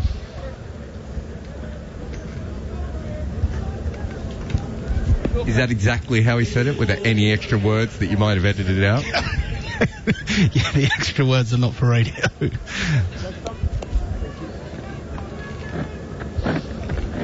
Rod Marsh was an interesting character, sadly passed away very recently, just the day before Shane Warne left us. It was a double blow of monumental proportion and pain. A very interesting character, Rod Marsh, who, he was the last of the Australians you think would come and work for English cricket, both as a selector and a coach. Amazing, really. Jason Holder is back into the attack. And that beats Leach. We missed a ball there. We must admit to that now. We'll put our hands up because someone will complain about it, and we were too busy thinking about Rod Marsh. Rod Marsh. Anyway, the fact is that nothing happened to either of the balls because Leach managed to negotiate them without losing his wicket. Holder is the new bowler after some excellent stuff that's preceded him, particularly I think from Seals and Joseph today, and Kemar Roach. This is Holder again now. Leach is back in front of his stumps and works it to square leg where there's a fielder. You were about to say something at Rod Marsh. Yeah, I was very fortunate to work with him for a couple of years, I'd say, on the England Academy, and the one thing he had was just this steel. He made a ruthless desire to win, and he instilled that in all these sort of young English players, which again, being so Australian as he was, seemed a bit odd because you just never thought he would want a strong England team. Do you think then that makes Justin Langer a candidate for the coach? Here's Jason Holder to bowl again, and Leach is well forward, great footwork, a push into the covers, gets a single for it. I mean, if we never thought Marsh would, I never thought Langer would either. No. And I still can't see it. I just can't see how Justin Langer would coach England. Not straight after coaching Australia. That's exactly. The other point. And winning the Ashes for Australia. Or helping to. That's not to be confused with would he be good for the job. Yeah, I think he would be. I think he would be fantastic for this team in particular, with young batsmen that probably do need to show a bit more steel. Holder. Wokes plays it late and easily. Definitely slower with Holder. He's a slower bowler. The ball's softer, completely different from when he first bowled. In fact, he was on quite early and he got it to bounce through nicely. Cool, there's a guy who would have, on the TV now they've got a shot of Curtly Ambrose. There's a guy who would have got it to bounce through nicely. Curtly Ambrose. Ooh. His mate at the other end would have probably been alright as well, Courtney Welsh. Courtney. Welsh and Ambrose on this pitch would have been interesting.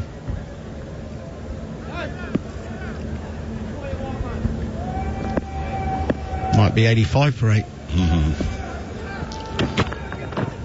That's wide and missed as Wokes goes on the big uppercut and misses it, and it flies through to the wicket keeper. End of that holder over. Little happened in it apart from the Leach single to extra cover. 92 for 8.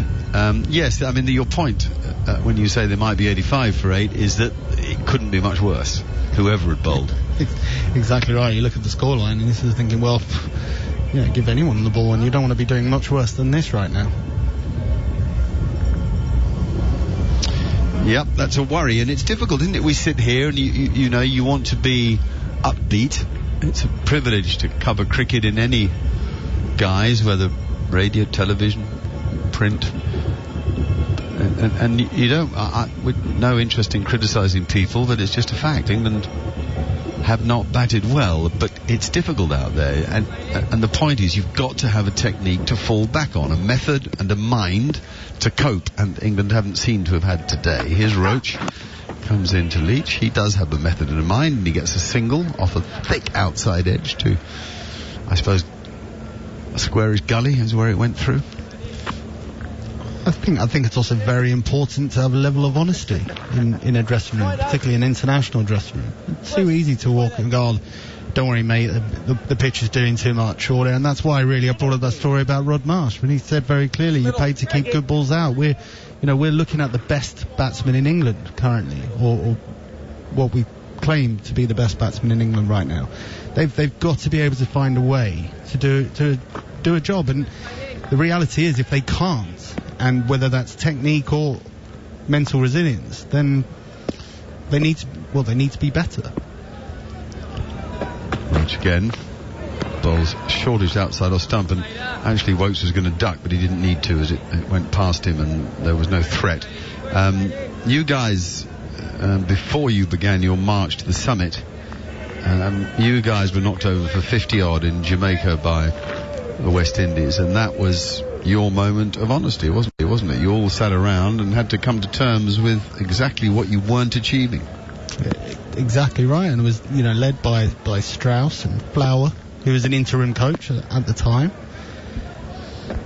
Roach bowls now, and that's a lovely drive on the up. That is the shot of the day. We've definitely had one there. His earlier cover drive was a gem of a shot, but it was off a long half volley. That was hit with great panache off a length, and full marks to Chris Wokes, who goes to 17 and England to 97. Yeah, and we just refuse to sit there and go being bowled out for 51 is okay. And Flower even made the point. What do you guys want to do as an England cricket team? You're the one sat there with, you're walking out with the jersey on. You should have the honour and respect for it. What, do you want to be number 7 in the world, or do you want to do something about this? And if we do want to do something about it, then there has to be honest feedback. It swings in to Wokes, who plays forward nicely, times it well, but Point runs around to do the fielding and there's no run. And ultimately we have to challenge each other seriously hard on the training ground. And as a group, the coaches and support staff, if you want to call it that, were there to push us as players as hard as we could be pushed, but also the players had to push each other. And it's something that we all signed up to, and that was really the moment that we were able to make strides forward. But it began with an honest conversation of where we were at, and that's a tough thing to do sometimes, to admit you're just not good enough. Roach again, left alone by Wokes outside off stump, who's actually dare one said his judgment of what to play and what to leave alone as being good. He's a pretty good player actually, and people forget that because he bats low.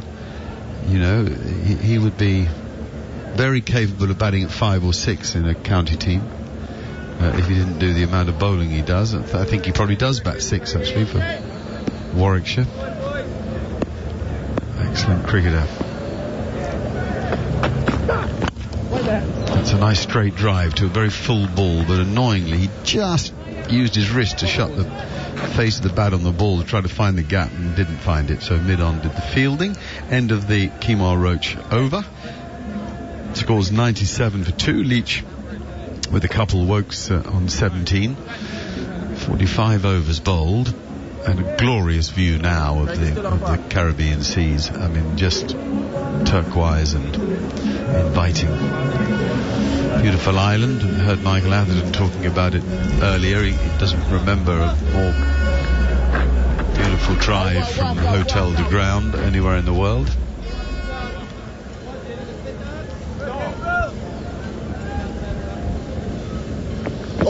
Only one England batsman who's out made double figures. Now Wokes has double figures as well. I think, oh no, actually Craig Overton made double figures. He made 14, but Alex Lees made 31.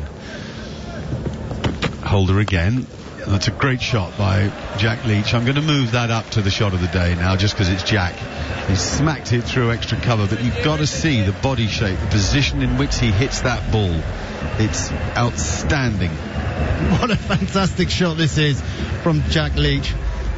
Maybe a bit of grit, bit between the teeth to show the batsman what they should be doing. He's got the opportunity, but he's just kept it really simple. And sometimes, as a top order batsman, you overthink it, whereas Jack Leach won't be doing that. He's got one method of playing, and he won't have anything other than that. But very, very orthodox. The ball was full. It was a little bit wide. He leant into it and played a fantastically straight bat.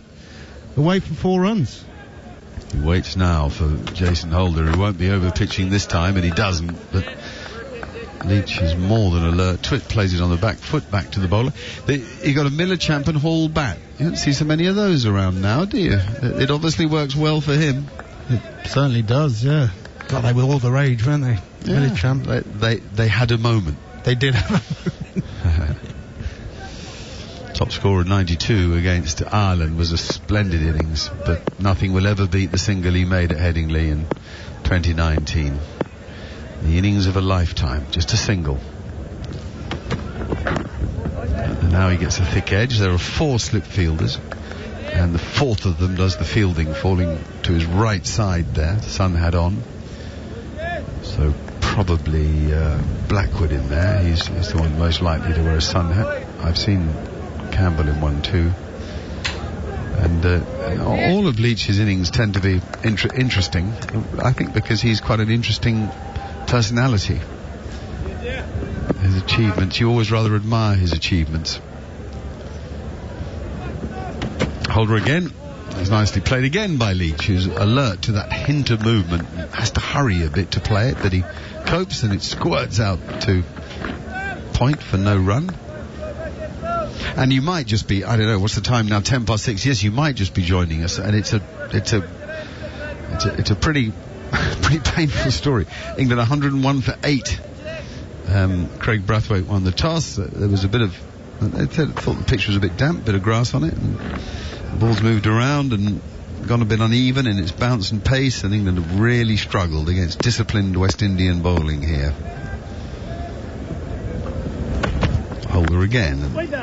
Perfect forward stroke. The mid-off has to run round and do the fielding. It's the positions that Jack Leach gets into. You know the body shape, head over the ball, bat straight, elbow up. That's how you're supposed to bat. He's been doing a lot of work with Trescothick, hasn't he? Has he? I would imagine, looking at him bat.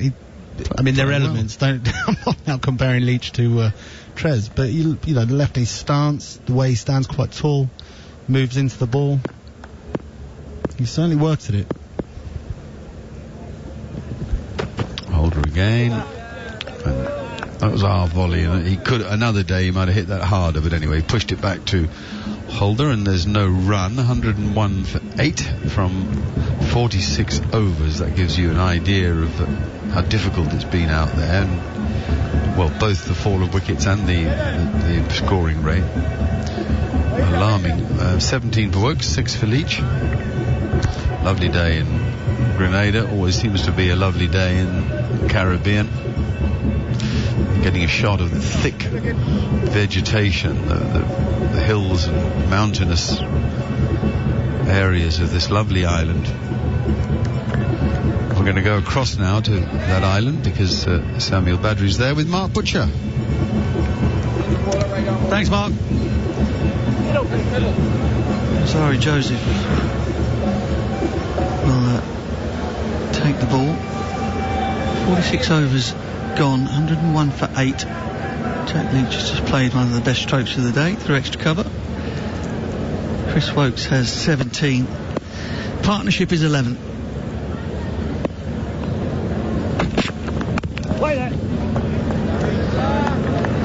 Wokes on the back foot, just knocks it into backward point. There's no run. Has there been any sign that perhaps with the ball over 40 overs old, it's just started to be a little bit less spiteful? Yeah, I think so.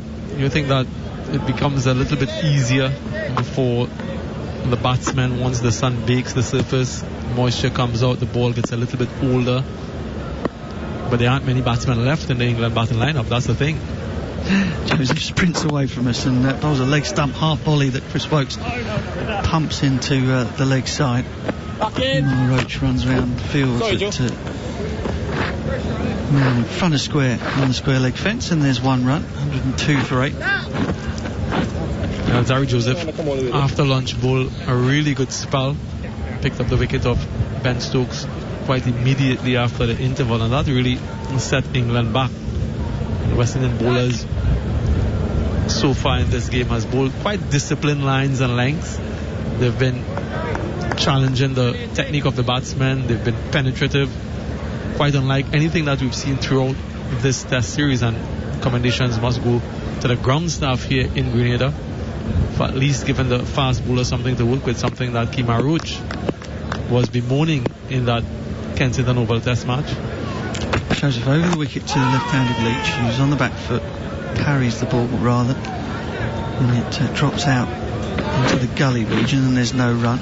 Yeah, I mean, certainly we've seen more movement from the surface. I think potentially that hasn't been the thing that's caused the most issues, really. I think it's just been the indeterminate nature of it.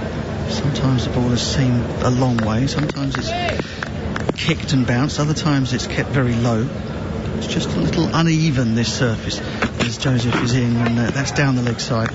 Leach tries to turn it around the corner, but rather tries to catch up with it after it's gone past, and misses, and there's no and which doesn't make it a bad pitch. It also doesn't make it a pitch where you should be 8 down for 100. I think England have donated 1 or 2.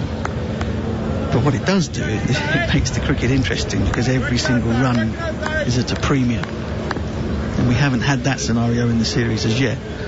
Yeah, we always said that you don't judge a pitch until you see both teams batting on it, as Zari comes in once again outside the line of the off stump. Jack Leach leaves that one alone, goes through to the wicketkeeper. No run, so the West Indies will be challenged as well when it's their turn to bat. Chris Wokes might like this sort of surface much more than he appreciated the previous 2. Craig Overton as well, so they have a good bowling lineup that can do some damage here. So it's not all taken for granted from a West Indian standpoint. They're ahead, of course, but they still have to bat on this pitch. Sure do. Joseph sprints away, athletic looking, bounds in wide of the off stump this time, and De Silva takes it in front of first slip. I think that's Carl Mayers in there, and it's 102 for 8 from 47 overs bowled. Joseph has the figures of 2 for 21 from 11. Jason Holder is bowling from the river end, none for 15 from 8.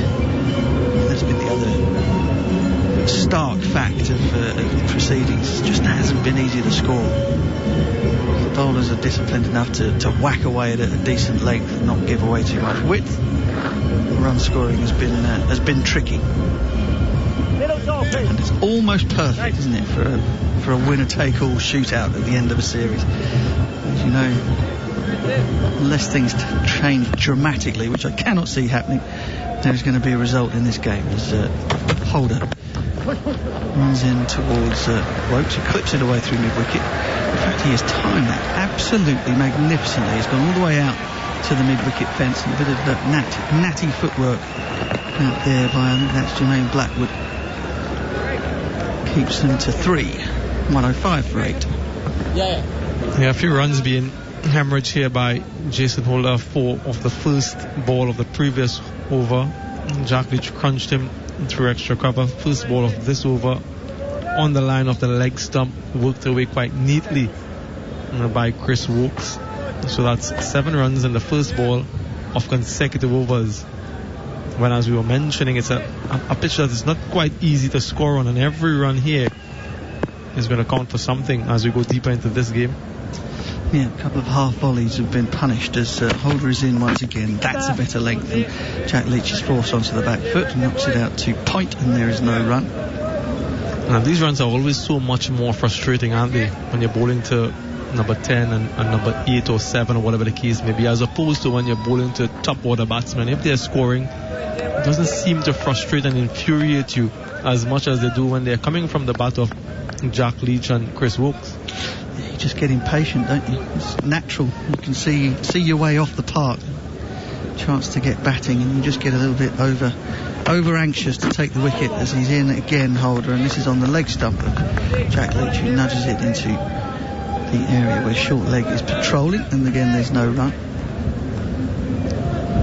Especially when the ball is doing something, and you watch it happens so often in the game of cricket. The bowling lineup have been unbelievably disciplined at the top order and got themselves a view of the tail, and then suddenly bowled it all over the place, gone short, gone wide, looked for magic deliveries, yorkers, and bowled half volleys, and the ball's going pinging around the park. There's Holders in again round the wicket. Jack Leach leaves it in that customary style of his where he kind of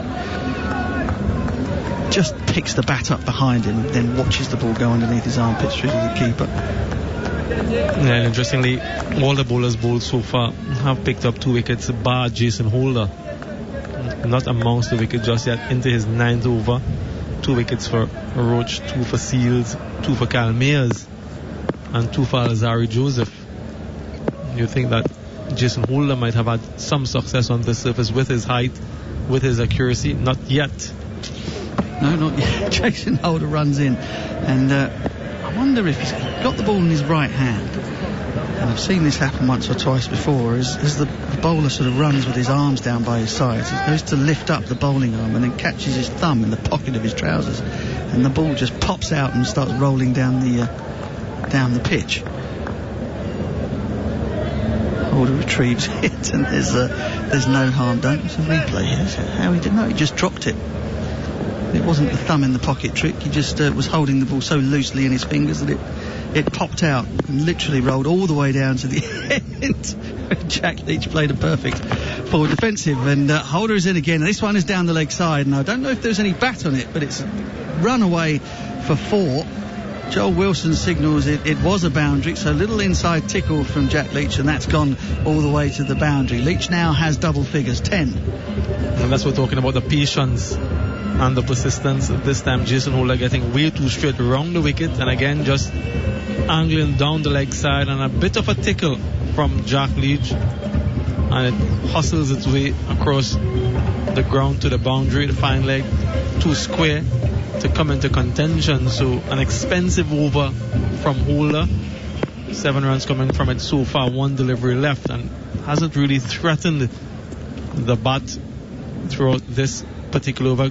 Makes a slight change, comes over the wicket now to the left-handed Jack Leach. He's in, and that again is aimed at the hip of Leach. It's a free delivery really. Jack Leach doesn't make contact with the bat, but it comes off his thigh pad, and they come through for a single. Jack Leach will keep the strike. 110 for 8, 48 overs gone. Wokes is 21 from 37, Leach is 10 from 24, and the partnership is 20. The sun is now beaming down on us here in Grenada. We've had 1 or 2 dark, brooding looking clouds blowing over from the northeast side. Seems to be the direction of travel of all of the breeze and trade winds we've had in the 3 test matches so far. Those clouds have disappeared, and we're now back to the beautiful blue. And it gets properly steamy here in Grenada, much more so than in either Barbados or Antigua. I think perhaps the wind is not quite as strong, not quite as soothing and cooling as it's been in those 2 venues, so you get a proper bead on if you're outside for any length of time here. And of course England supporters are not shy of the sunshine. They'll be the last people to head for cover. They're all out in the open, soaking it up as Alzari Joseph is around the wicket to Jack Leach, beats him outside the off stump, and there's no run. Yeah, it's a bit of a cauldron, isn't it? No open stands, no banked area like we saw in Barbados and Antigua, so not an unobstructed passage for the wind to blow through. And of course there are the hills that surround this magnificent facility, so you're right, it's quite hot, it's quite humid out in the middle, quite steamy. Even in the comfort of this particular room, it's very hot as well. Sure is. You're very cool and laid back though, as Leach is forward and punches it down the ground. Craig Brathwaite scampers to his left and picks up, shines it on his forearms again. Looks in fabulous shape, Craig Brathwaite. You'd imagine the man has batted for almost 700 deliveries in the previous test match. He might be creaking a little bit, moving a little bit stiffly, but nothing of it. He looks just as sprightly as he did for the first ball of the series back in Antigua. He puts his hands on his hips as Alzarri Joseph runs in around the wicket, and that kicks and bounces and flies through to Josh Da Silva, who takes it right in front of his face with his fingers pointing upwards. And that's been a feature for me of watching this. None of those deliveries have caused any difficulty or taken any wickets, but it's balls that will leap and fly through to the keeper like that, coupled with ones that have bubbled around along the ground, that have made run scoring tricky today. Picture of Saqib Mahmood, who is waiting, England's number 11, as Joseph goes for the Yorker. That's been, I don't know if that's a chance, you know. It's Carl Mayers at first step. It seemed to surprise him. It hit him in the chest almost, and the ball has ended up on the floor. It'd be very interesting to see whether that's been squeezed by Jack Leach, or whether or not that is a genuine wicket-taking opportunity missed. What do you think? It might just have been squeezed on the ground.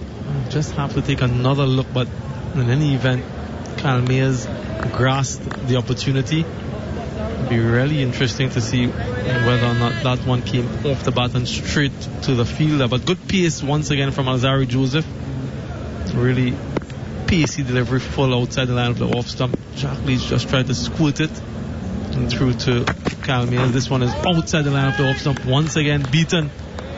The outside edge of the bat goes through to the wicketkeeper, no run. So a really good spell from Alzarri Joseph, cranking it up 144 kilometers per hour, operating with good rhythm from around the wicket at the Darbo end.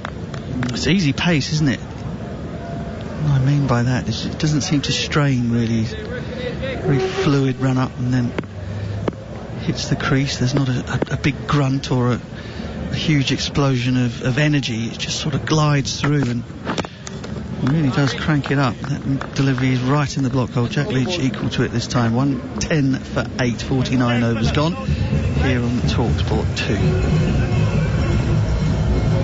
2. Players make their way to the other side, and I just have a few discussions, Craig Brathwaite, with some of his bowlers as to what plan they can come up with. He's going towards Jason Holder, who's making his way to the top of his mark, and quick chat just maybe to remind him to continue to be patient.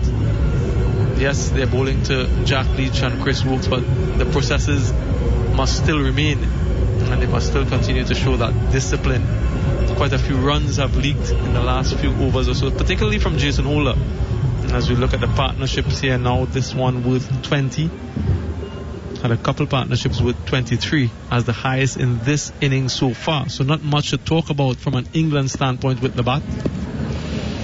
No, certainly not, as Holder is in once again. That's off the glove perhaps. Da Silva makes a brilliant diving stop down the leg side, goes straight into his outstretched left glove. It just looked for a second there as though Chris Woakes might have caught up with that on the way through to the keeper, but there's only a half appeal and nothing is doing. The ball ends up going on its way back around the fielders, back to Jason Holder, who's still talking to umpire Joel Wilson as if to say, you sure there was nothing there? Yeah, nothing from behind the wicket. Only Jason Holder had sort of a semi-confident appeal, but nothing with Joshua Da Silva and the slip fielders. So maybe Jason just saw the direction change in the ball, but nothing there. This one is driven outside off stump, just squirts away forward of point. Couple the result to Chris Woakes. still trying to find his first wicket, Jason Holder. Not quite managing to do that just yet. Yeah, body language looks a little bit off from Jason today. Which is not to say that he's not at it, not fully focused, but just sort of the shoulders are a little bit slumped and his head is down, and it doesn't feel as though he's quite getting the reward for what he's doing at the moment. When he turns at the top of his mark and he's in again, elbows out as he runs in, and that ball is on a good length outside of stump, and Chris Wokes lets it pass.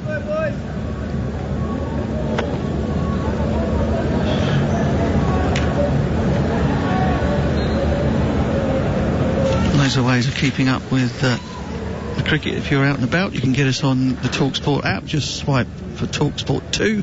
We're on your smart speaker online, and now on the TalkSport YouTube channel, where you can find our commentary and a ball-by-ball scorecard.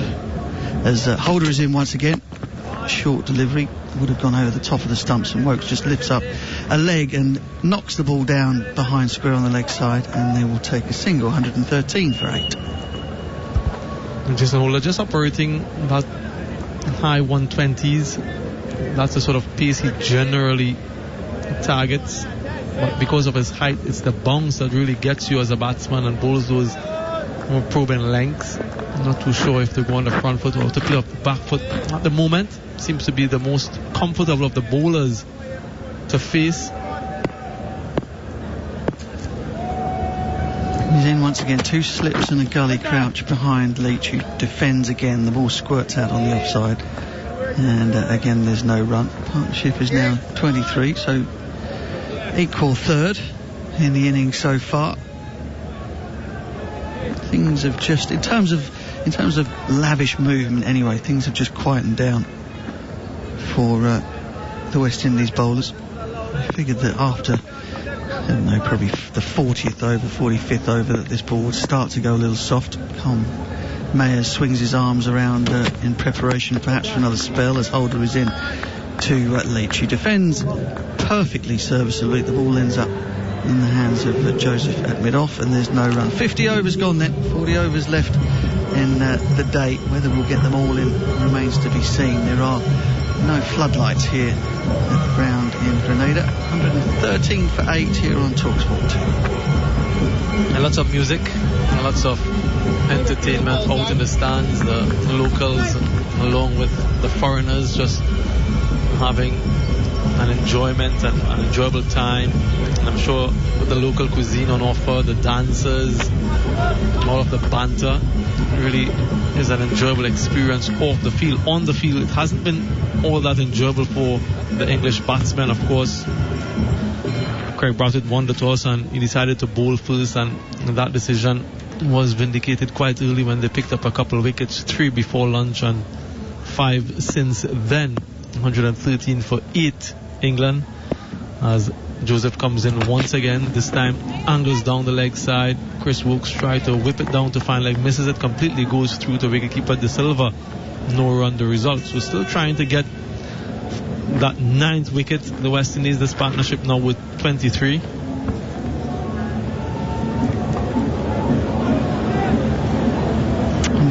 Kilometres per hour from Alzari Joseph, who gives you absolutely nothing in the way of facial expressions. He is strictly business. As he ducks his head and he gets into that loping stride, and the ball cuts Chris Wokes in half, who tries to give himself a bit of room, but the ball follows him, ends up going flying through to keeper De Silva, and again there is no run.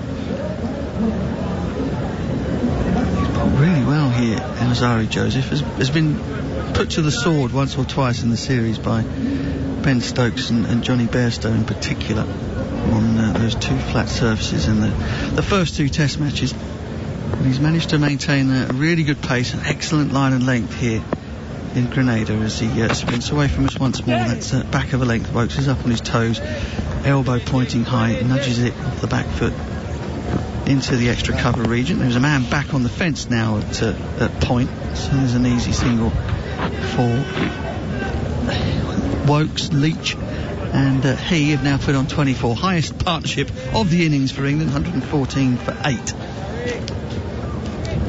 Yeah, it's gotten easier, hasn't it? The surface, not as much lateral movement. It seems to be coming through quite nicely. Not that variable bounce that we've seen. Not many balls keeping low in the last half an hour or so. Just maybe one or two. The batsman, it's been difficult to dislodge as Joseph comes around the wicket. Well played by Jack Leach to field that gully. No run the result, but it seems as though it's settled down quite nicely now. It's dried out,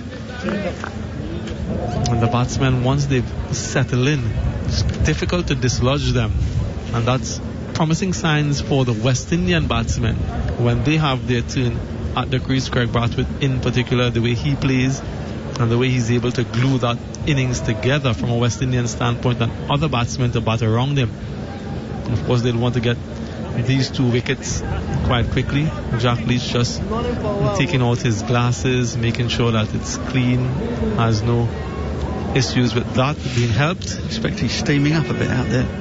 Jack gets a bit of help from Kemar Brooks at short leg to give the glasses a bit of a wipe, and now he's back taking his guard as Joseph is in once more, and Jack Leach just very, very straightforward technique. He's either right forward or right back, plays it beautifully to Brathwaite at extra cover, and there's no run. Go back and adjust the grill on his helmet just to make sure that there's enough room for him to peep through between the top bar of that grill and the peak of his England helmet. He locks himself back in again, left foot in behind the crease first, then right foot, and a few taps on the ground, and then the bat up, waving it around behind, and Joseph is short. Leach plays it on the back foot. Again the ball rolls out, this time towards mid-wicket, and there is no run. 114 for 8, 51 overs gone. England find themselves in all kinds of trouble here, having been asked to bat first by West Indies skipper Craig Brathwaite. No surprises that either captain wanted to have a ball first on what has been by far and away the most lively looking surface of the series. Right, it's time to hand back to our London studio where Matt Pryor is with Neil Manthorpe. Many thanks indeed, Mark Butcher. So, England don't have the total that they would have wanted on the board, and I'm talking about from when they were 90 for 8, not from the start of play, because that obviously would have been 250 minimum, you'd have thought. But from 90 for 8, we said that they got to find a way to get 150. And anything beyond that would just be luxuriant bonus. And Kemar Roach is going to come on and bowl an over, perhaps the last over before tea. I must say that when he bowled in the second Test match, it wasn't clear whether he'd ever bowled before, or certainly not right-handed. But perhaps he's got more to him than he showed in that couple of overs that he bowled. He bowls a gentle leg spin, and that's pushed out towards mid-wicket, and there's no run. He bowled 4 no balls, which obviously wasn't a help, but anyway, it could well work. Chris Wokes might think this is a chance to hit one over the top. He might miscue it. No, he doesn't. He comes forward and blocks this defensively straight back to the bowler. I've certainly done the trick for Kemar Roach with my unflattering introduction, because his first 2 have landed perfectly. Just gentle leg rollers, and that one is outside the off stump. It's landed at perfect length, slightly wide, left alone by Wokes and taken by Josh De Silva. Jack Leach has 10. Chris Wokes is approaching being the top scorer. Alex Lees has scored 31 in the first session, and Chris Wokes is now 25 not out from 47 balls. As Kemar Roach is in once more. That's another good one. Landing middle, turning very gently and slowly towards off stump, knocked away by Wokes defensively to short leg. It's fielded by Kemar Brooks under the helmet. 114 for 8 England, and Kemar Roach in once again. Actually given that bit of a tweak, is almost some curve in the air as Wokes comes forward and blocks it away defensively. And Kemar Roach is certainly showing that there's more to his part-time leg spin than he was able to display in Barbados. Here he is, once again up to the crease now, bowls up to full toss and driven only as far as the captain, Craig Brathwaite, at extra cover. He's kicked off with a maiden in Kemar Bonner. 52 overs gone, 114 for 8. Here's Jarrod Kimber to tell me that Kemar Bonner actually has a first-class bowling average of 21. Nobody's lawyers have been in touch. I mean, you're so gentle with your criticism of cricketers, and you just went in spikes up on him there, and he bowled a beautiful over. He did. No ball. He did. Anyway. Yeah, it was. That was a really impressive over. Now then, Jermaine Blackwood's going to bowl some of his gentle part-time stuff as well. Matt Price, just a reflection of concern that the West Indies might have about their over rate. I'm not being facetious at all, I mean it. Yeah, I mean, I'm trying to work out what it is, and that's probably the only reason why at 114 for 8 you'd bowl 2 part-time spinners. Kemar Bonner in first-class cricket, 46 wickets at 33. Which is accused, Neil Mann. Very, very presentable. Extremely presentable. I mean, it's hard to watch a guy bowl for consistent. And it was 4 no balls over. Jermaine Blackwood, part-time off-spinner. Forward comes Jack Leach, no run. Wasn't it over about 3 rain breaks as well? So he'd come on, he'd bowl a ball, then he'd bowl a no ball, then we'd go off. He'd come back, he'd bowl a no ball, there'd be rain again. I mean, it was about a 7-hour no ball over. It was over an hour, I think that overtook. Here is Jermaine Blackwood, part-time off-spinner. Jack Leach nicely behind this and pushes it out towards Brathwaite at cover. And there's no run. I honestly think it is just Brathwaite, because the West Indies were docked 2 points, which they could ill afford in the World Test Championship for a slow over rate in Barbados. Antigua, actually, first test. Here is Blackwood once again. Jack Leach nicely behind the line of this, pushes it straight back to the bowler again. And there's no run. 114 for 8. Jack Leach 10. Chris Wokes 25. England were 90 for 8. We're approaching tea on this first day of the third and final deciding test, and Blackwood goes past the outside edge. Leach pushing forward defensively.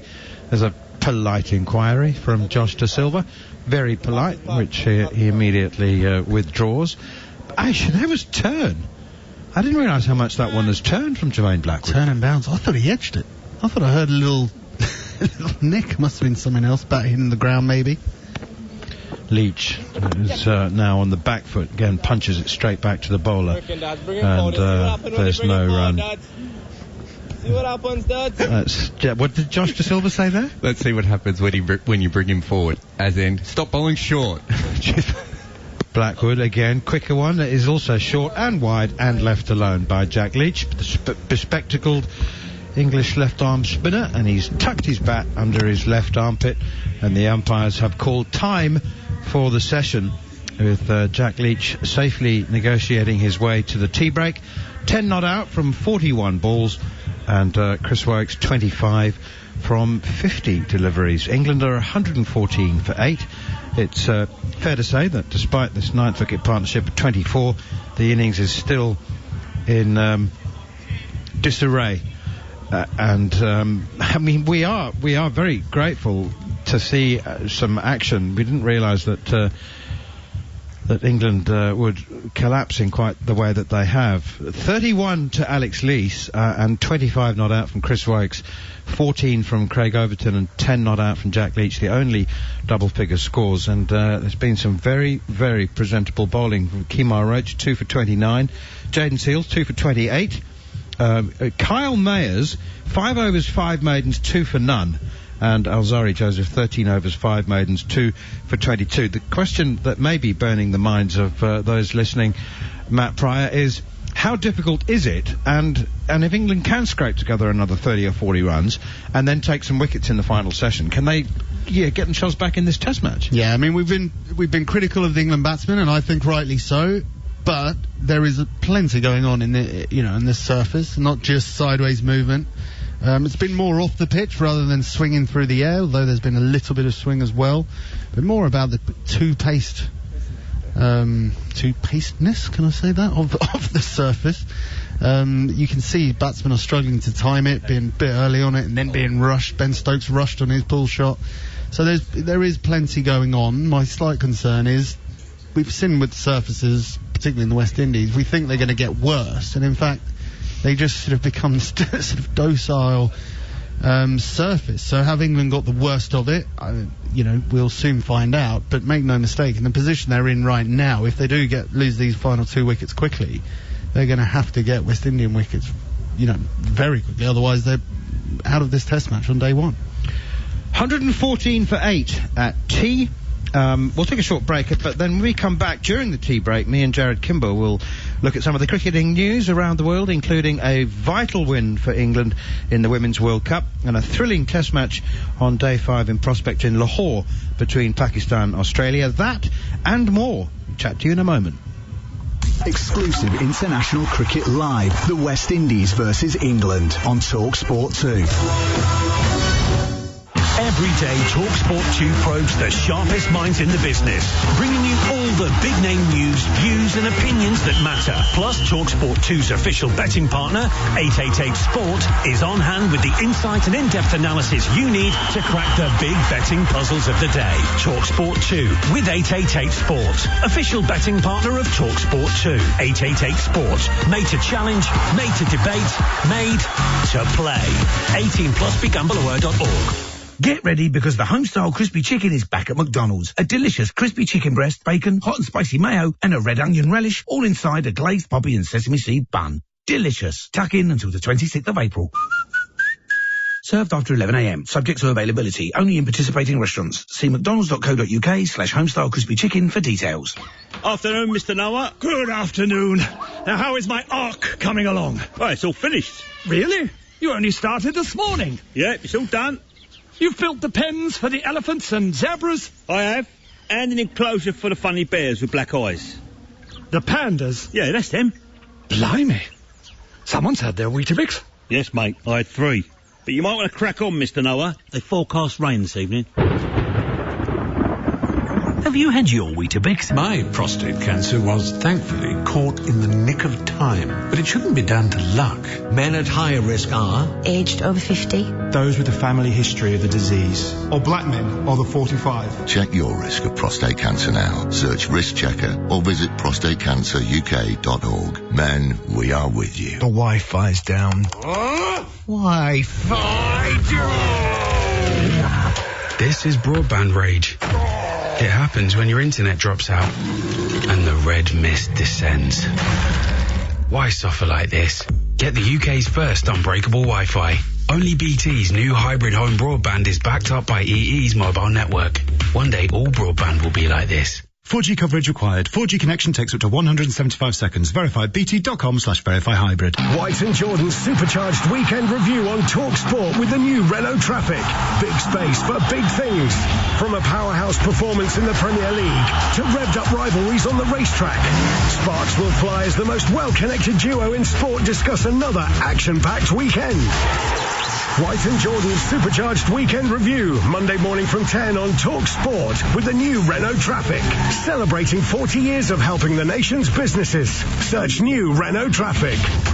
Exclusive international cricket live. The West Indies versus England on TalkSport 2.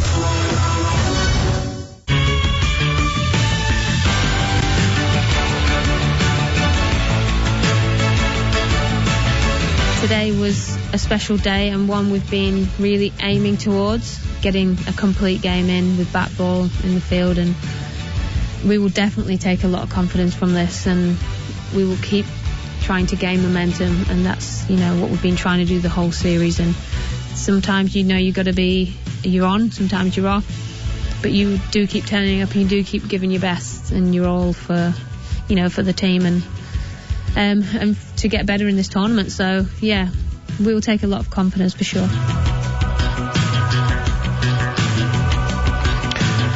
That was the one and only, the great Catherine Brunt, 36 years old and going as well and as strongly as ever for England women. She took 3 for 17 in an overwhelming 9-wicket victory over Pakistan, which has well and truly put England back on course for a semi-final place. The defending champions, of course, lost their first 3 games at the Women's World Cup. Needed to win the remaining four, effectively 4 semi-finals in order to get into the semi-final. And Pakistan were bowled out for 105, with Catherine Brunt 3 for 17, Sophie Eccleston 3 for 18. England then knocked the runs off for the loss of just 1 wicket, Danny Wyatt finishing unbeaten on 76 and Heather Knight, the skipper, on 24.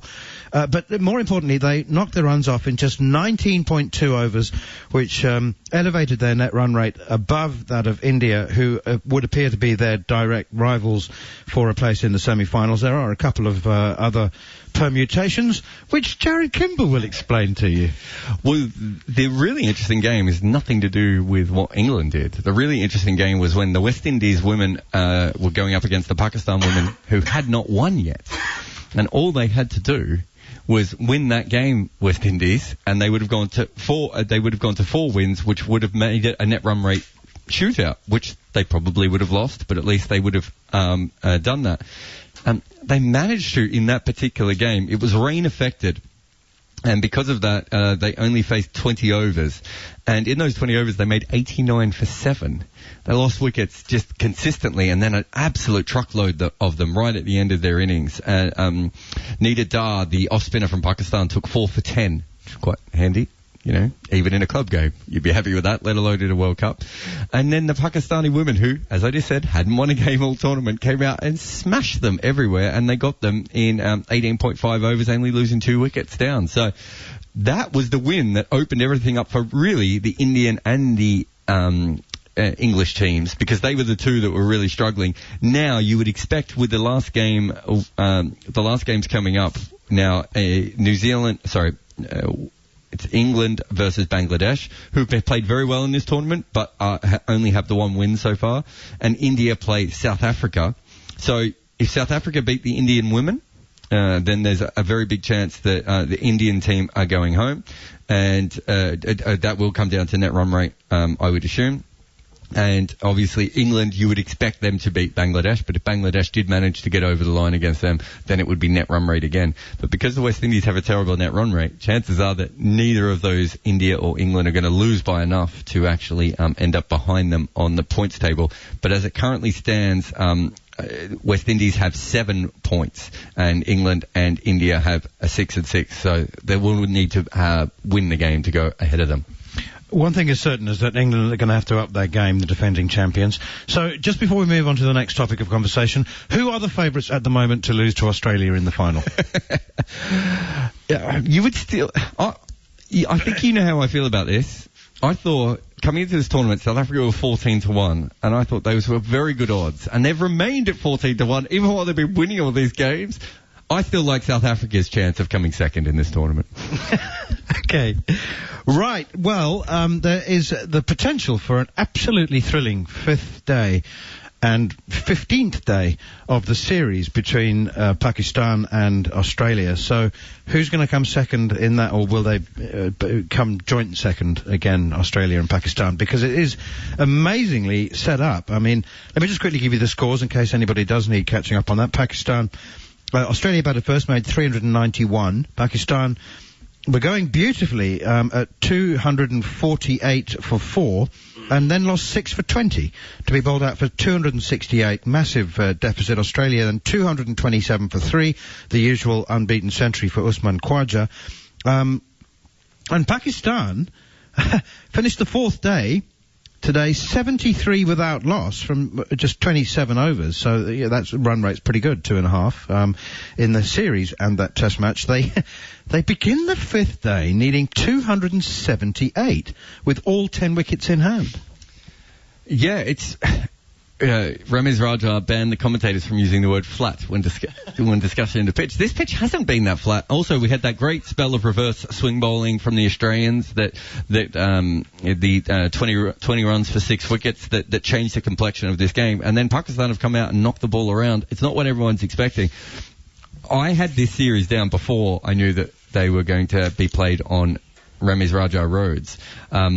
Before that, I had this series down as probable Pakistan 2-1 victory. Australia hadn't toured anywhere in such a long time, let alone Asia. And they hadn't been to Pakistan in a couple of decades. So that was what I was thinking. I think Australia have played brilliantly, and if they can get out of this even with a draw or a victory, it will be great, but it could come down right to the end this particular game. I think Australia have done brilliantly to keep themselves in this series all the way through, but there's every chance they might still go home 1-0 down, which will probably be pretty disappointing, because I think they've played the better cricket than Pakistan in this series, and they've put themselves in a position to win 2 of the games. They'd be disappointed if they don't go home with a single win.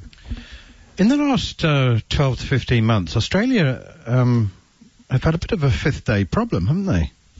Finishing games. It goes back a lot further than that. Australia has one of the best spinners in the world in Nathan Lyon.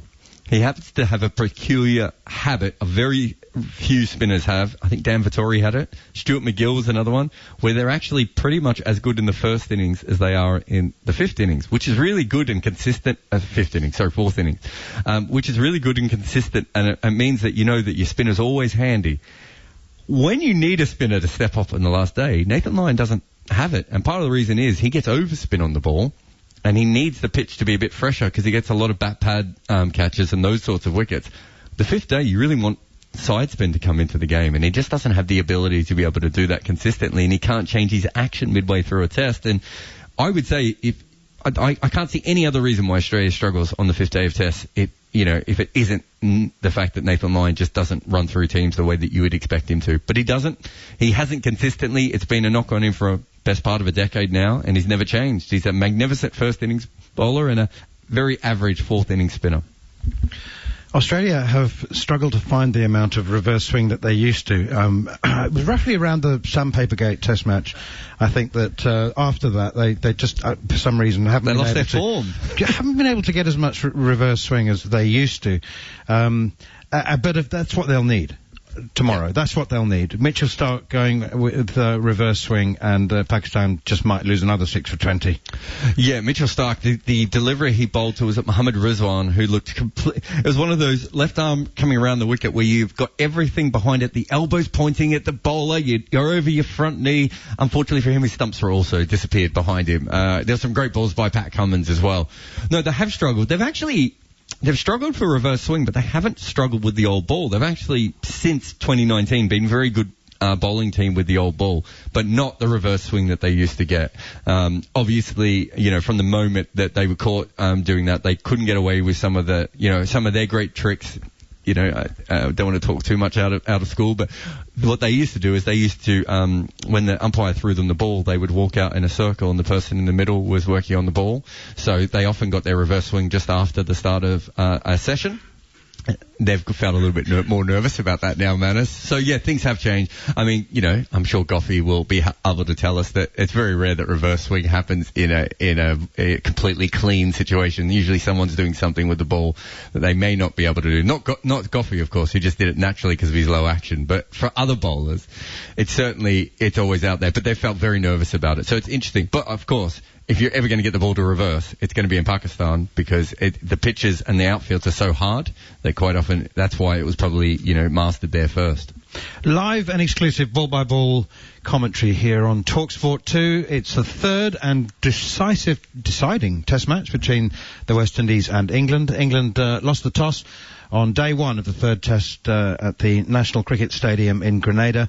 They were asked to bat first, and they haven't acquitted themselves very well because they're 114 for 8, and we're about 3 or 4 minutes away from a resumption. And I've left what... Can I ask you a question? Go on then. What on earth is going on with South African cricket? I was just about to say we've left what many people would regard as the biggest news story till the end, and South Africa have been beaten by Bangladesh. Now, everybody involved in Bangladesh cricket has said that is their biggest, most important, most high-profile and victory in a bilateral ODI series, the one that they are most proud of. They've won very few series away. They've had some notable victories at home in very difficult, different conditions. But Asian teams in general struggle in South Africa almost more than they do in Australia, don't they? It seems to be almost the final frontier for so many Asian teams. We just saw India. Everyone thought India were going to roll over South Africa in that test series, and they didn't. It's very hard for Asian teams in South Africa. So for Bangladesh to do that, but, I mean, I saw a good part of South Africa's innings. I'm going to ask you again, what on earth is going on with their team? 5 of this is. I know that this news is 2 weeks old, but 5 of their best players have chosen to take up the full IPL contract, and that rather than play in the so they were all available for the ODIs. So that's no excuse, but it has completely unsettled the playing group because they've decided to miss the 2 Test series. And South Africa actually placed 3rd in the World Test Championship, so they are doing pretty well there until they lose this series to Bangladesh. Well, that's quite possible. But all I would say, Jared, to simplify things, is that the workers take their cue from their leaders, from their employers, from the men who make the decisions above them in the executive suite. And that has been completely chaotic in South Africa for a long time. There's I don't know how much job security there is, but, when the IPL franchises as well, we talk often cynically about money in the IPL, but what they have done really well is master looking after their players. And South Africa's players don't feel looked after by their employers. They don't feel nurtured and cherished and loved and appreciated as they do in the IPL. And they get paid, 10, 12, 15 times as much by the IPL. So South African cricket is in a state of serious flux, and there's every chance that they won't qualify automatically for next year's World Cup. What did they make yesterday, South Africa? They were bowled out, weren't they? It was 130, 140? 154. I mean, what was that, a 270 pitch? Oh, yeah, Centurion Park. I mean, the Bangladesh walked it. I didn't think they were going to lose a wicket in chasing it. It was remarkably odd watching them.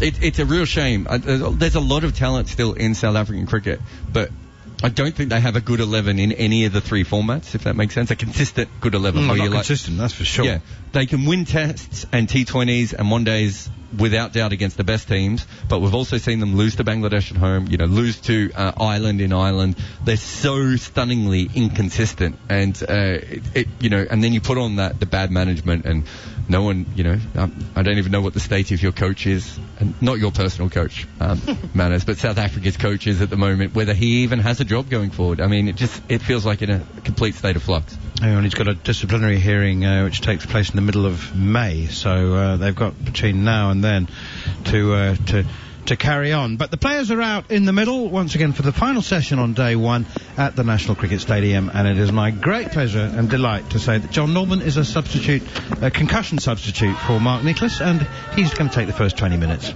Yes, and it looked like we might have even had a wicket first ball of the evening session. It's Jaden Seals bowling, and Chris Wokes wrapped on the pads.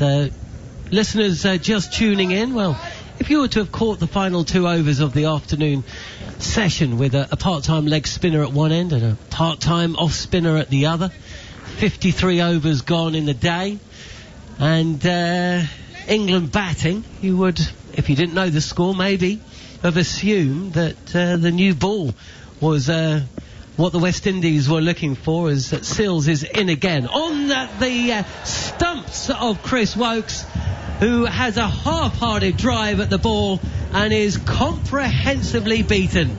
Off stump pegged back, middle stump's taken a tumble, and West Indies have done what West Indies did at the start of the afternoon session, and that is make an immediate breakthrough.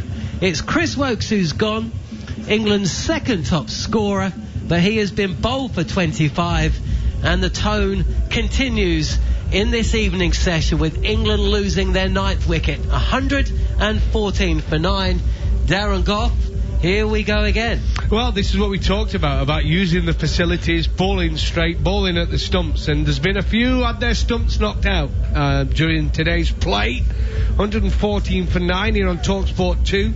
It's been a disciplined performance from the West Indies and not so disciplined from England.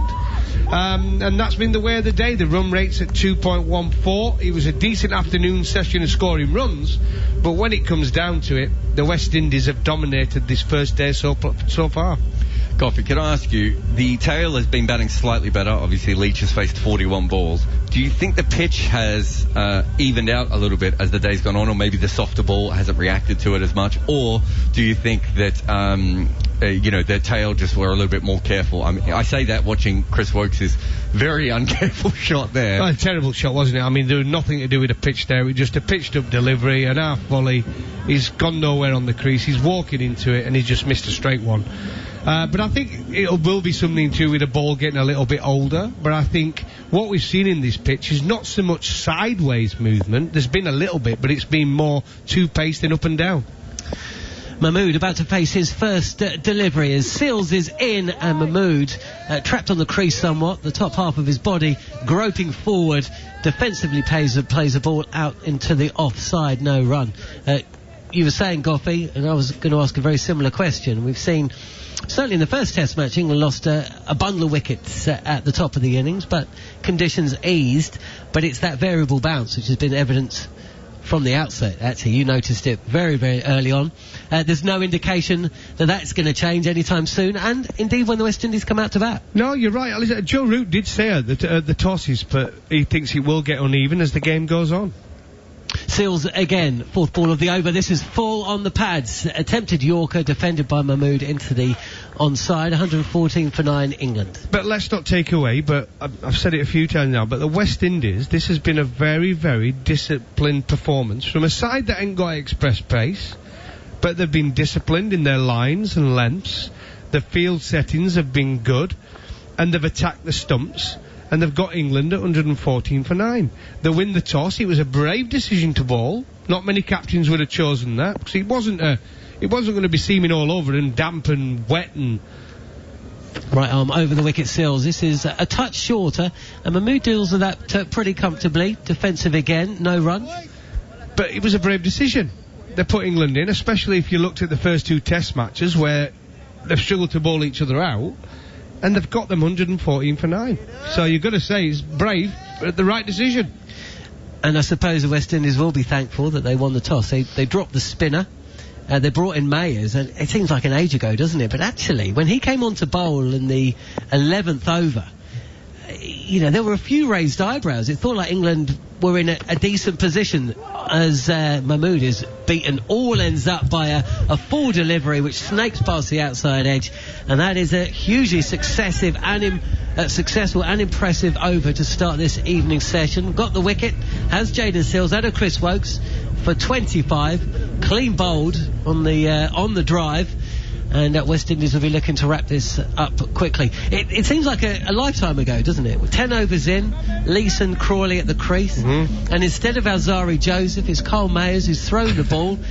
He can't get through his first over without stopping. It took about 10 minutes, and we're thinking, okay, England have seen off a little bit of the shine, but actually, it was his 2 wickets which has set England on the road to the position they now find themselves. Absolutely. He got the ball in the right areas, picked up 2 wickets, and it was the game changer. He changed the momentum. New batters come to the crease, and West Indies have not took the foot off the pedal since. Joseph, who is going to be sharing the ball at the start of this evening session, and Jack Leach up on his toes and defending. Matt Pryor, former England wicketkeeper and batsman, alongside Darren Goff. And Matt, the question was, is this pitch going to even out at all? But even if it doesn't, even if it gets worse, score of 115 or so, if that's what England go on to make, they're going to have to bowl particularly well, and West Indies are going to have to bat pretty badly if they're not going to take a decent first innings lead, as Joseph is in again, tight to the crease, a fraction of width. And Jack Leach is on that in a flash. Carves it through the offside and will come back for a second. I mean, Leach has looked good, hasn't he? That's one thing I'd say. Well, he played the shot of the day in the last session, didn't he? That cover drive was outstanding from him. Brilliant. But going back to your point, 116 for 9. You're not winning many Test matches, no matter how bad the pitch is. And I think that's what's been disappointing. If the wicket does something, it does something. You have to be good enough to adapt and be able to find a way of, firstly not getting out and then scoring.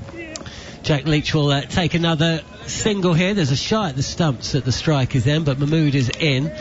Leach moves to 13. Mahmood yet to get off the mark. And look, Joe, we've had 10 days of cricket here on TalkSport 2, 10-hour days essentially, and it's been hard fought. If England essentially lose this series because of a couple of dodgy sessions, I mean, they're going to be absolutely kicking themselves. But this is what England do, though, isn't it, Matt? I mean, be honest, it's adapting to the conditions is what England have done poorly now for a few years, since we've started to slide down the table, and that's why we've only won one test match out of the last 16, because soon as it does something different, we have bad sessions, we get skittled, or we can't bowl the tail enders out, they smack us all over for 10 to 15 overs, and that's why we're in the position we're in. Mahmood, the sound of ball heading bat, squirting out to the offside, fielded at point. And yeah, essentially England won 2 tosses. They put themselves into to position. Obviously lost quick wickets in the first test match, but were in the ascendancy for much of the second. But West Indies, you know, they've been behind both games. They've batted them both out when under pressure. And now it's their turn to win the toss, their turn to put pressure on England. And unfortunately, England have not shown the resolve the West Indies have had, as Mahmood attempts, what would have been a pretty impressive back foot drive on the up, but is beaten past the outside edge, yet to get off the mark. The score 117 for 9. Yeah, we spoke before play actually about the habit of winning, but unfortunately you can also get the habit of losing. And right now that's what England have, as Goffey rightly just mentioned. You know, it's almost the hope that kills you. They give you a session. Even in Australia, there was a couple of sessions where you think, yeah, could we do it? And then defensive again from Mahmood, who reacts almost like he's surprised by the low bounce there, expecting it to hit higher up in the bat, but comfortably negotiated, and the score remains England 117 for 9. Yeah, they give you hope, fight hard, work hard, play well, and then suddenly just chuck it away within an hour or a session or a day. And this is, you know, we want to be upbeat, we want to be positive. I don't want to be sitting here on day one, halfway through day one, thinking England have lost the series. But I don't know how you come back from 117 for 9. That, you know, the first hour when we lose this last wicket, the first hour, realistically, you have to take 3, 4, 5 wickets. And Goffey will tell you, knows better than anyone, putting that pressure on any bowling lineup, no matter how good you are, is a lot of pressure, let alone an unproven bowling lineup. Absolutely. But that's the position that England find themselves in. We've had 55 overs of play as Jaden Seales is in short, and that is almost catches the outside edge of the bat. I suppose if you're being kind to Jack Leach, he tried to get the bat out the way of the ball, and he managed to do so. 117 for 9. Look, we have to see how England bowl on here and how the West Indies bat, but I think they'll probably show a lot more fight and discipline than we have so far, even if England bowl well. And when it comes to it, if the pitch keeps deteriorating and it does have that keep being too paced and it gets more up and down, England can't concede more than 80-100 lead realistically, and they can still win the game. Wider of the crease this time from Seales, and again Leach ducks, no run. We've just seen a graphic on the screens we're looking at, and 7 of England's wickets have come from good and full length bowling. And that's the problem when you've only got 100 runs on the board. You want your bowlers to bowl full, but you potentially go for runs, and you've got no runs to play with, so you end up bowling that back of a length ball that might move but goes past the edge rather than takes the edge. And I suppose the West Indies are set up maybe more for that solo innings of 50 or 60. Seales is in, and Leach is forward on the drive, squirts out to the onside, no run. You know, it'll only take a cameo from the likes of Campbell or Blackwood, or even Holder, with Brathwaite at the other end blocking it out, and West Indies are well past England's score. But we've been saying about a cameo, it only needs a cameo from one England player. The only one who's given us a cameo at the minute is Leach. And we've got plenty of batters who can give us a cameo. We've had that forever. We've always had, we got Butler, he can play a cameo. We got Bairstow, he can play a cameo. We can't keep waiting for it. Seales, who picked up the wicket of Chris Wokes, second ball of the session, drive from Leach, beaten past the outside edge. You were saying, though, you think that England are coming with the right bowling attack for this pitch, Goffey? Yeah, as I said to you, didn't I, in the break, I think when you look at the workmanlike performance and you look at the way these bowlers bowl, mainly pitching it up, bowling it in the right areas, a little bit of assistance from the pitch, and we talk about both sides kind of county championship lineups, it's the right bowling attack for this pitch. You got Overton who can nibble it around and bowl fullish length. Mahmood pitches it up, and Chris Wokes. Leach, a little stepward away, slashes up and over the slip cord. It won't reach the boundary though. Just a couple of runs as Leach makes his way back, and the score progresses along. 119 for 9 here on TalkSport 2. And I think the guy we'll both be watching very closely is Chris Wokes, because I'm sure as he is batting, half of him's going, well, at least there's something in this. You know, we know what his record's like overseas. It's far from good. But, you know, no Broad, no Anderson. We need a leader of the attack. Wokes, you're the leader of the attack. And okay, yeah, you've had the excuse of docile pitches before. You don't have that excuse now. You know, this wicket is doing plenty. And also there'll be a feeling from Wokes, it's now or never. I mean, if it doesn't go England's way, West Indies bat once. This is left alone, end of the 56th over. The score remains 119 for 9. There are loads of ways of keeping up with the cricket. If you're out and about, you can get us on the TalkSport app. Just swipe for TalkSport 2. We are on your smart speaker. We're online, and we are also on the TalkSport YouTube channel, where you can find our commentary and a ball-by-ball scorecard too. If you are just joining us, you're just back from work, or you put the kids down for bed, and you're listening to a little bit of cricket, well, the good news is that England are still batting. The bad news is they've only got a wicket left. It's been a bit of a horror show, really. Asked to bat first by the West Indies, Craig Brathwaite, with West Indies dropping their spinner and bringing in Carl Mayers, and it was Mayers who struck early, as Mahmood will not get off the mark in Test cricket. 119 for 9. Crawley, the first man to go, caught on the drive, picking out short extra cover for 7. But really the alarm bell started ringing when Joe Root was the second of Mayer's successes. He edged behind for a duck. And truth be told, England haven't really recovered from that. Lawrence lost a review after being palpably LBW for 8. And then just after the lunch break, Stokes wasn't really there long enough to see how he was seeing things. Joseph again on the drive, front-footed drive from Mahmood. The ball pops out to point, and he'll come through for a single. 120 for 9. It was 53 for 3 when Stokes was out to make it 53 for 4. And then again with the score still on 53, Lees and Bairstow followed. Bairstow, the second duck of the innings. And England had lost 7 wickets for just 44 runs when Ben Foakes was clean bowled for just 7. Some partnerships in the 20s has seen England go past 100, but it's slim pickings, I'm afraid, as Leach picks his bat up. Trigger movement takes him towards off stump, and he wears on the body from Alzari Joseph, who bowled that delivery at 136, but he's been going at 92 miles an hour at times, and he's certainly enjoying himself today, Goffy. He is. As I said, I was disappointed him in the last Test match, actually. I think he was below par in Barbados, although it was hard to judge him on that sort of pitch. But he's definitely upped his speed and upped his rhythm. He gets really close to the stumps when he comes round the wicket to the left-hander. Most people prefer to go wider. It's something that Duncan Fletcher used to always be on about to the right-handers when we're bowling around the wicket. Try and get close to the stumps as you possibly can. Joseph is a little bit closer to the stumps on that occasion, and Leach just helps that around the corner. Hits that off the hip, and he adds a run to his score. He moves to 16, the score 121 for 9. But the problem is, when you get so close to the stumps coming round the wicket, how do you get off? There's nowhere to go.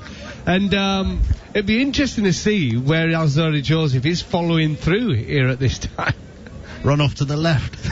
Amazing, really. You watch him when he's the follow-through. 121 for 9. We've got a couple of balls left of the 57th over as Joseph fires in a Yorker, and Mahmood defends that. No run.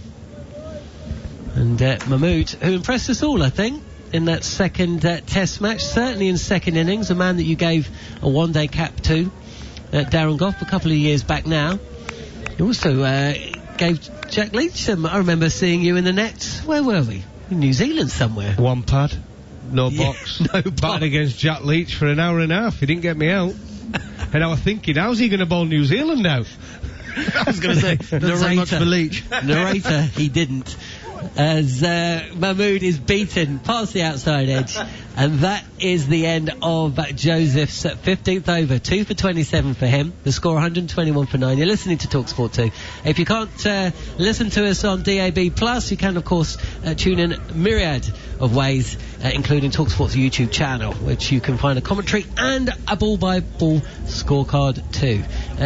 After a little word from Goffy, maybe Matt Pryor, it'll be Neil Manthorpe picking up the reins here on TalkSport 2. Yeah, I can only say 1-2-1 for 9. England, disappointing day from the West Indies. After winning the toss and choosing to bowl, have been excellent. They've been disciplined, they've bowled with pace, accuracy, they've let the pitch do the work, a little bit of uneven bounce, and they've got England in trouble. Absolutely, no spinner in the side, and they've not needed one. They haven't. Here is Jaden Seals, and forward comes Jack Leach, pushing at this one, and Craig Brathwaite can't prevent the single from being taken at mid-off, and it's one more to the total, 122 for 9. It's not enough for England. You keep thinking 150 maybe, and then if the West Indies finish the day 60 for 4, then it's test match on. But just 120 just seems too thin at the moment. They need it somehow. It's a big ask, isn't it? Another 30 runs from the last wicket pair, and Saqib Mahmood as Jaden Seals in, and this one clipped away off his thigh pad out towards deep backward square leg. And Jermaine Blackwood does the fielding. If the top 6 or 7 can't score the runs, it's a bit rich asking Saqib Mahmood to hang around for another 30 runs. Yeah, and in a funny way for England, they don't want it to start looking flat. Wicket starts flattening out just as you're about to get out there with only 120 on the board. Well, that makes it the perfect judge of a wicket by Craig Brathwaite. If it does. If it goes flat for 3 days, I mean, can you imagine? 2 slips in a gully, a short leg as well, man on the drive at cover. Jaden Seals in, bowls a bouncer, good one. Jack Leach ducks underneath it, goes over his right shoulder into the gloves of Josh De Silva. 123 for 9. It just went into the gloves, didn't it, Matt? It just. Hey, that was the old. Well, actually, the 13-year-old. The crocodile, wasn't it? Fingers pointing down. Like a crocodile's mouth shuts it.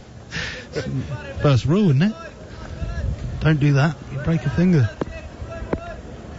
I think there's a strong feeling in the Caribbean that as a wicketkeeper, Josh De Silva is a good batsman. Here is Jaden Seals, and that's pushed defensively out towards mid-off, straight to the fielder. No run. 123 for 9. The last time you slated someone like that, it was Bonner, and then he bowled a great over, so he's about to take a great catch now, is he? No, he's not. He took that one-hander, the inside edge, first test match. It was a blinder. Off Zach Crawley, I know. It was going the wrong way. He was wrong-footed, and he's had somehow twisted, taken it in his wrong hand. It was one of the catches of the series, but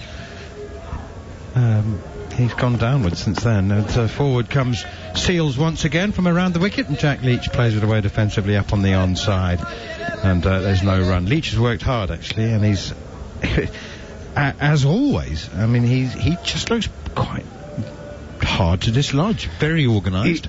He's one of those lower order batsmen, I don't want to call him a tail ender, that is frustrating to bowl at, and there was plenty of them about for as long as the game's gone. I mean, you get through the top players, and then suddenly you get someone come in and you just can't get them out. Seals in once again. Leach up onto his toes, back of a length, and pushes it to cover, fielded by Kyle Mayers. Part of me wants to see Kyle Mayers actually not bowl again, so that he can finish with this extraordinary analysis of 5 overs, 5 maidens, 2 for none. He might end up with 3 for none. That's true. Yeah, that's very true. Saqib Mahmood, though, well, he's still there. He's faced 12 balls. He's still there. He doesn't look very comfortable necessarily, but Jack Leach does. He looks very comfortable. A little bit too late. Too little too late for England. But then we never know. You never know, because Overton, Wokes, Saqib Mahmood, Ben Stokes, and there's been some turn as well. We've had 2 overs of part-time spin, but both Jermaine Blackwood with his off breaks and Nkrumah Bonner with his leg breaks, both of them turned the ball. It was quite appreciable turn. So, you know, England have got a full-on 5-man attack, and they could reciprocate this wicket-taking fest from the West Indies. Bouncer now from Alzari Joseph, and once again Saqib Mahmood ducks underneath it. 123 for 9. It's a massive hour, isn't it, coming up. I mean, when England do get dismissed, listen, they might not get dismissed in the next hour. You got two guys here who can hold a bat. Defensively, they're looking pretty solid at this moment in time.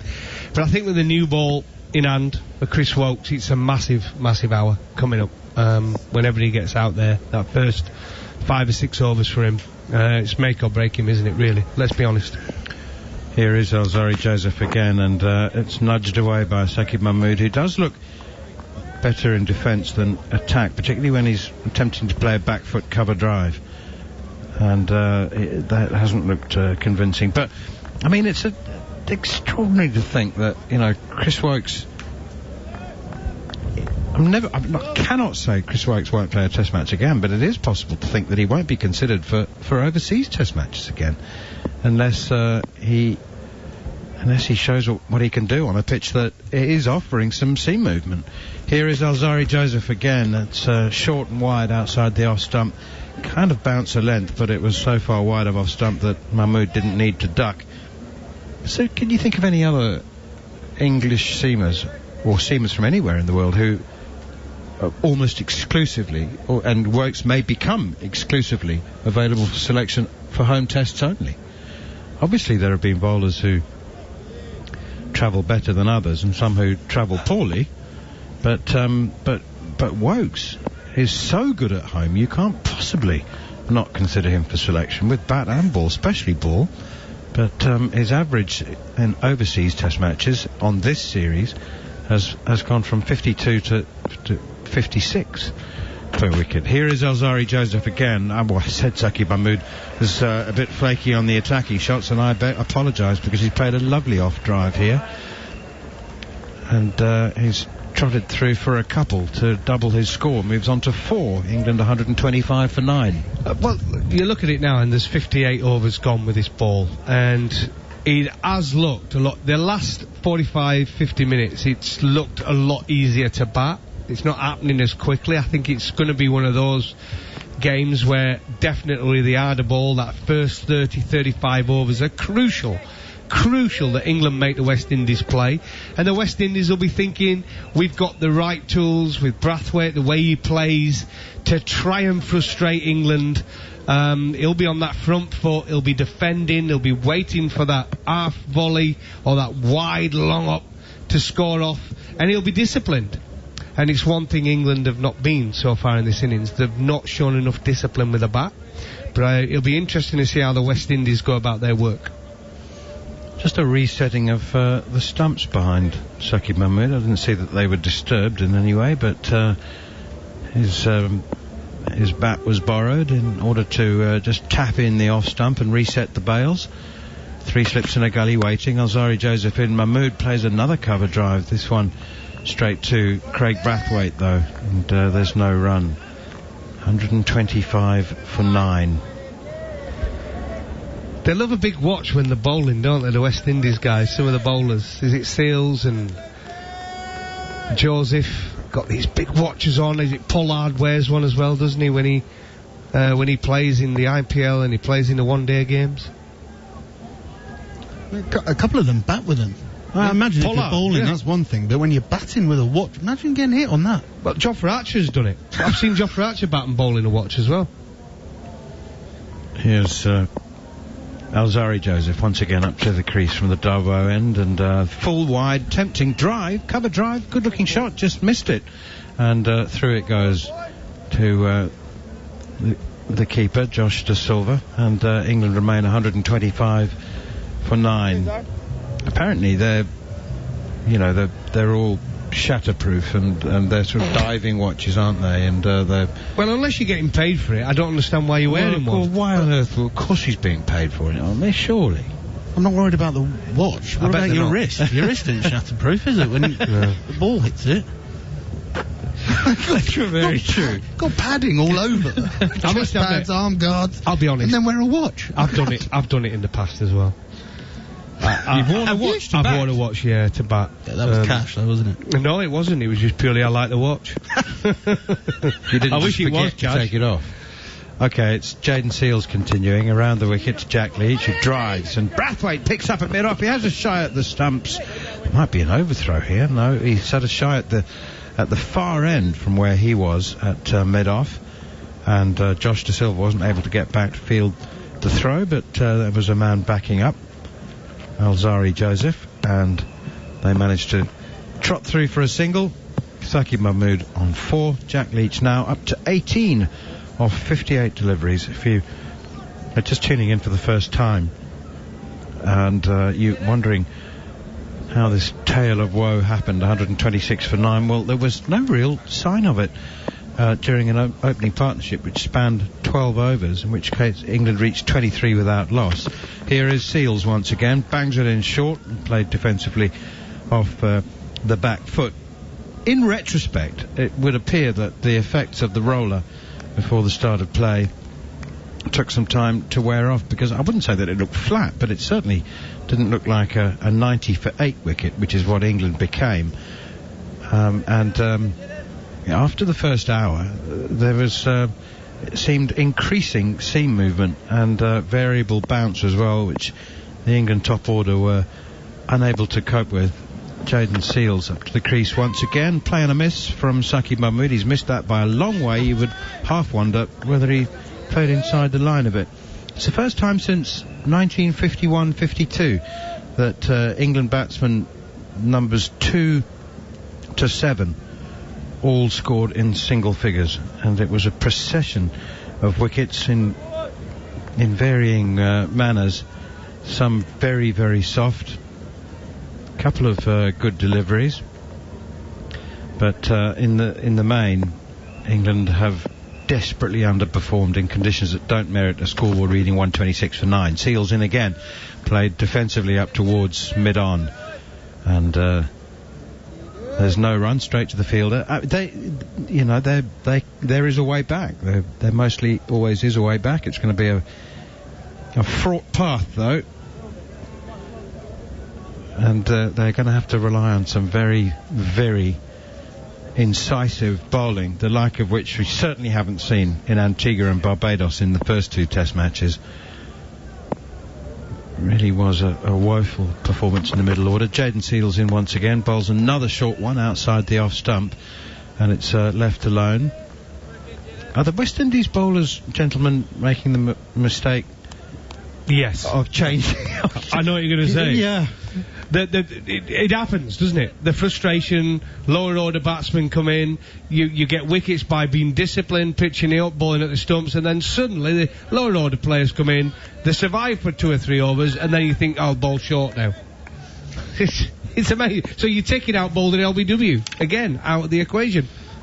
And Saqib Mahmood's happy to leave them alone. There you go, that's better, that's aimed at the stumps, and it's a leading edge, I think, as Saqib Mahmood is caught between trying to dig it out and drive it, and it's hit the leading edge and could have gone anywhere, but actually lands safely out at cover, and he picks up a couple of runs and moves on to 6 from 23 deliveries. Jack Leach has 18 from 58 balls. We've now had 60 overs in the innings, and England lost the toss, put into bat, 128 for 9. I'm not sure if Samuel Badri and Mark Butcher are in position yet. They're just having to shift commentary boxes. No, they're not, so we'll take another over. Saqib Mahmood 6, Jack Leach 18. This is not, in case you're interested, amongst the 5 lowest scores achieved by England teams in the Caribbean, if achieved is the right word. Jared Kimber? It's certainly a word. Your man's on. Kyle Mayers is here, back in the attack. But for those who don't know about Kyle Mayers, he burst onto the scene by making a debut double century in the fourth innings of a 397-run chase in Bangladesh to win a test match, despite the fact that in his first 22 matches over about 5 years in first-class cricket, he averaged 22.93, made his debut batting at 8 for Windward Islands. Did he play in the Finland or the Norway Premier League? Do you remember he played in one of the weird European... Norway. Was it the Norwegian Premier League? I'm not sure Finland has one, but I know Norway does. Kyle Mayers then, 5 overs, 5 maidens, 2 for none. First delivery is down the leg side. And you see his figures, and they showed his pitch map before, and I was thinking, okay, he bowled a wide one to Crawley. His pitch map was all over the place. Yeah. You wouldn't have thought he was bowling 121 kilometre an hour with a 5 for none. Exactly. That's 5 overs for no runs. It wasn't like a kind of Phil Simmons pitch mark. I mean, they're all landing on the space of a handkerchief. Double Phil Simmons mention for his bowling. Yeah, he was useful. Here's Kyle Mayers, another one down the leg side, and he has conceded a run and let it a leg by. But I think it was off the bat of Jack Leach as he plays a leg glance, and the umpire... Yes, he had no signal from the umpire, so it was off the bat. Yank him off midway through the over. 2 balls into the over, you had your chance. Okay, unconventional as it may be, I'm going to hand over, having conceded Kyle Mayer's first run, in the middle of an over to a new commentary team. Samuel Badry with Mark Butcher. Thanks, gentlemen. Very unconventional to yank a bowler off in the middle of an over as Mayers is in. Beats the forward prod of Saki Mahmood. A little bit of sideways movement again from Mayers. It doesn't seem that he can run up and bowl a straight ball at the moment.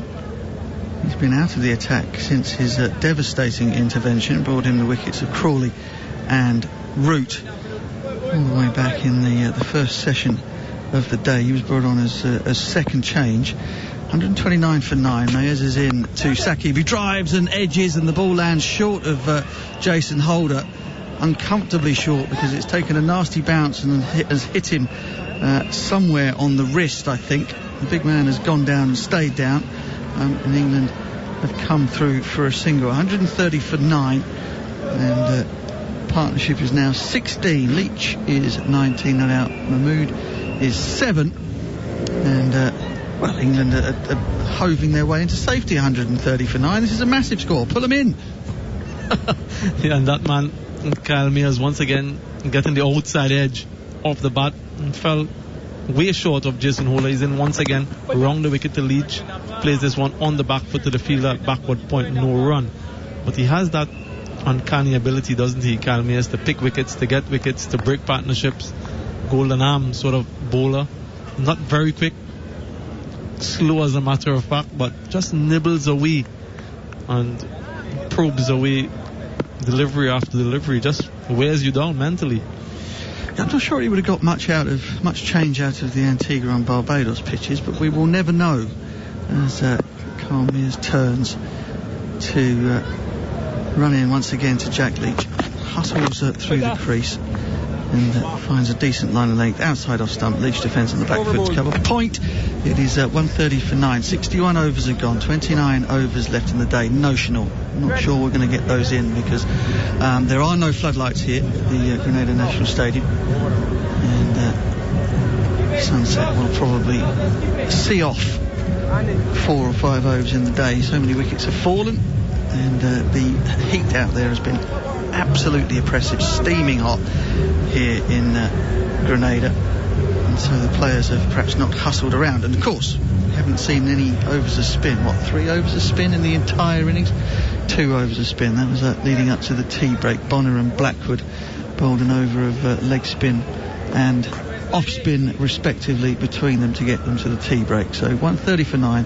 Kemar Roach has got the ball in hand from the river end.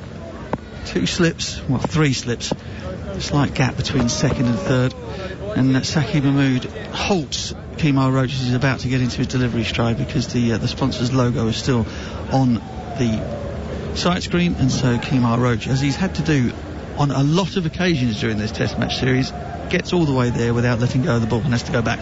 Yeah, it never ceases to amaze me. Either that, the side screen isn't properly turned, or someone walks across just as the bowler is about to deliver. It happens so often, too often, for my liking, especially given the fact that it causes so much of a delay every single day of Test match cricket or one day international, whatever it may be. Really annoying at times. I can tell you're irritated as Roach is in, and he does let go of the ball this time. Sakib plays it quite nicely actually off the back foot, or sort of half and half, front and back. Gets it out of the middle of the bat and it ends up at mid-wicket, and there's no run. So I mean, you went out and had a little look at the surface during the tea break, and you reckon that the sun has worked its magic in terms of burning some of the greenness and the dampness off the pitch. What about those cracks? Are they still there? Yeah, those cracks are there, and I think they'll have a part to play as we go deeper into this Test match. Quite noticeable, even on day one. Roach is in, and it's that sort of rock back and slingshot action, and Mahmood gets a delivery which is just outside of stump. He punches it through the covers, and they sprint back for twos. Excellent bit of hustle between England's numbers 10 and 11. 132 for 9. Every run you feel then under those circumstances is going to be utterly crucial when we get down into the last innings of this game, providing of course that the West Indies don't bat England out of it in their first innings. Yeah, and as the sun continues to beat down, and as that wind blows across, it's going to get drier, and those cracks are just going to open wider and wider day by day, session by session. And the team that is batting last on this surface, you'll feel that they'll be under tremendous pressure. Roach's win once again. This one is a little bit short on the line of the leg stump, worked their way to mid-wicket. Shamar Brooks does the fielding, no run the result, and as those cracks become wider, we've already seen some variable bounce, some balls shooting across the surface quite low. Just want to line those balls up, bowl those sort of deliveries on the stumps. Those are the ones that will get you the wickets, and England have utilized that plan quite well throughout the series, that straight line, wicket to wicket, and bring all modes of dismissals into play. Roach wide of the crease this time and forces another defensive stroke. Really solid one out of Sakib Mahmood. Worth noting, of course, that the ball is now in its 62nd over. We have had issues with the Duke ball, slightly different Duke ball to the one that's used in the UK. It's lacquered slightly differently. It's a little bit tougher, a little bit more hard wearing because of the nature of the surfaces out here.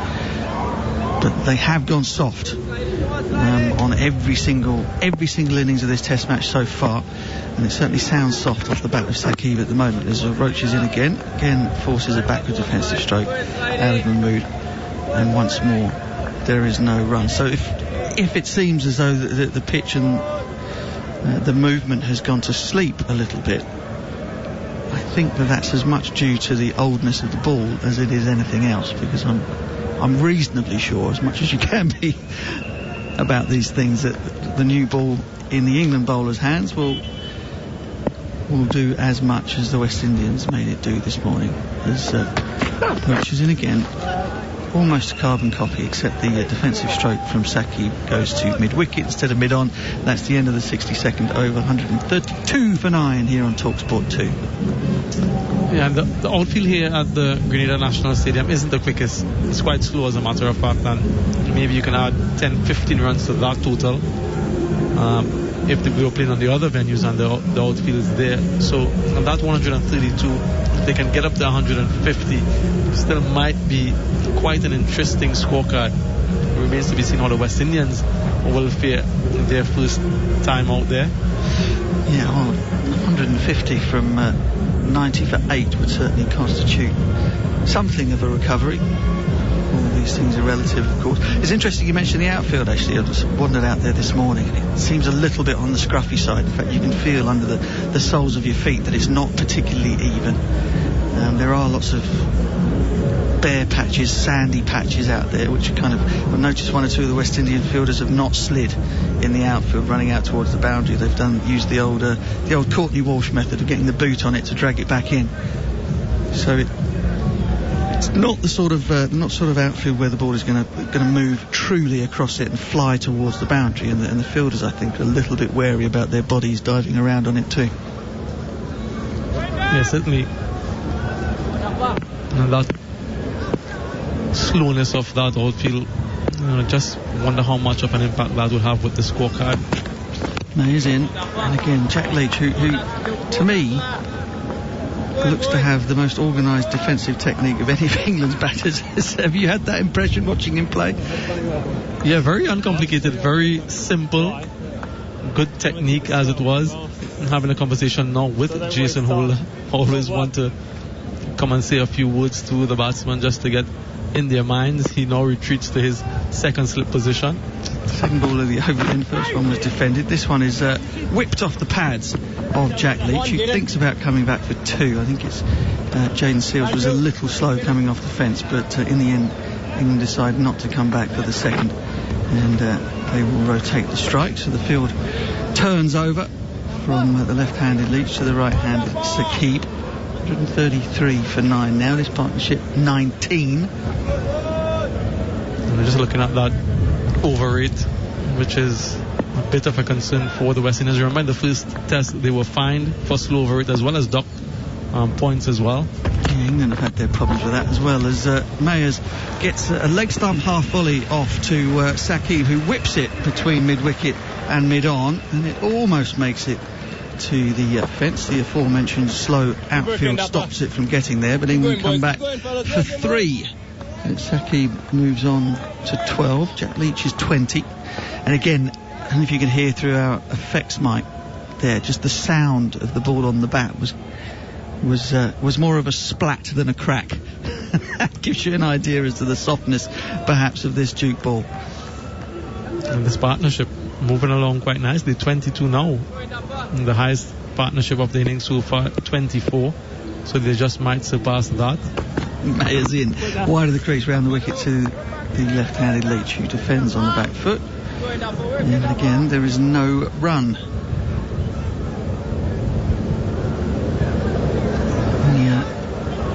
The crowd have been into it today, sort of scanning around. The cameras are scanning around here from the TV broadcast, and particularly the local fans. The Grenadan ones have been willing their team into ever strenuous efforts to knock over England. Another delivery defended on the front foot by Leach to mid-wicket. There's no run. There is a real passion for the sport in this neck of the woods. Windward Islands represented, of course, in the region from this part of the world. It certainly seems as though the ratio of local fans to England supporters has been evened up quite a lot here in Grenada, as Mayers is in once more. Short delivery at Leach, who tries to whip it off the hip but can only find the man at the backward square leg, and that is the end of another over. 136 for 9. Yeah, they do love their sports here in Grenada, in particular. Quite a few of their natives have gone on to play for the West Indies. Roald Lewis, the current manager of the West Indies team, and Junior Murray, former wicketkeeper. Andrew Fletcher played quite a number of T20 games for the West Indies. He opened the batting in the Stanford game, didn't he? In the final. That's right, along with Chris Gale. Yeah. And then Devon Smith has also played for the West Indies and has played for the Windward Islands for a long, long time. And I think he still continues to play and be part of that mentorship, coach-player sort of role. And of course, not too far, just behind where we are, the Kirani James complex, the 400-meter Olympic medalist. And so much to be proud of from a sporting standpoint here in Grenada. Yeah, Devon Smith made a quite superb 100 in the opening innings of that 2004 series at Sabina Park, as Jason Holder now comes back into the attack. He has yet to pick up a wicket. First ball is on a length, as you would expect, defended stoutly by Saqib. 136 for 9, Leach 20, Mahmood 12, partnership 22. Holder has figures of 10.1 overs, none for 25. He'd probably be quite disappointed that with his economy rate today, given that on flatter pitches than this he's gone at ones and 1.5s. Hasn't quite got it right today, Jason. Hasn't seemed quite himself as he comes in once more and finds again a really good line in length. Saqib unfussily knocks it to Roach at mid-on, and there's no run. And what he's found is the middle of Saqib Mahmood's back, and very resolute in his defence, and he seems to be growing in confidence the more time he spends out in the middle along with Jack Leach. And I mentioned before that these partnerships, these runs from these number 10 and 11 batsmen are the most infuriating for any bowler, any team. Yeah, they certainly are. And Holder's in again, and it's a little bit wider, and Saqib slaps it to mid-off the front foot, and then practices opening the face a little bit more with the bottom hand to thread it between mid-off and extra cover. There's a lot of lower order batters like to do number 11s go out there, and they're very, very good shadow batters. And there's no run. No discernible sort of panic or upset out there from the West Indies. I think they think that this last wicket is going to come sooner or later as Holder is in once again, and very comfortably indeed this time. Saqib on the back foot nudges it to mid-wicket, and there's no run. It does seem that the spite has gone out of the pitch, and as well as Mayers has done, I'm always loath to leave a specialist spinner out. I mean, whether Pamal is the right spinner is a different conversation. But you always think that during the course of a match, 5-day match, even just during the course of any innings, there's always a time where you think to yourself, you know what, it might have been a good thing to have had a specialist spin bowler in the team. As Holder is in again, Saqib pushes forward. That hits the bottom of the bat, but still goes quite crisply to mid-off. And again, there's no run. I was just about to mention that we've spoken about the impact that the fast bowlers, the medium fast bowlers could possibly have, but I sincerely believe that Jack Leach has such an important part to play, particularly with those cracks developing, and as this pitch gets drier and it gets worn and torn. And you're absolutely right. I still think that a specialist spinner is certainly warranted in any team in Test match cricket because of the duration of how long this game goes.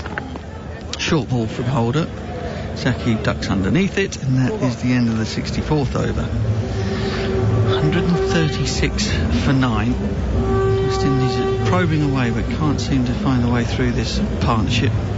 Holder has come back in for another spell. It looks very much as though as the 12th men for England come sprinting out onto the park. It's Ollie Pope, who has done an enormous amount of sprinting in the lunch breaks, working on his fitness during the course of these 3 Test matches. He's out with a drink for Saqib and for Jack Leach.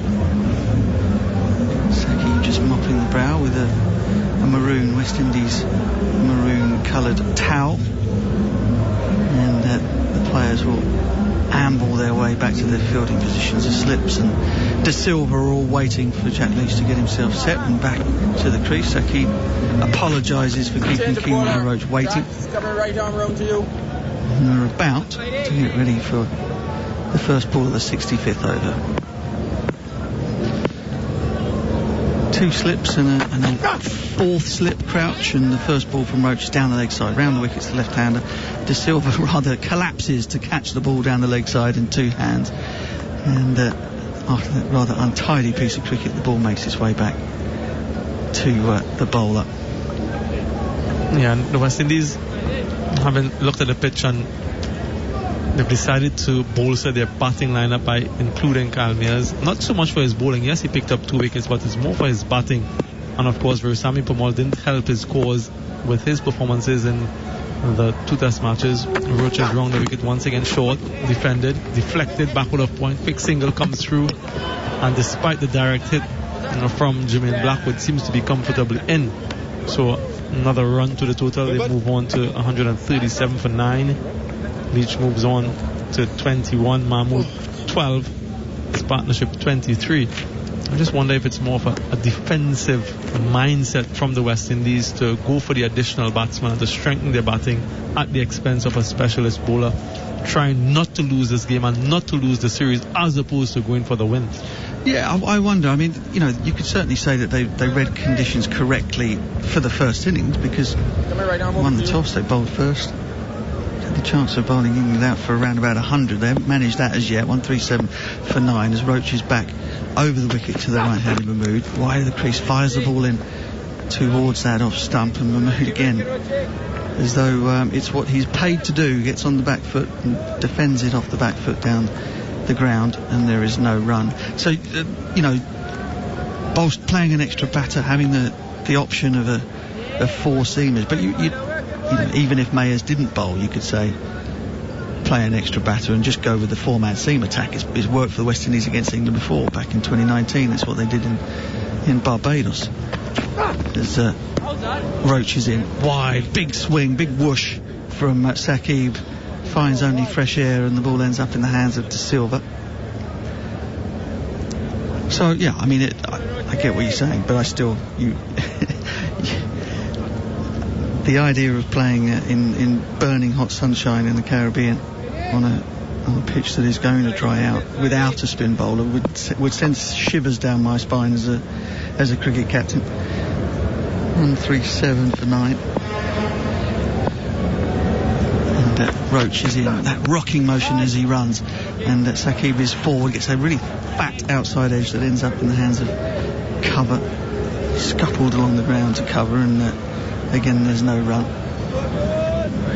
Now we've seen 2 overs of spin so far, haven't we? One from Jimin Blackwood, or one from Nkrumah Bonner, and of course Craig Brathwaite himself fancies a bowl ever so often, but no specialist spinner. They're concerned about their over it. They've been fined, they've been docked points. The pitch might wear and tear, so time will tell. Roach is in once again, short delivery, and just docks under that one.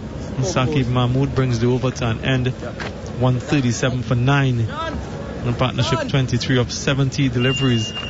As we go deeper into this test match, we'll quite understand whether or not that was the right move, or what sort of impact Jack Leach will have when he has an opportunity to bowl.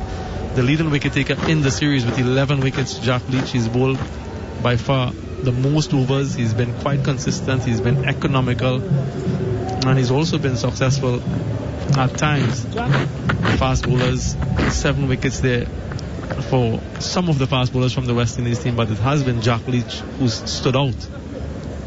Yeah, I mean, I suppose the interesting thing again is that West Indies have Jason Holder batting in their top 6, so they've always got an all-rounder, just the same as England. England can pick Ben Stokes batting at number 5, so they've always got the genuine all-rounder, which should allow you enough room in the 11 to find a specialist spinner. As Jack Leach pushes forward, and big thick edge again, it probably goes catchable height. Had there been a traditional gully in place, that might have ended up in his hands, but as it is, it runs away down to the boundary for 4. England move to 141. Jack Leach has 25, and the partnership is now 27. It's the highest partnership of the innings, and it's coming off the bat of numbers 10 and 11. I don't know if that is a good thing for the West Indian batsmen, indicating that the pitch has settled down, the bowlers are tired, the ball is older, or if it's just good batting from these two, but certainly very uncomplicated in their approach. There's Holders in again, and Leach again with a really good stride forward, gets out to the ball and knocks it out of the middle of the bat to cover, and there's no run.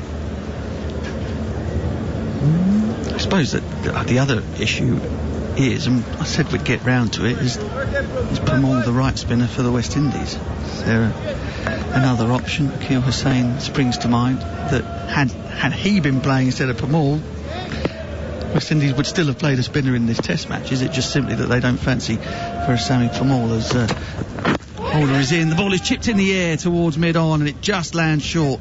A couple of bounces to Kemar Roach at mid-on, and that ball just popped off the surface and popped out of the middle of Jack Leach's bat and very nearly carried to mid-on. Yeah, almost, but not quite there. And Craig Brathwaite seems to be off the field, just getting a bit of a drink and a rest. He's done so much in that last test in Barbados, and you can understand that he might just be a little bit weary, a little bit tired. And as Holder comes in once again until Leach outside off stump, drives and misses. Another one goes past the bat through to the wicketkeeper, not finding the edge, and this resistance continues from Leach and Mahmood. A wonderful recovery of sorts. The score was 114 for 9 when Mahmood made his way out there. It's 141 for 9 at the moment.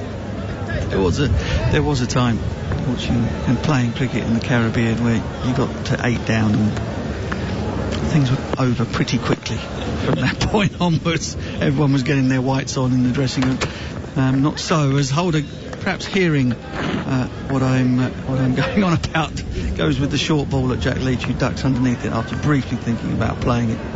But, I mean, that would be the case, wouldn't it? Sort of toss the ball, even with guys like Fidel Edwards and Tino Best and things. Are sort of like numbers 9, 10 and Jack didn't tend to hang around too long when the ball was flying around their ear rolls at high velocity. That's certainly not the case at the moment. Jason Holder, as big and tall as he is, only 126 kilometres per hour. It's pretty gentle stuff. As he's in abort. Gets 4 or 5 strides into his run up and then turns and has another go. So 3 men saving the single on the offside, mid-off extra cover, backward point, and the 3 catches behind the wicket as Holder is in again, and Jack Leach almost topples over that one. I think the ball just seemed to take an absolute age to get to him, but he righted himself, found the middle of the bat once more in defence, and that's the end of the over. 141 for 9. It's interesting that you mentioned Nakil Hussain. I think he's here. I saw him, as a matter of fact, in the hotel, so he's been with the team practicing, I suppose in many ways preparing the batsmen to face Jack Leach in this test match, because that's one of the challenges that lie ahead of them. And in terms of spinners in the region, he certainly stands out, puts a lot of energy on the ball, and I think of all the spinners in the region, he's the one has the most revs, and it's only a matter of time, I think, that he's called in the red ball team. He has to go back and play first class cricket, of course, and do well there, and who knows what the future has in store for him. Gudakesh Moti, another left-hand orthodox, as Kemar Roach comes in over the wicket to bowl to Saqib Mahmood, pushes this one confidently to extra cover, straight to the fielder, no run. So there's Gudakesh Moti, another left-hand orthodox, another one who's quite promising, has done well in regional cricket and limited overs cricket as well. We saw Rakeem Cornwall before, the off spinner. We've seen Ruston Chase, but Permaul is an interesting case. He's played just about 10 test matches, hasn't played many consecutively, so he hasn't had the opportunity to show his worth as Kemar Roach comes in once again over the wicket. This one is fuller and sort of flicked towards mid-on from Saqib Mahmood, so he's getting a little bit pretty now. Very confident, Mahmood. That was quite cocky, wasn't it? Delivery, he probably could have chosen to hit back past mid-off. Very full delivery from Kemar Roach, but he rather whipped it into the leg side towards mid-on instead. So perhaps starting to have some delusions of grandeur out there as Roach goes in towards him. That ball is off the leading edge, and it lands just short of a man who was there for perhaps such an eventuality. I think that's John Campbell, is it, in there at short extra cover, and the ball landed again maybe 2 metres in front of him, having lobbed in the air tantalisingly. Not even 2 metres, a metre. He was stationary, wasn't he? He wasn't walking in, because he was placed in a stationary position, and he couldn't quite get that momentum to push him forward, much to the chagrin of Kemar Roach. Kemar starting to look slightly frustrated with things now, as that ball is banged into the middle of the pitch, and Saqib on the back foot drives it to mid-off, and there's no run. Just got the feel that something's going to happen here at the moment. I think Saqib's starting to get a bit free and easy outside the off stump. Kemar Roach, I think, has had enough now. I think he'd quite like to be in the dressing room with his feet up. Yeah, he's clawing away, isn't he? Kemar Roach, another couple of wickets to his name. He went past Sir Gary Sobers in that last test. I think Michael Holding is next in his line as he comes in once again outside the line of the off stump. A play and a miss from Saqib Mahmood goes through to the wicketkeeper. This can be quite frustrating for the bowlers, but yeah, he's slowly but surely inching his way up into the echelon of West Indian leading wicket takers. Kemar Roach gone past one of his icons in Barbados, his countryman Sir Garfield Sobers, and next Michael Holding, and slowly but surely he's just making his way up the top of the tree. Quite a long way to go. Yeah, 249 is Michael Holding, as that delivery is much fuller from Roach this time, but well defended again by Saqib. 67 overs gone. England are hanging in there. The partnership is 27 from 82. Mahmood is 12. Leach is 25. It's 141 for 9. And next will be John Norman. Thank you very much, Mark Butcher.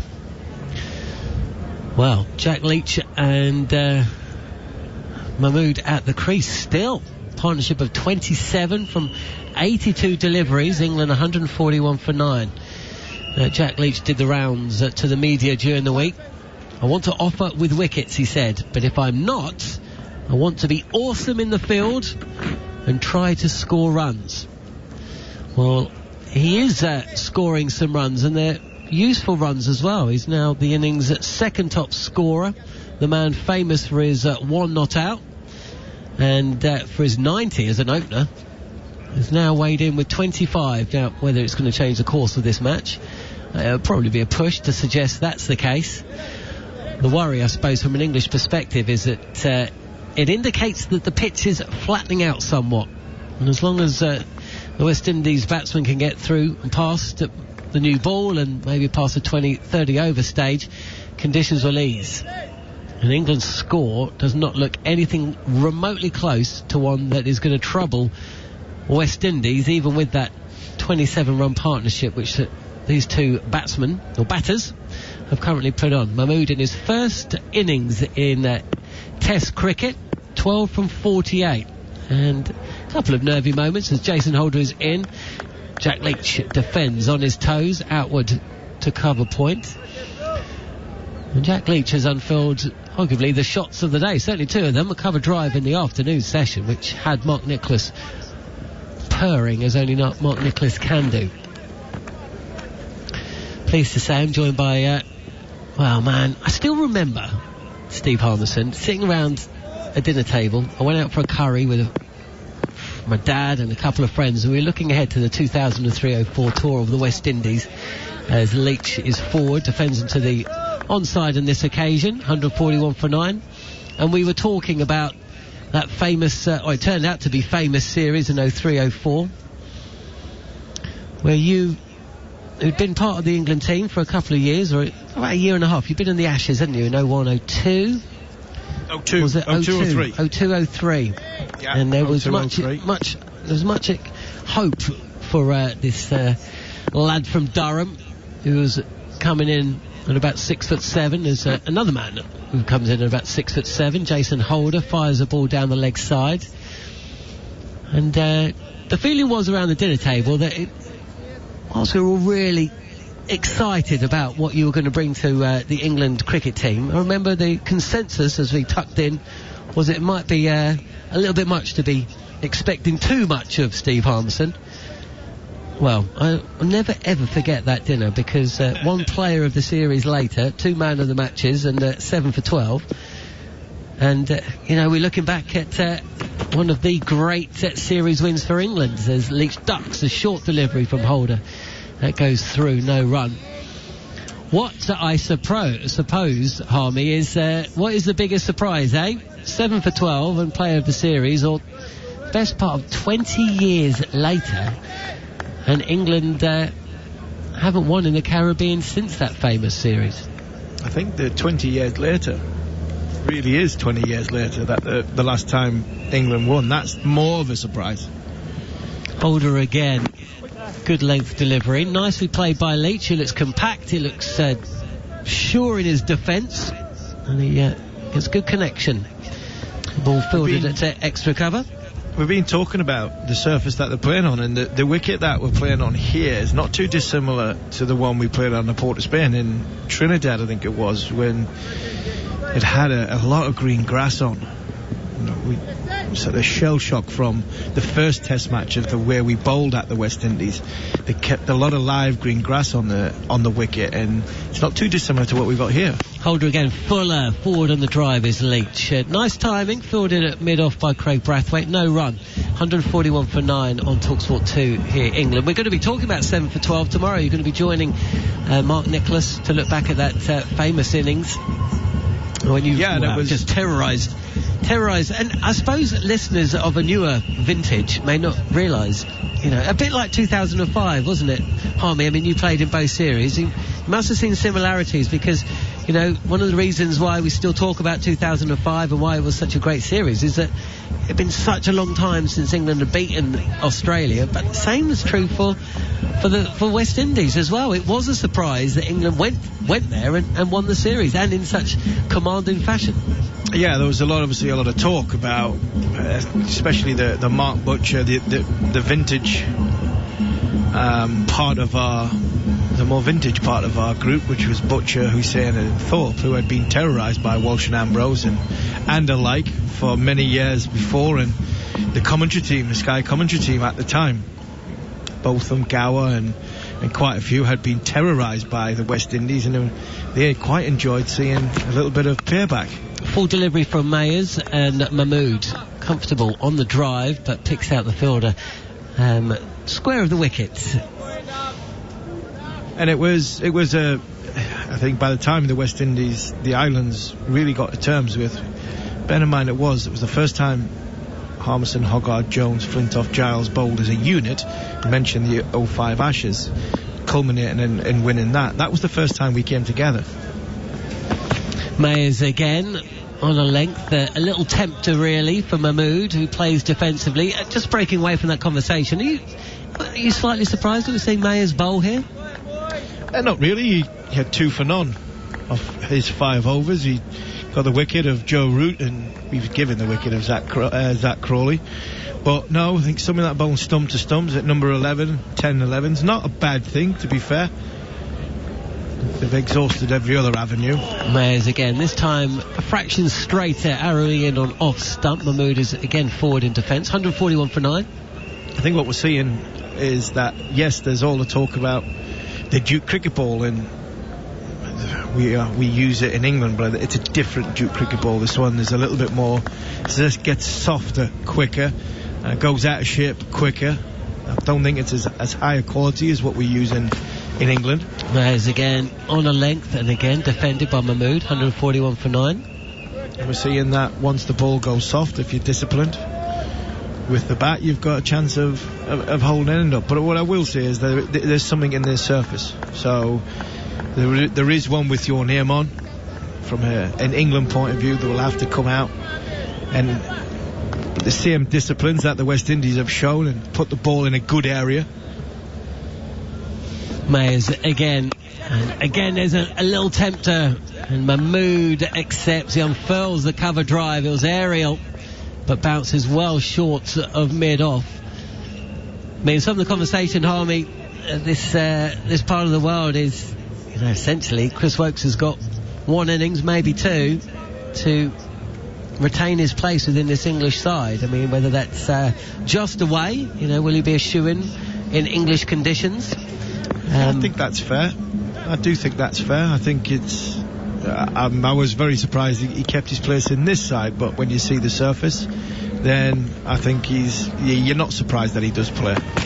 Lost ball of Mayers over, and that's a touch of West Indian, really. Lots of wrists, flamboyant foot movement as Mahmood tries to play across the line to flick the ball outside off stump through the leg side, but picks out the fielder at mid-wicket. Shame, really, because he deserved to get a run there. As it is, he stays at 12, Leach 25, and the score England, who were asked to bat by Craig Brathwaite earlier on today, 141 for 9. There was quite a lot of clamour for Parkinson to play here, but would you, after seeing what we've seen today, I suppose the decision not to play him was and is probably the correct one.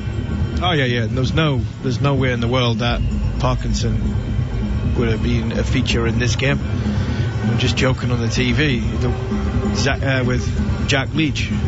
Bowled 95 overs in that last game. I'm not sure he bowled 9.5 overs in this game. It's so look, the seamers, the right seamers. Woakes gets one more chance on this Caribbean tour to hold, retain, whichever way you look at it, because it's been a real struggle for Chris Woakes. His main discipline, the ball has let him down. He hasn't bowled as well as he probably would like. It's batted beautifully.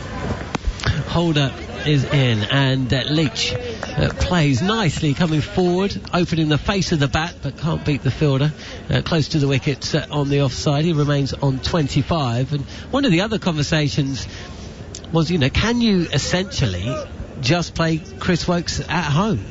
Will you, or can you ever see a day when England say, OK, we've tried the Chris Woakes overseas, there's enough of a sample size essentially.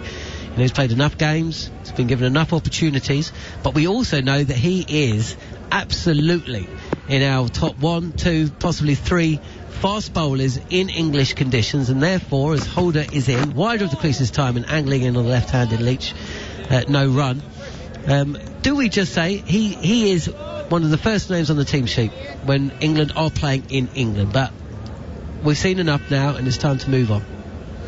I don't like that, I must admit. I really don't. I think test match bowler should be able to bowl, a top test match bowler, a high quality one, should be able to bowl all round the world. Find a way of being able to bowl all round the world. Problem you've got with the England group at this minute in time, you know, the Rolls Royces, the fast men, they keep breaking down. Jimmy Anderson and Stuart Broad, we want to have a look without them. So the decision on that would possibly be forced on you if, you know, selection comes around in the summer and we start playing on some green wickets and helpful wickets. Wokes will be the best option. Over the wicket this time, Holder has been bowling round the wicket to the left-handed Leach, and this is just left alone by the left-hander. Thing is, though, Leach hasn't, you know, spin bowlers have to get used to it, don't they? I mean, Leach hasn't played at home. I might be wrong, but maybe the Oval Test against Australia, was that the last test of 2019? I don't think he's played at home since then. And yet, as soon as they go away, he's thrown the ball. Holder is in. Fuller and driven by Leach. And you could just pick up the sounds of the crowd. I think the English fans enjoyed that. And I dare say a few of the local ones too. Beautiful on drive, or off drive actually, from Jack Leach. Takes him to 29, and he's 3 away from being the innings top scorer. What a shot this is. What a shot this is. Forget playing him at home as a bowler. Play him as a batsman. And where we're going. No, that was a beautiful shot. Over-pitched. West Indies are sort of trying everything, gone for the full ball. But it was belted down the ground beautifully. But a lot of that is mismanagement, John.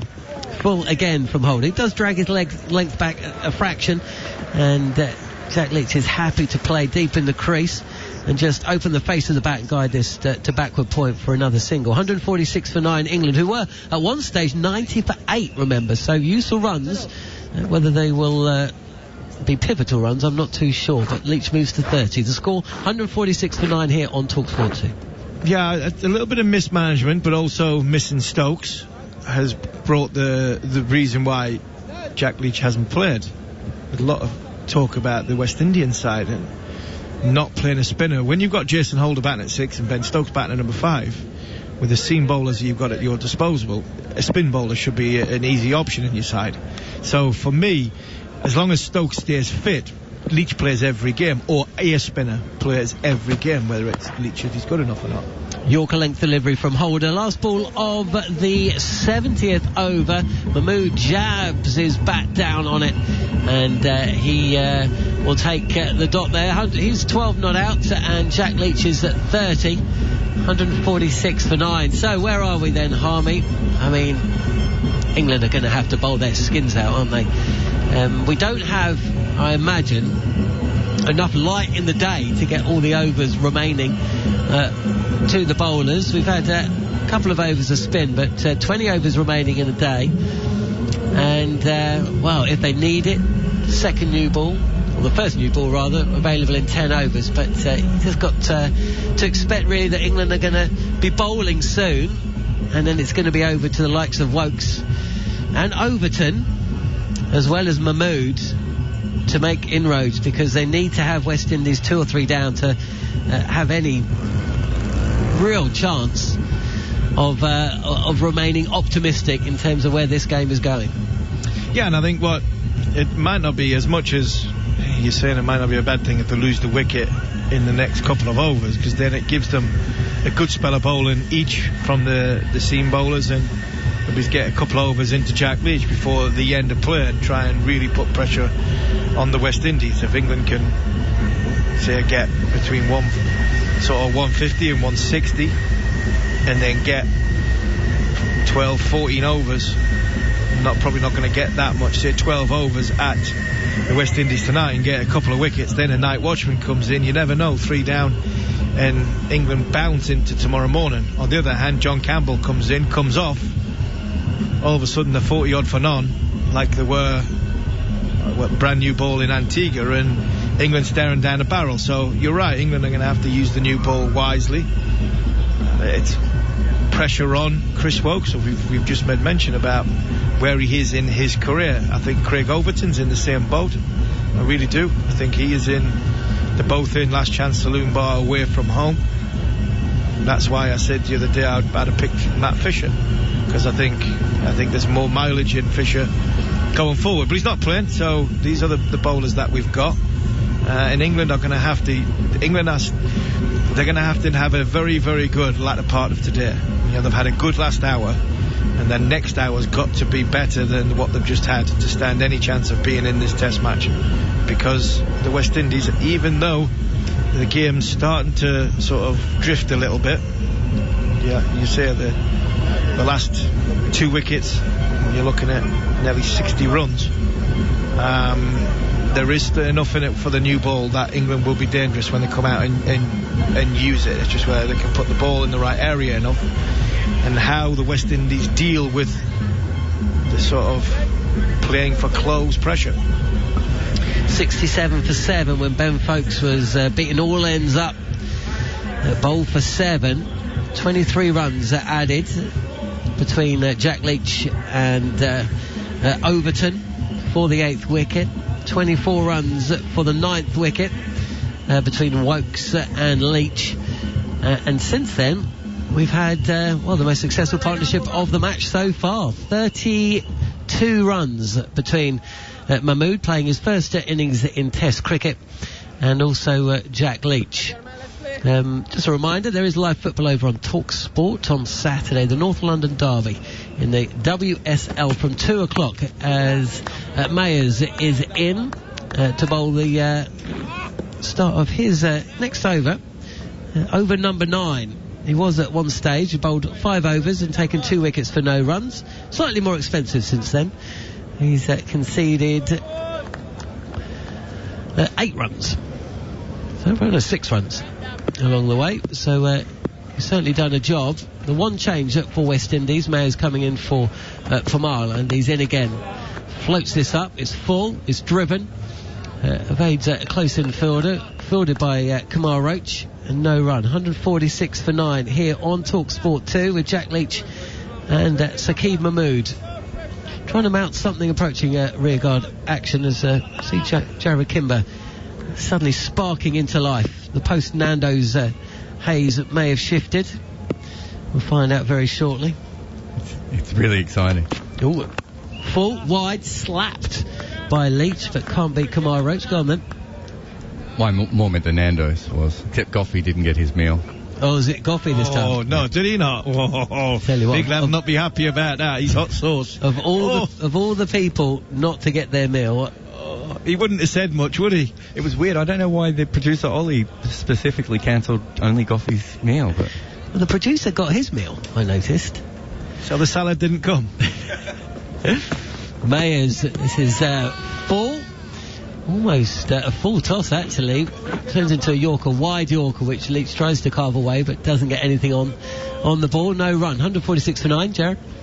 So Kyle Mayers is from Barbados, and he was a bowling all-rounder in first-class cricket. He made his debut playing for Windward Islands. He couldn't get into the Bayesian team.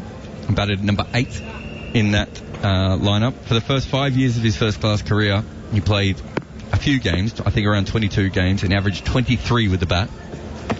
Mayers again beats the outside edge of Jack Leach's bat this time. 146 for 9, the score remains. In 2020 he goes to Barbados and he averages 50 that year. A couple of months later he goes to Bangladesh and makes 200 in a chase of 397. Since then he's averaged 22 in Test cricket again with the bat.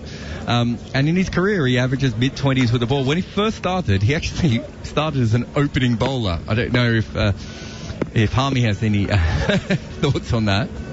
Last ball of the over, full again, and I tell you what, the fielder at short extra cover has just been dealt a fearsome thwack, and it's the captain as well, Brathwaite. I think he's going to be alright, but he's given his left hand a bit of a shake. But yeah, he was basically bowling over 20 overs a game, consistently for the first part of his career. And since then, he's just done this, little cameos, comes on every now and again, they give him the new ball and he nibbles it around. He's I forgot the other thing, of course, that he was we talked about the Premier League that he played in, the Norwegian Premier League. He was the MVP of that league, John. I don't know if you follow the Norwegian league, but I don't know who was runner-up. I tell you what, I don't follow the Norwegian Premier League, but I know a man who does, and he's just about to take over on commentary duty. So over to you, Neil Manthorpe. Thank you very much indeed. Very big on pickled fish. I know that. 146 for 9. Seriously, Kyle Mayers or Norwegians? A pickled fish producer. Kyle Mayers or Norwegians? No, sponsored the Norwegian Premier League. Kyle Mayers has been taken out of the attack, and the one and only Kemar Bonner is returning. Having bowled 1 over. What did you say about Nkrumah Bonner before? Worst right-arm bowler you'd ever seen? And I didn't say that, actually. I said the 1 over that he bowled in the previous Test match may have been the worst. And he looked like a man who hadn't bowled before. That one is chopped away, first delivery, and it's nicely fielded, actually. Very athletically fielded by the diving John Campbell at backward point. A little bit of width outside the off stump.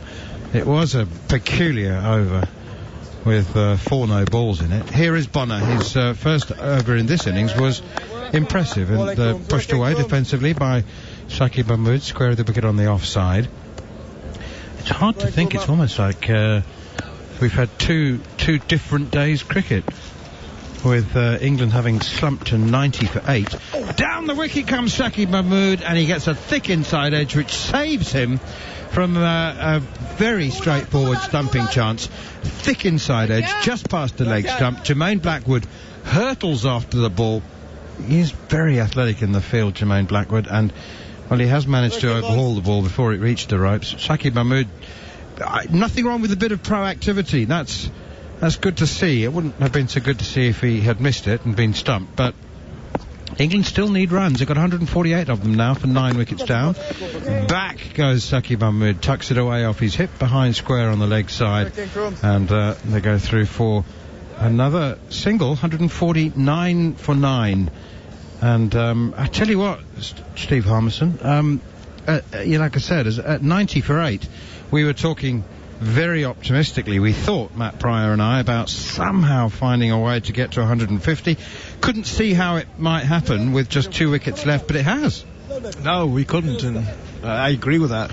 To get them there, it's a huge boost to the England dressing room, and the last wicket will come at a good time tonight, because then it'll give them a short session for England, hopefully to make 1 and 2, possibly night watchmen inroads in that really sort of puts the pressure back into the West Indies.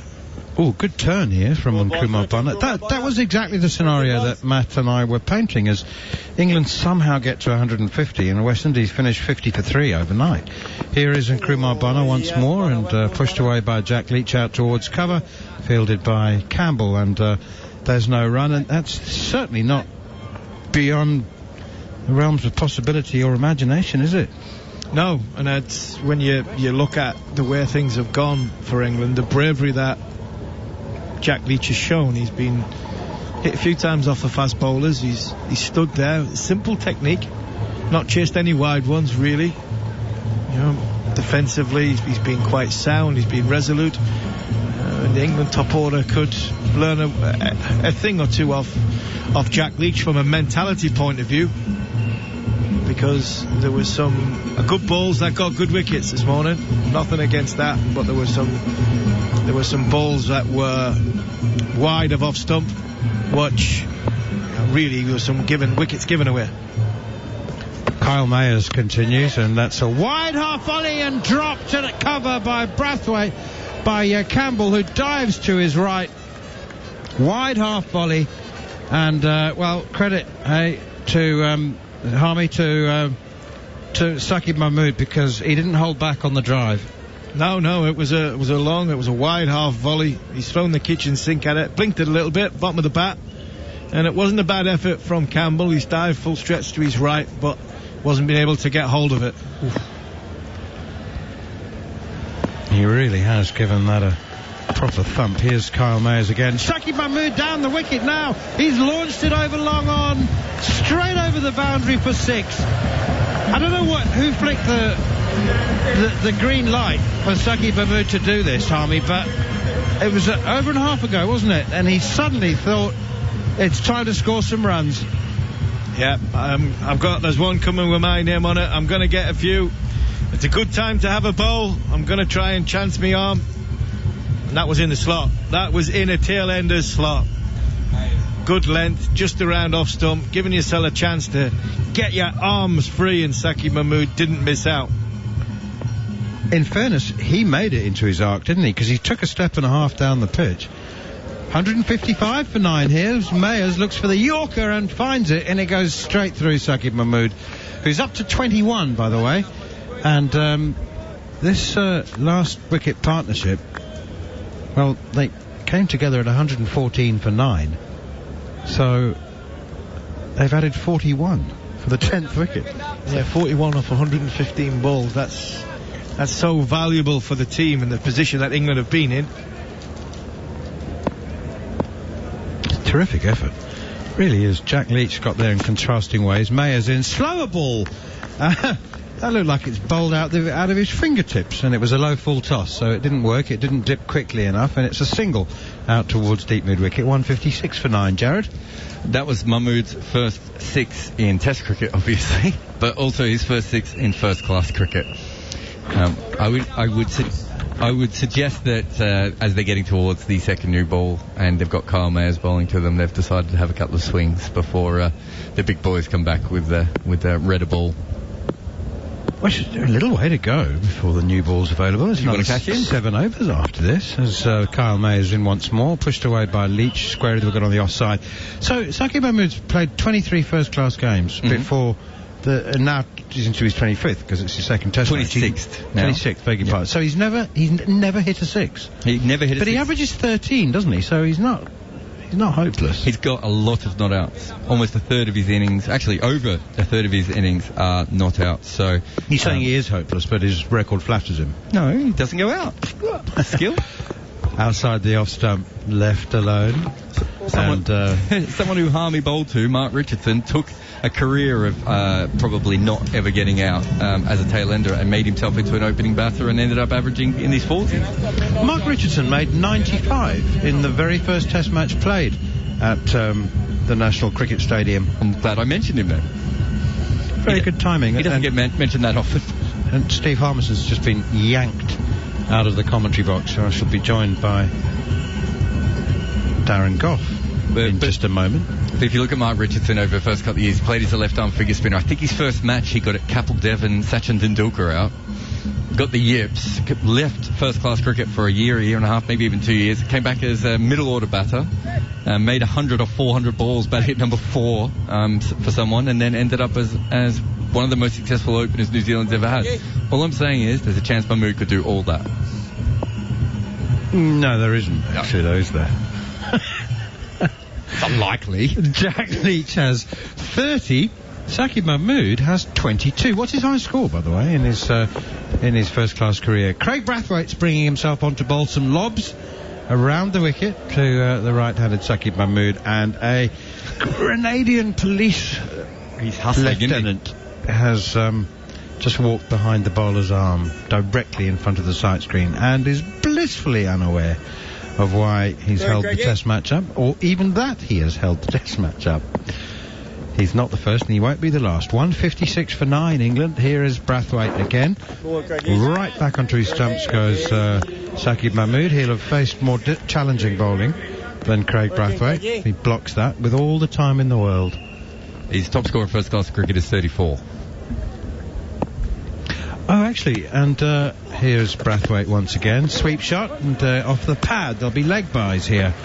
Actually, Gary Morgan sent us a note a short while ago, which I believe said that that was a proper innings. It wasn't a quick slog, that 34 from Saqib Mahmood. It lasted over a session, over 2 hours. Didn't he face 100 balls? I think so. That's what Gary's note said. Yeah, 94 balls, just over 2 hours for that 34. So Saqib Mahmood currently 22 not out from 65 balls. Jack Leach 30 from 96.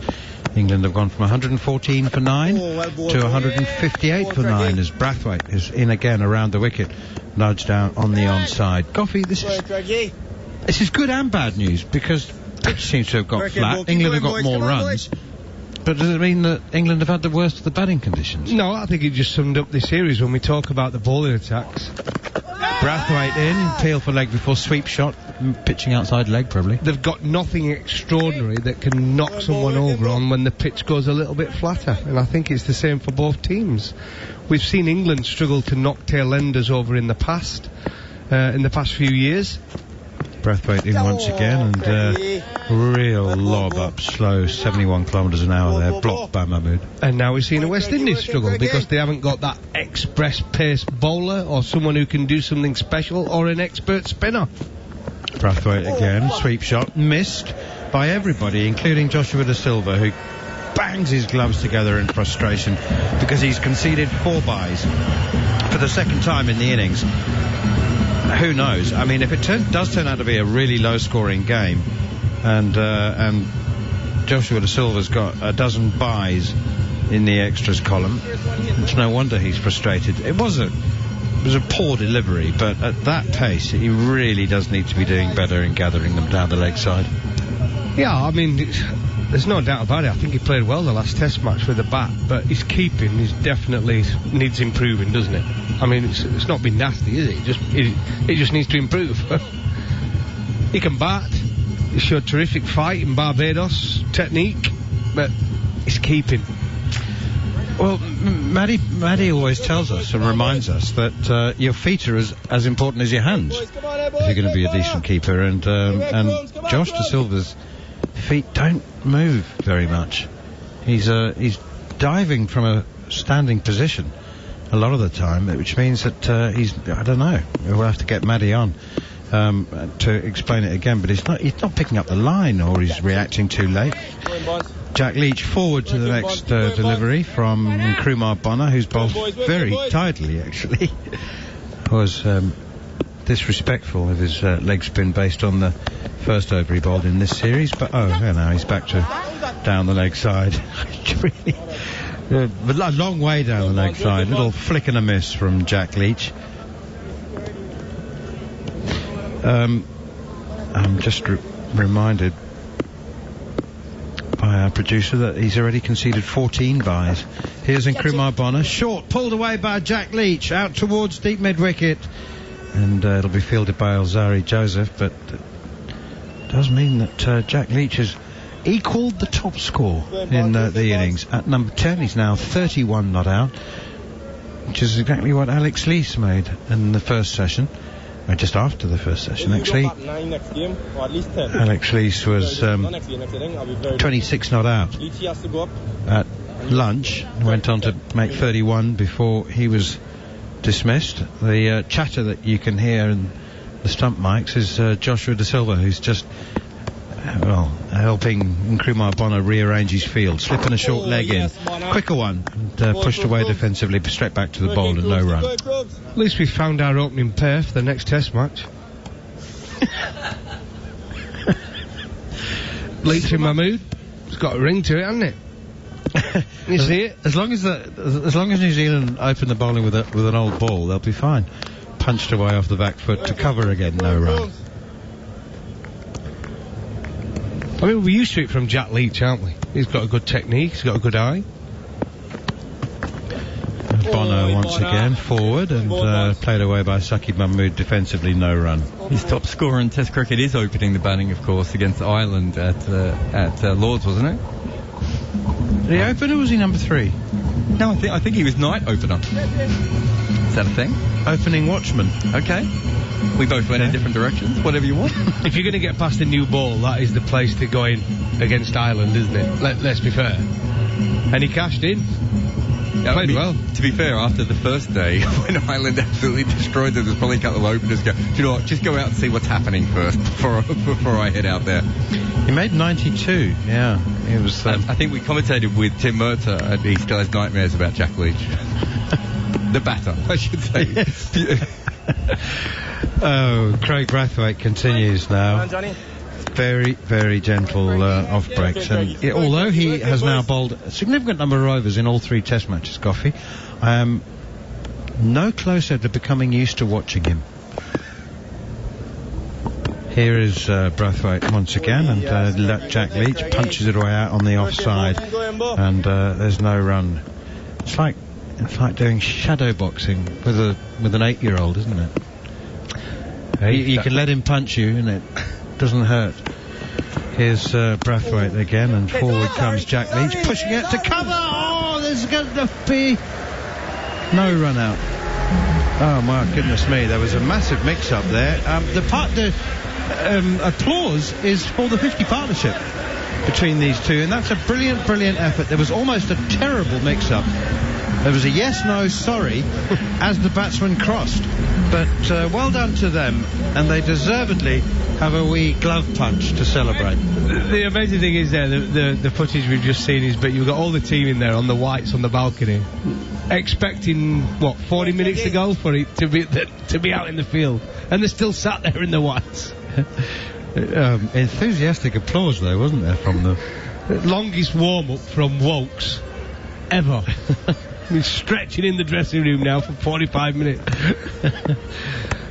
Here's Brathwaite once again. Forward comes Zakib Mahmood. You just picture Chris Wokes saying to Joe Root, "I'm sorry, skipper, I can't open the bowling. I've overdone my warm-up." Yeah, I mean, he's been in the back stretching and getting ready. Forward comes Zakib Mahmood once again to Brathwaite. Pushes it to mid-wicket, fielded by Kemar Roach again, and there's no run. Jack Leach, 32, top scorer in the innings. Zakib Mahmood has 22, and they've added 50 down the leg side now as Zakib Mahmood thinks about leg glancing, makes no contact, and there's no run as Joshua De Silva fumbles it again. 76 overs gone, 4 to go till the new ball, but what a partnership. I mean, I just couldn't see a way that England could get to 150 when they were 90 for 8. Well, give them a serious chance now, you know. We talked about if they can get to 150 somehow, it gives them a very good chance. The confidence now is going to be up. The West Indies, they'll be disappointed. Saying that, you know, we talk about this many times. At the start of play, if you'd have said you got England at 150 for 9, even now with the disappointment of this partnership, you'd have been happy, wouldn't you? Putting the opposition in 164 for 9, you'd be happy. Yeah. Anything under 220, you'd have said, we're happy.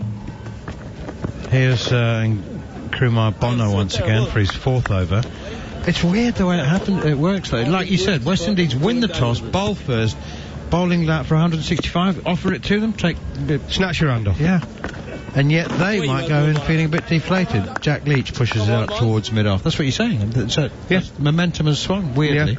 But they've changed the momentum, and it's often a word used in cricket. The idea of the game is to change the momentum. And it's been done. Here's Kemar Roach again, and Jack Leach plays defensively. There's a physical momentum, but there's also an emotional momentum, and that's what really has swung. Because it's not necessarily about, you know, the runs. It's about the feeling that you've not made the best of your chance. Down the wicket comes Jack Leach, driving, and another mix-up, and a scream and a shout, and now some glaring at Alzari Joseph, who the bowler and the wicketkeeper feel was not reacting quickly enough at mid-on. They've switched off. The Windies have switched off. There's been a couple of catches gone down. They've been away with the fairies in the field, and they've resorted to Brathwaite and Bonner, 2 part-time bowlers bowling. It is strange, isn't it? Here is Kemar Roach. Short pulled away, down towards long on, past Jaden Seals, who wasn't going to chase that. He thought, that's past me, and waved it on its way, and then realised only when it was past him that it wasn't going to get to the boundary, and then suddenly started to have to run. If anything sums up a team that's switched off, it's that. Yeah, they've definitely switched off. Again, I say, it was a miss it, back from Mahmood, clothed it, wider mid-on. He didn't want to run after it. He thought it was an easy 4. It's been a slow outfield all day, and then he realised, I can catch it now. And there he goes. He had to end up doing a dive with a big smile on his face because he knows he nearly messed up. He did mess up. Well, he stopped the boundary. I know, but really, West Indies are in their mind, I think, for the last hour they've been batting. Oh, get it. And forward goes Leach, plays, and Krimabona defensively. So we have a part-time leg spinner who's got a handful of wickets in his life, bowling a half-tracker to a number 11 who mishit it, and then the fielder at mid-on didn't go after it. When he did go after it, he then dived headfirst almost into the board.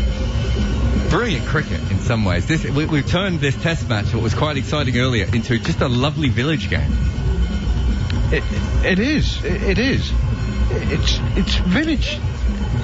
Disappointing village standards. The way he shuffled after that ball, Goffy, and then it was like a comedy movie for a minute. Like he started going, oh, I'll walk with it and I'll go pick it up, and suddenly he realised it was only just in front of him. To be fair, it's been a long series for him. Bowling in Antigua and Barbados had just about finished him. He's very young as well. I'm just about to hand over to John Norman, but I'll do one ball for you. It's short, pulled away out towards deep square leg, and they'll take a single. Saqib Mahmood moves to 26. No end in sight. You're listening to live ball-by-ball commentary exclusively here on TalkSport 2, England's Test match tour of the Caribbean. It's day one, deciding Test match in Grenada, and England are 169 for 9, having been 90 for 8. Here's John Norman. Yes, thank you, Neil Manthorpe. As Brathwaite is in, tossed up, and forward is Leach. The cricket you describe is not really befitting a trophy named after Sir Vivian Richards and Lord Ian Botham, is it at times? I've never actually seen a team bowl for a new ball when their opponents, as Leach is back and attempts to cut. I've never seen a team bat for a second new ball when the opposition are 9 down, quite as early as what the West Indies appear to have done. Yeah. Well, the best part of 10 overs to go, they started to bowl for it. It was very strange. Down the track is Jack Leach. Wild swing of the bat. Didn't go anywhere near where he intended, which was over long off. Instead, squirted up and over, but there's no fielder at deep points, so it comes through for a run. You're right. I mean, West Indies are just trying to get through the overs as quick as they can to take the new ball, because they don't look like dismissing these two batters. They really don't. Brathwaite again, the West Indies captain, fires it in down the leg side. Horrible cricket again. Mahmood almost spears this to the leg side and will pick up a boundary. Flicks the ball down the leg side and he moves to 30. Both himself and Leach, who Darren Goff made a joke that they'll be opening the batting. I'm not even sure these two players will be in the side for that first Test match against New Zealand at Lord's. But they're dragging England somehow towards a score of note. 174 for 9. England were at one stage 90 for 8. As Brathwaite getting short and clipped away into the leg side. There's excitement. Short leg fielder nowhere near that, and a beat of the bat from Mahmood. He's frustrated. Everybody's frustrated. 78 overs gone. England 174 for 9. Did you used to play cricket games on computer? No, not really, no. So when you're playing them, when you get to a point in the game, you can press a button that says generate innings or simulate innings. There's a point here where, like, everyone watching this Test match is just like, look, like if you were the West Indies now, we'll give you 30 more runs. Just get off the field. Let us actually start. I mean, this is just getting ridiculous. The amount of missed run-outs, dropped catches, buys. It's just so poor out there. Well, it's autopilot. I'd understand it if this was the third innings and England are batting towards, West Indies are out the game and it's just a question of, whether they're going to set them 500 or 520. But England were 114 for 9, second ball of the session. And since then, I'm not sure exactly what their tactics have been, apart from, let's just get through to the new ball. Work in, Bonds. Keep going, Bonds. Bonner this time, who bowls leg spin in much the same manner that he bats. I've never seen someone bowl such unexciting leg spin, essentially. It doesn't move as it's played back down the track. And England move to stay on 174 for 9. Work in, Bonner. Keep going, Bonner. See, right, they get to 200 next. They're really in the game. Well, they are in the game, aren't they? Even if they're out now. 174 for 9. Defensive is Leach. I mean, they've now got the score that they wouldn't have got in their wildest dreams when they were losing. They were 90 for 8 or even 67 for 7. Down the leg side this time from Bonner and clipped away comfortably by Leach, who moves to 35. The score 175 for 9. Yeah, you're right, but like I said, at the end of it, you've got to be disappointed. If you're the coach of West Indies, the body language and everything, the way it's gone the last hour, over an hour now. But as I said, at the start of the day, you win the toss, you put England in, if you dismiss them now for 175, the body language from when they get in that dressing room and from the coach has got to be positive.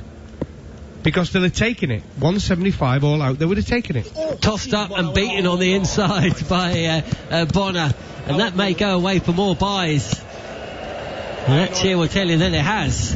That beats Saqib Mahmood and Joshua Da Silva. All ends up. Could have taken off stump as well. But instead it's 4 more runs. 179 for 9. I'm going to suggest something which sounds absolutely ridiculous, and if Andrew McKenna's listening, I imagine that he probably would have suggested himself, no disrespect to Macca, but I remember a game a few years back when India were playing Australia, and essentially Ricky Ponting brought, whether it was Marcus North or even himself, onto bowl at a pivotal stage in the game just to ensure that Australia didn't get docked at any points for over 8.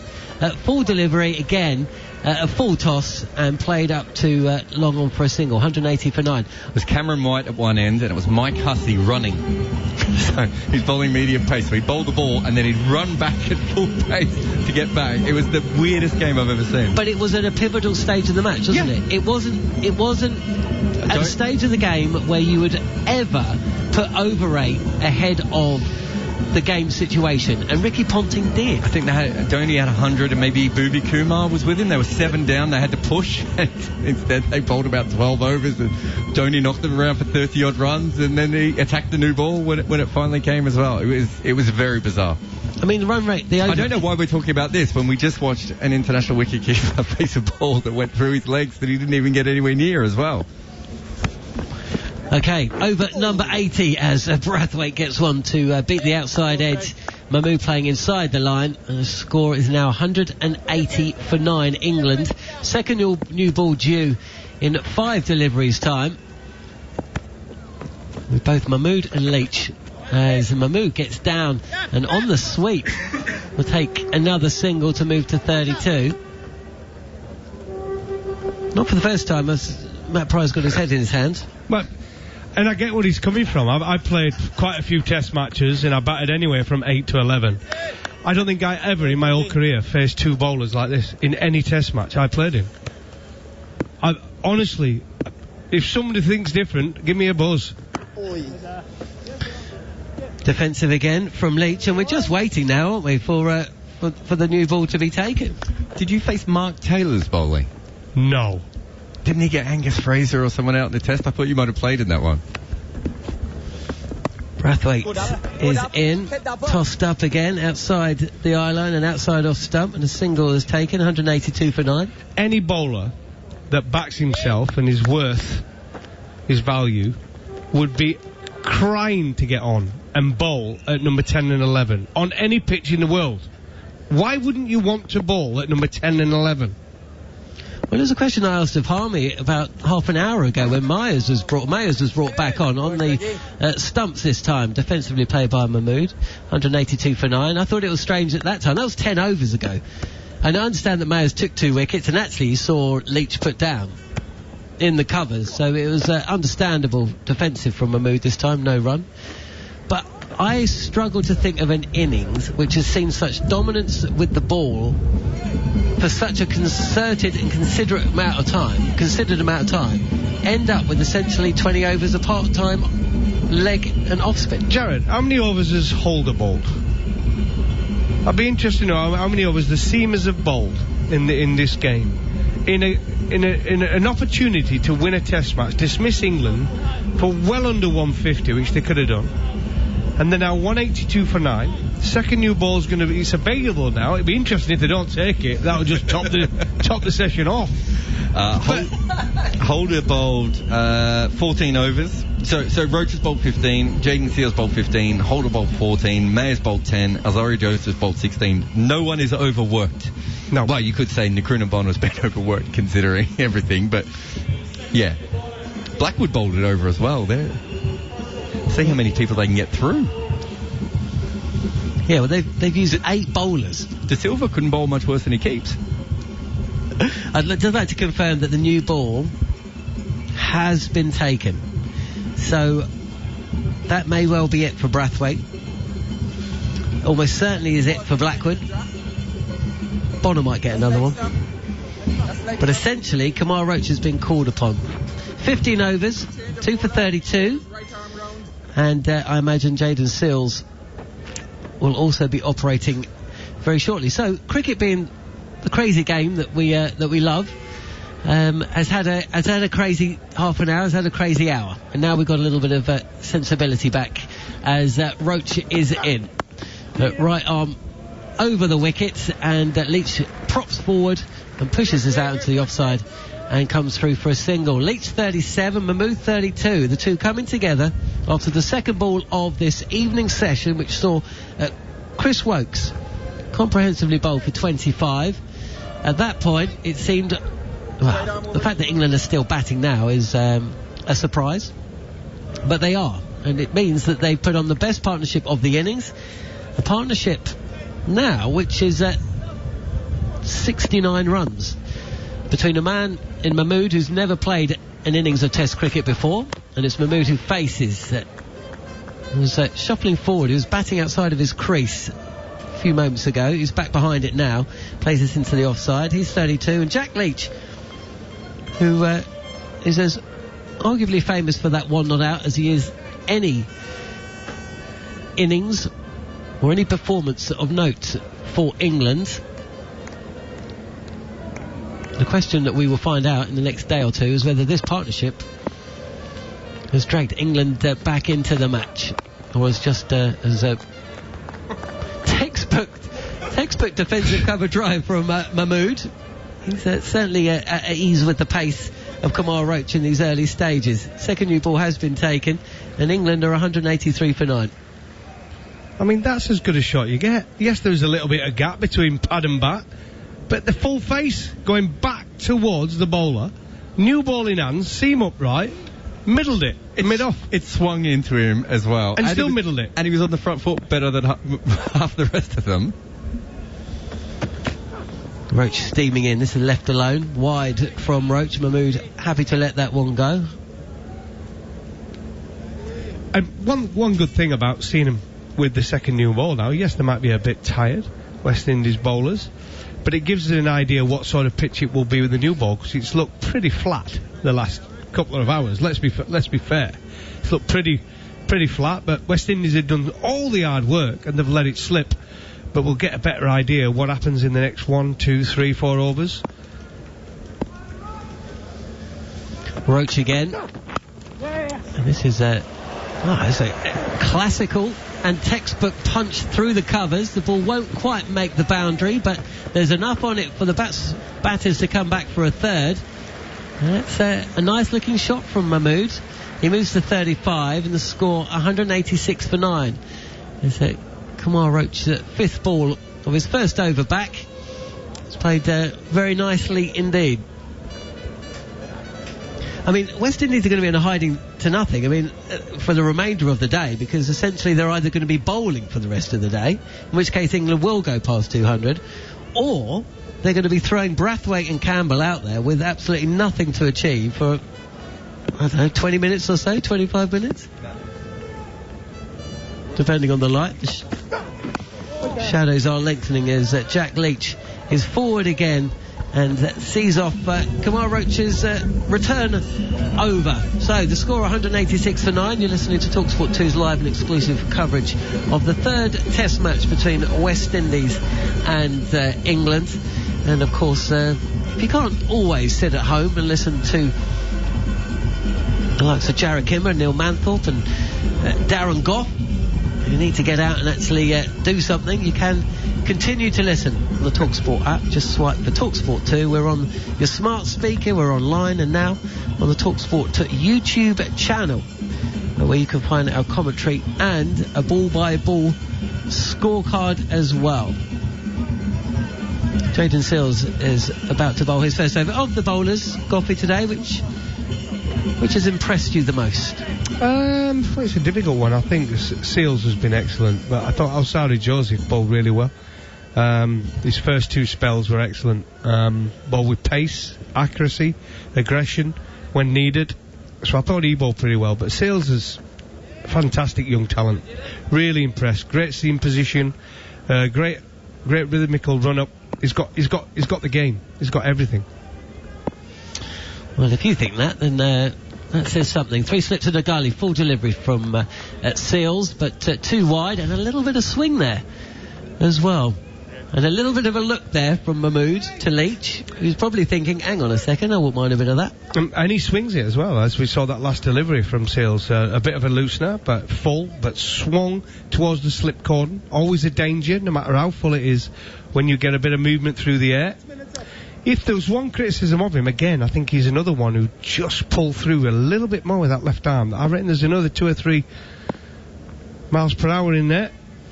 Let's see what he does now. Seals again, tempter for Mahmood, left alone. No run. But yeah, very talented, been impressed with him. Even on the flat pitches of Antigua and Barbados, I thought he bowled quite well. There was a pick of a... Well, Roach has got the experience on him, hasn't he? But I thought Roach was disappointing Barbados with a new ball because he just didn't make them play enough. But I think overall, I think he's been the pick of the bowlers. I really do. I think he's been excellent for the West Indies. 3 for 35. He's got 15.2 overs. And they haven't chopped and changed either, have West Indies. They've kept faith with the bowlers that they picked from the offset, as Mahmood will take a 4 from the outside edge of the bat, flies all the way along the ground between third slip and gully. It was a missed shot, and moral victory to the bowler, because the ball certainly didn't go where Mahmood intended it to. But 4 more runs to England as they creep towards 200, Darren Goff. And he's past Jack Leach now. Bit of a competition between number 10 and 11. He's gone on to 39. Mahmood, impressive with the ball in Barbados, especially the second innings. And now doing his job for England with a bat. 39 not out from 92 deliveries. And he's causing England selectors a little bit of a problem. 199. Beaten this time is Mahmood. Plays inside the line, and the ball misses the outside edge of the bat by some distance as well. But he's going to be causing the selectors a little bit of a headache. You know, if he backs up and follows up what we saw in second innings in Antigua with a performance irrespective of what happens with the results, scores some runs as well. Archer probably be fit for the first test. Wood probably be fit for the first test. Mahmood, Broad, Anderson. Mahmood facing now, full and beaten, and how has that missed the off stump or the outside edge? A little smile from Mahmood. A little bit of a, well, I was going to say an effort ball, but the speedo suggesting that wasn't. Well, that's a perler from Seals. I'm with you. It was an effort ball. There was a little bit extra in that, but the seam position is absolutely beautiful. His wrist position at the crease from Seals for such a young man is excellent. It really, really is. I'd love to see him in English conditions. Well, if only you were in charge of hiring and firing at a major county. Full again, and angled in on middle stump and just about dug out by Mahmood. This is a good battle now. After a little bit of poor cricket, we're getting some of the good stuff. He swings it, doesn't he? I say, when you've got such a good wrist position and the seam's upright, he swings it both ways, not just one way either. When we talk about Jimmy Anderson at will, swinging the ball out and in, we've seen a young man here for the West Indies who's doing exactly that. It's good to see. Well, when you consider they've got Shannon Gabriel, you know, he probably would have played in this series if it wasn't for injury. I think they've missed him. They need someone with express pace. I think you put someone with express pace in any team, and as a lower order batsman, you go in and you've got someone at 90 miles per hour plus. Roach is back, and again we're seeing this line here is well outside off, and that was too wide as well from Roach. Leach isn't having anything to do with that, but they've packed the slipcord now, a little bit of movement, and they're going back to what they should have done 15 overs ago, and that is try and get the batsman out through conventional means. Yeah, it is. But they did. They went defensive, didn't they? Ball back of a length, too short, and they just kept doing what they were doing so well, the West Indies. Round the wicket is Roach. That's a better line. Defensively played from Leach. Fielded by Blackwood, a backward point, no run, 190 for 9. But it happens. Frustration kicks in. I've been there. In fact, most fast bowlers who've played the game over a period of time would 100% have been in the same position where you do something so well for most of the day, and then a partnership develops, lower order batsmen are in, and your game goes to pot. 76 runs this partnership now, wide, flashed by Leach, up and over, and he'll pick up another 4 runs. He goes back past Mahmood and moves into the 40s. 41 to Leach, 39 to Mahmood, the partnership of 80, and it was pitched up, and Leach went through with the shot, up and over point and away for a boundary. Here's one for you, Jared. What about number 10 and 11? When were the last time number 10 and 11 both got 50? Now that'll take some working out. That is a... Been a bit off yet. It's a good question though, isn't it?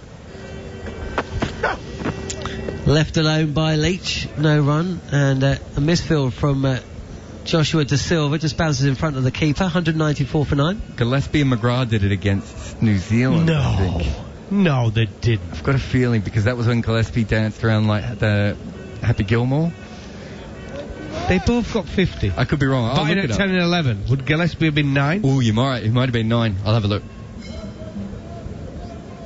Yeah, I think Gillespie might have been 9 after his double. His double was after that. Oh, right.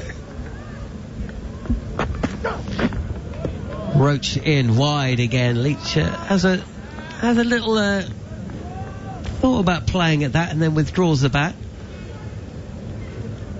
No run.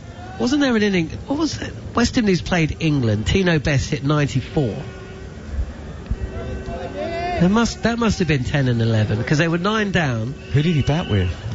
I can't remember who he batted with. Wasn't it Ramden he batted with? Because it wasn't that the year Viv talked now. No, I don't think it was that test, was it? Possibly. Last ball of Roach's second over with the second new ball, and once again 2 wide. Leach leaves it alone, and England, who were 90 for 8, have put on 104 and have lost just the 1 wicket since that, with Mahmood and Leach now forging the most successful partnership of the match of 80 from 178 deliveries. As I hand over to Neil Manthorpe. Thank you very much indeed, John Norman. 11 number 11s in the history of Test cricket have top scored. The most recent being Tim Murtagh for Ireland against Afghanistan in Dehradun in 2018-2019. Interesting list. Here's Jaden Seals, and forward comes Saqib Mahmood driving nicely, square of the wicket to John Campbell at cover point, and there's no run. The first time it happened, Fred Spofforth scored 50 out of a total of 163 for Australia against England at Melbourne in 1884. And also on that list, Bert Vogler for South Africa against England in Cape Town in 1905. The next on the list is 1974, so it's 69 years later. Here's Jaden Seals once again, bowls a good away swing, a full length, driven by Mahmood, wide of Roach at mid-off, and they scamper through for a single. There are some players I confess I don't know. One I do know is Steve Harmison, who did it with a score of 42 out of a total of 304 for England against South Africa in Cape Town 2004-2005. I remember that one very well indeed. South Africa kept bowling him half volleys outside the off stump. He was lashing them through cover. Harmy, 42. Top scoring with a score of over 300's handy though, from 11. It's not bad, is it? Jaden Seals around the wicket to the left-handed Leach. Big in-swinger now. He shoots. swinging it at will here. It's like a yo-yo, Matt Pryor. And look at that. I was just looking at Jack Leach's gloves. I wonder how many pairs he's got. Might only have the one. 12 are running around looking for another pair of gloves. Surely he'd have two, wouldn't he? Heading down to local shops. It was always my favourite thing watching 10 and 11, when they batted for long enough to call for a new pair of gloves. It's like that. Made them feel like real batsmen. I'm sure Alex Lees would be able to lend him a pair. Big in-swinger again, clipped away by Leach out towards Blackwood at short mid-wicket.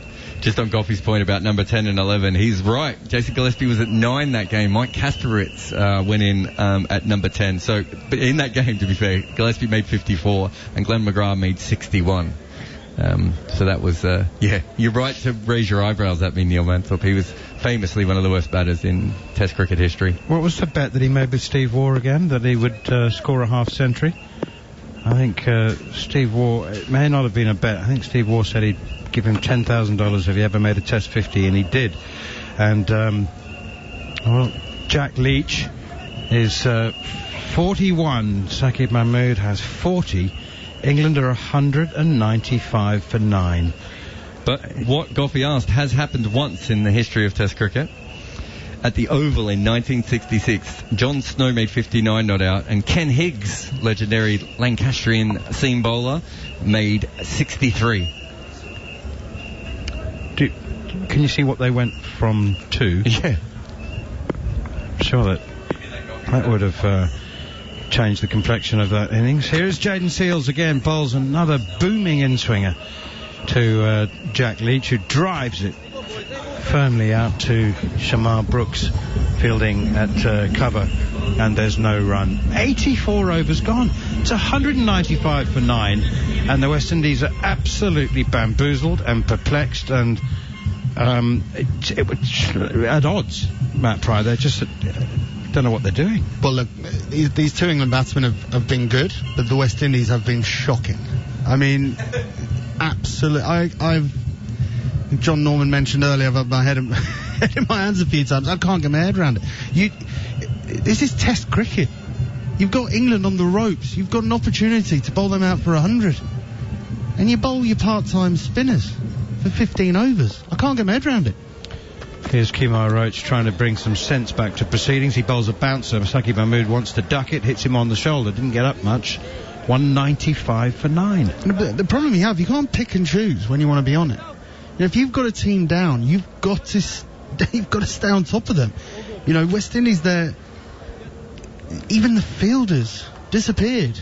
Drop catches. We've spoken about the wicketkeeper, the byes. It's been sloppy. As we've spoken about, it feels more like a third innings where England are sort of 550 ahead of the game, and you're sort of just waiting for them to declare. But hold on, you're ahead of the game. Who knows how crucial these runs are going to be? Banged it in short now, Kemar Roach, and again it's lacking pace, and Saqib Mahmood plays it easily off the back foot. Do you know, Jared, you said jokingly half an hour ago, I think, or maybe it was an hour ago, you said, if there's 3 or 4 overs left in the day, declare and have a go, have a little bowl at the end of the day. Given that the West Indies are in a state of complete disrepair, and why would you declare when they're going to go on and make 400? Yeah, well, I know, and I know that it's a silly question. I know what the answer from both of you would be. Roach in again. Mahmood plays easily off the back foot, punching it out towards extra cover. So I know, of course you don't. I mean, it would just be too... If it was a day-night test, maybe, with the lights on, and you'd have a little bowl before the end of the day, and so I know that that's not going to be considered. But it would be the last thing the West Indies be expecting. If it's declared now, you'd have 3 overs, 2 between innings and taken off, and you'd have 3 overs at the West Indies openers. There'd be 3 of the most uncomfortable overs they'd ever faced. That's back of a length, and again played easily by Saqib Mahmood, no run. So you wanted that game where the only game in history where number 10 and number 11 have made 50s. It was against West Indies at the Oval. West Indies made 268 in the first innings. They had England 166 for 7. England ended up with 527. Oh. Tom Gravney made 165. He was run out as well. John Murray, the wicketkeeper, made 112. Here's Roach once again. Big in-swinging Yorker. Nicely dug out by Saqib Mahmood. He doesn't know where it's gone. It's gone down to fine leg, and they run through for a single. 196 for 9. So that was obviously the majority of the partnership that got them all those extra runs. But then the number 10 and 11 came together at 9 down for 399, and they put on 128 runs for the final wicket. Now, bowling attack. Manners, you're going to like this. Wes Hall, Charlie Griffith, Gary Sobers, Lance Gibbs. Basically the best West Indies bowling attack they had until the 4 fast bowlers came around in that late 70s. Here is Roach again, bowls and driven by Leach. Good looking shot actually, only as far as Blackwood at backward point. It just sounds like the West Indies have given up there. They're just like shrugging of shoulders and just... Any part-timers came on there? They did. Conrad Hunt bowled some overs at the end, probably for boredom. But my favourite is Sobers. Bowled 54 overs. Imagine your best batter having to bowl 54 overs, and he went at 1.9 runs. Everyone else got a bit of stick. They couldn't even hit him off the square, so he just kept bowling by the look of this for hours on end. Only took the 3 for, couldn't even help his figures. Anyway, something to look forward to. All I'm saying is Jack Leach currently on 41, Saqib Mahmood on 41, Saqib Mahmood also on 41. They're 18 runs combined away from this weird secondary landmark. Welcome to our listeners on TalkSport. You're with me, Neil Manthorpe, Matt Pryor and Jared Kimbo in the closing stages of the first day of the third and deciding test match between the West Indies and England from the National Cricket Stadium in St George's, Grenada. And England have recovered in truly astonishing fashion from the depths of 90 for 8 and 114 for 9 to 196 for 9, with number 10 and 11 top scoring, both on 41, 10 more than anybody else has achieved in the England batting lineup. Alzari Joseph is into the attack now. We've got 5 overs remaining in the day. And first delivery is an away swinger, which is left alone by Saqib Mahmood, who now appears to be remonstrating with the umpire, saying, I can't see. The light is certainly fading very rapidly. The sun appears to have set, to my mind. It's certainly gone behind a stand. It's very dark. Saqib Mahmood has walked down the pitch and saying to the umpire, I can't see. And the umpire saying, well, you seem to be seeing it well enough to me, son. You can carry on. Leach and Mahmood, 41 apiece. Alzari Joseph in. Mahmood backs away and certainly middles that one out towards Jermaine Blackwood at cover point. He's got the full glare on, Matt Pryor, hasn't he, Saqib Mahmood? Not happy with the light. Well, he's looking for the ball. Yeah, I don't know... Jack Leach has now walked down from the non-strikers end saying, I think you just better get on with it, Yeah, mate. just looking at the shadows, it doesn't look like the sun's, some grounds are ridiculous. The sun drops behind the bowler's arm, which gets tricky. That doesn't seem to be the problem. Well, you're right, there are actually shadows, so there's clearly the sun hasn't gone completely. Alzari Joseph in again, bowls full and just wide enough off stump. If it hadn't swung away, that would have clipped off stump, but a drive and a miss from Saqib Mahmood, who's now resigned himself. The umpires aren't listening to him. And they're just absolutely astonishing recovery. And we ought to pay some credit to Chris Wokes, who began the process of recovering from a seemingly hopeless position, 90 for 8. He made 25. Craig Overton a brief 14. But it's these two, it's the last two that have sent the West Indies into chaotic rabble, as Alzari Joseph in once again, full and straight and driven by Mahmood down the ground for 4 through mid-off, and that brings up the 200. Honestly say, that is one of, if not the most unlikely 200 I've seen in Test cricket, Matt Pryor. Absolutely astonishing, remarkable, and a fantastic shot by Saqib Mahmood here. I think the West Indies getting stuck into him a little bit just before that ball hearing on the stump mic, and that's the best retort you can give. Full flash of the blade, straight drive back past the bowler, not quite back past the bowler, but good enough, certainly, out the middle. 200 up for England. Can you believe it? No, not really. I can't. It's just amazing. And by the way, Saki Mahmood's first-class career best by some distance. Here's Joseph again, and that one is quick, and it beats the inside edge. Mahmood didn't appear to see that one very well, if at all, and it's taken by Joshua Da Silva. So his previous career best in first-class cricket, 25 matches, was 34 not out. He's now 45 not out.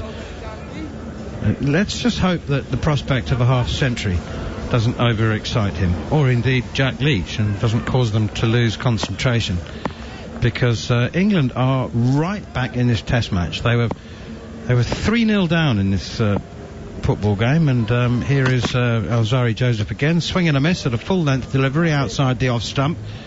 No run, 200 for 9. Would that be a fair assessment? They were 3-0 down, and it's now 3-3. Yeah, I think so. I mean, the West Indies are between overs now. The West Indies getting stuck into Leach and Mahmood, and I just think, well, Hoss has bolted, lads. You know, where were you an hour and a half ago? It's absolutely ridiculous. Leach and Mahmood, whatever happens now, they've won. They've won this back. I mean, Leach is 41, Mahmood's 45. West Indies, you know. Where were you when Craig Brathwaite was bowling 62 kilometres an hour off spin and Nkrumah Bonner was bowling through De Silva's legs? This is not the time to be sledging, guys. It's gone. I can't even imagine what they could possibly be saying to them. I mean, it's obviously not complimentary. They're not saying well batted. You know, what can you possibly say? You're just not going to score any points of any sort by having a go now. Jack Leach is 41, Saki Mahmood, number 11, top score, 45, 200 for 9, Jason Holder into the attack, and it's punched away by Leach, square of the wicket on the offside. I mean, if the wicket, if it's nothing to do with the West Indies' lack of energy and lack of commitment in the final session, if it is the pitch actually flattening out, imagine how painful it could have been for England if they had been bowled out for 120 and then the West Indies had the best of the batting conditions. And that's what's so frustrating from a West Indian perspective. 2 slips waiting, Holder in, bowls, Leach edges, and it falls short. There's very little pace in the pitch, and Nkrumah Bonner diving from second slip was nowhere near getting his hands underneath that one. It was played with soft hands by Jack Leach, who's now walking down the wicket to have another chat to Saki Mahmood. West Indies, they probably are just sledging about the batsman complaining that it's too dark to carry on. Maybe that's what it is. And I don't know, Leach played that one off a thick outside edge and then walked all the way down to have a chat to Saki Mahmood. Just a breathtaking recovery from so many different perspectives. Holder in, beats Leach outside the off stump. That one over the wicket, cross the left-hander, beats the outside edge. I mean, the credit that is due to Jack Leach and Saki Mahmood, I think, is in equal and proportionate amount to the level of criticism that should be applied to the West Indies, who just took their foot off the accelerator. They started bowling short bounces to the number 11 and thought, well, we'll see him off in a minute. They're 114 for 9, and it's just disintegrated thereafter with discipline. Here's Holder once again, and pushed away by Leach out towards extra cover. They're not the first team to assume that the number 11 and the last wicket partnership would end rapidly after a middle order disintegration. But this is one of the worst examples. The funny thing, England have been sitting on the dressing room balcony for a session in their whites, expecting at any minute to go out there and have to bowl and field, as Holder is in once again, and that driven by Leach behind square on the offside to Blackwood, straight to the fielder, and there's no run. And it looks like England, I mean, it's not just the runs. The runs is one thing, but it's the overs as well. The 9th wicket fell in the 54th over, and we're now in the 87th. 33 overs. The last wicket pair have been together. 3 slips and a gully. Truly remarkable. Here's Jason Holder, last ball of the 87th over. 3 remain, if light permits, in the day.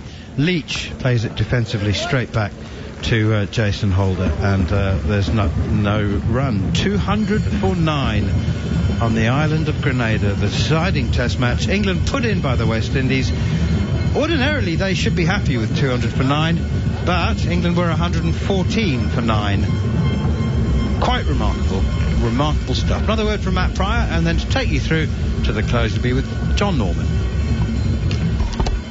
Been so impressed with Jack Leach in particular from the minute he walked out to bat. He is effective with the bat, we know that. We've got that crucial one at Headingley.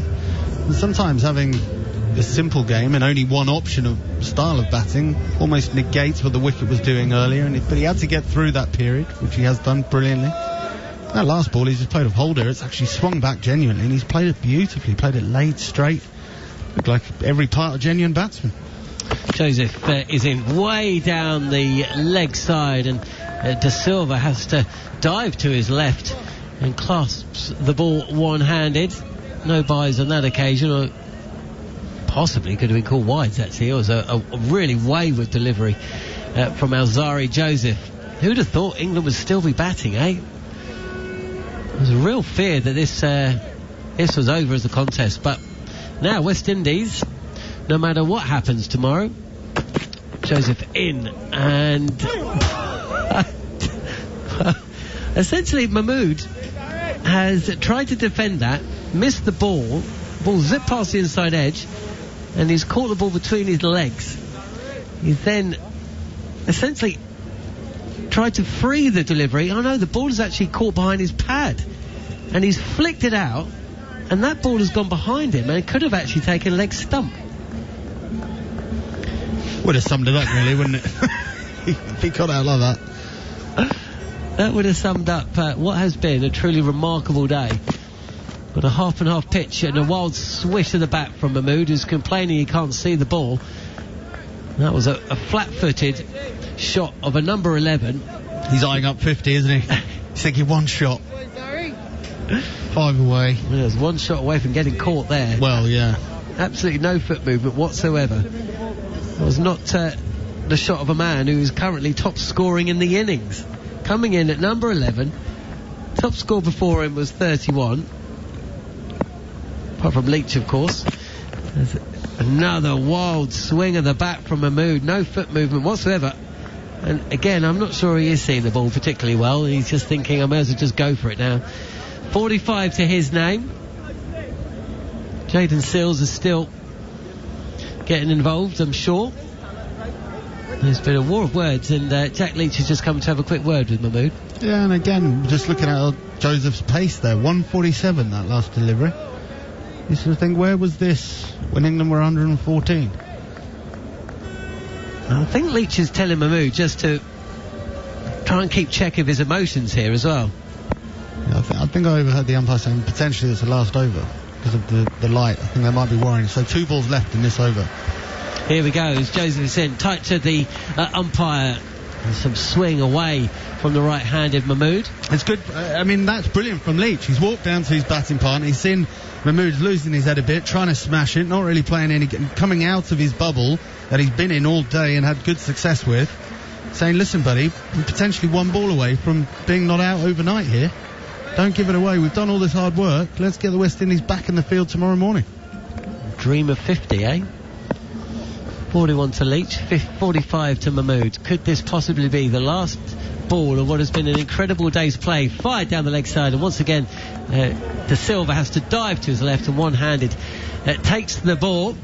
So there's no run added to the score. There's a few looks between some of the West Indies fielders and the umpires. It does look like there's going to be some more action. Jared, you look like you've got something to say. Yeah, the last time in a test match where the number 10 and 11 top scored was when Australia made 47 at Cape Town in 2011. Siddle 12 not out, Nathan Lyon 14. Wow. That's something else. The light meter is out there. So So the reading is being taken. So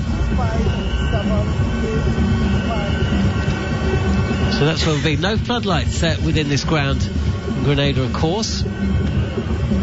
So you'd assume that play would not be able to go on as long as it did in Barbados and Antigua. Another reading being taken. So both sides of the wicket. 565.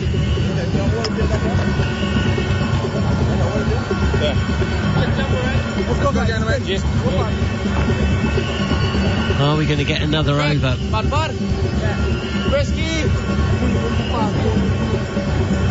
not sure that Craig Brathwaite is going to bowl spin it. He is. He's going to bowl himself. Yep, umpires would have said it's too dark for the seamers. Do you want to bowl spin? He's gone for it. That's middle. We've got 2 overs left. I mean, that's a surprise to me. Well, it would almost be an embarrassment if they walked out having not bowled it out. Well, it's Brathwaite again. I didn't expect to see him. Down the leg side, there's a shout for caught behind. Strangled, really. No interest from bowler or keeper. Just from the fielder at short leg. A couple of smiles all round. I said that was the last we were going to see of Craig Brathwaite when the second new ball was taken. But here he is again. Tossed up slowly forward is Leach in defence. He might be helping him get to the third new ball at this point. I mean, it's been a bizarre old day's cricket. But even now, I'm watching Jason Holder sprint round, pick the ball up, throw it into the keeper. Well done, buddy. There were 12 balls left in the day. You know, again, where were you an hour and a half ago? Well, I suppose it's down to the captain who bowls, isn't it? And Holder's not the bowler anymore. Defensively, again, played by Leach, no run. No, of course, but intensity in the field. Field has done, you know, how many drop catches, missed run-outs, byes, etc., etc. You know, West Indies just drifted. They disappeared. You've got to keep the intensity in the field. On off, middle and off from Brathwaite. Defensive from Leach, who's he's looked good. 41 not outs. Partnership of 86 runs for the 10th wicket. With Saqib Mahmood, who has never played a test innings with the bat before. Down the track from Leach, fielded from his own bowling. Brathwaite, who's bowling at 68 kilometres an hour. Final ball of the over. And again, you can hear the sound of the ball hitting bat squarely in the middle. A fierce look on the face of Saqib Mahmood. He's been having a few words with Jaden Seals throughout this last 5 or 6 overs or so, and he looks at, well, it just does not look happy. And I tell you what, when Seals comes out to bat, I'm telling you exactly, Mahmood will be commanding the ball. Yeah, it'll be good to watch that, won't it? That will be good fun. Tell you what else might be good fun is Blackwood's coming. Jermaine Blackwood is back onto bowl. Mahmood needs 5 runs to get to a 50. So the final over. Does he go for it? Well, as Jared Kimber told us earlier, told TalkSport 2 listeners, Saqib Mahmood hit his first 6 in first-class cricket earlier today. Can he go to 50 by hitting his second? This is quite tossed up, but played nicely from Mahmood. No run.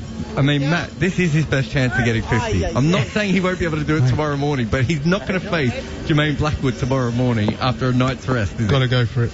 Come on, Mahmood, it's all on you. Does he wind up the big shot? No, he plays defensively back in his crease. Doesn't look a happy bunny, does Mahmood. Oh, he's in the zone, isn't he? He's not giving it up. West Indies should have backed up the words. They've talked the talk as Mahmood is down the track and smashes Jermaine Blackwood down the track for a 4. Couple of bounces and Mahmood moves to 49. He couldn't help himself, could he? Couldn't help himself.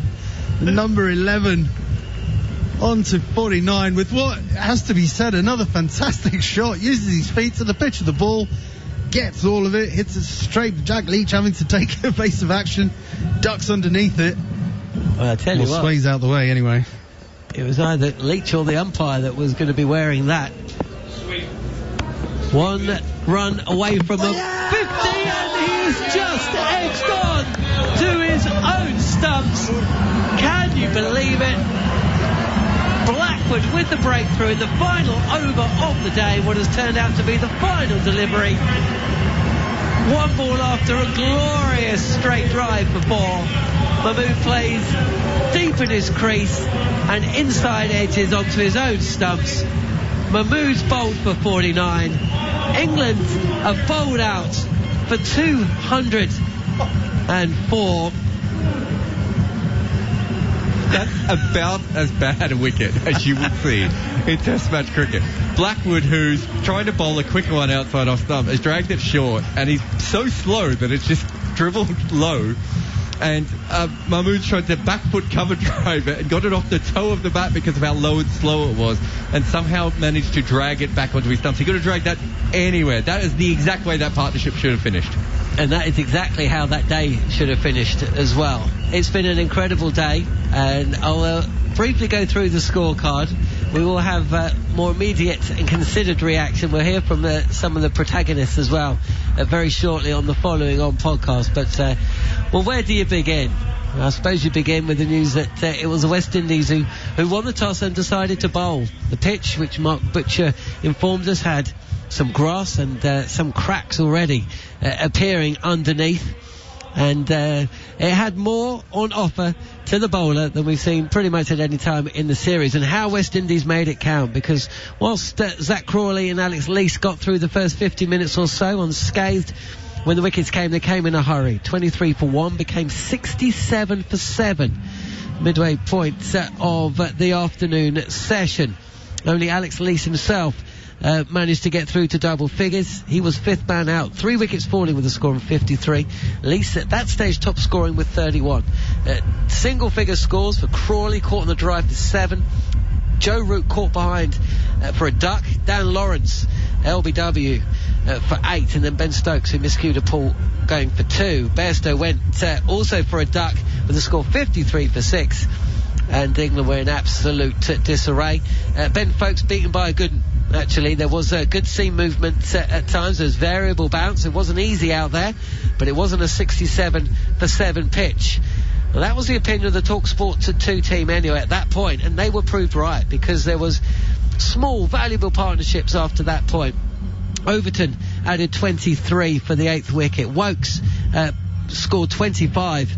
114 for 9 when Wokes was dismissed, an airy-fairy drive to the second ball of the evening session. We thought at that stage England's innings would be zipped and wrapped up very, very quickly, but to be honest with you, the story of the day was actually, and I don't say this often, it was about the 10th wicket partnership of 90 between Saqib Mahmood, who was out to what turned out to be the final ball of the day, bowled via an inside edge for 49 on his first ever innings in Test cricket, alongside Jack Leach, unbeaten, on 41. It's given England a sniff of a chance, and they didn't have anything approaching a sniff of a chance just after the tea break. So we will come back tomorrow on day 2. England have been bowled out, but they've got a score on the board. They have lurched to 67 for 7, recovered of sorts, bowled out the final over of the day for 204.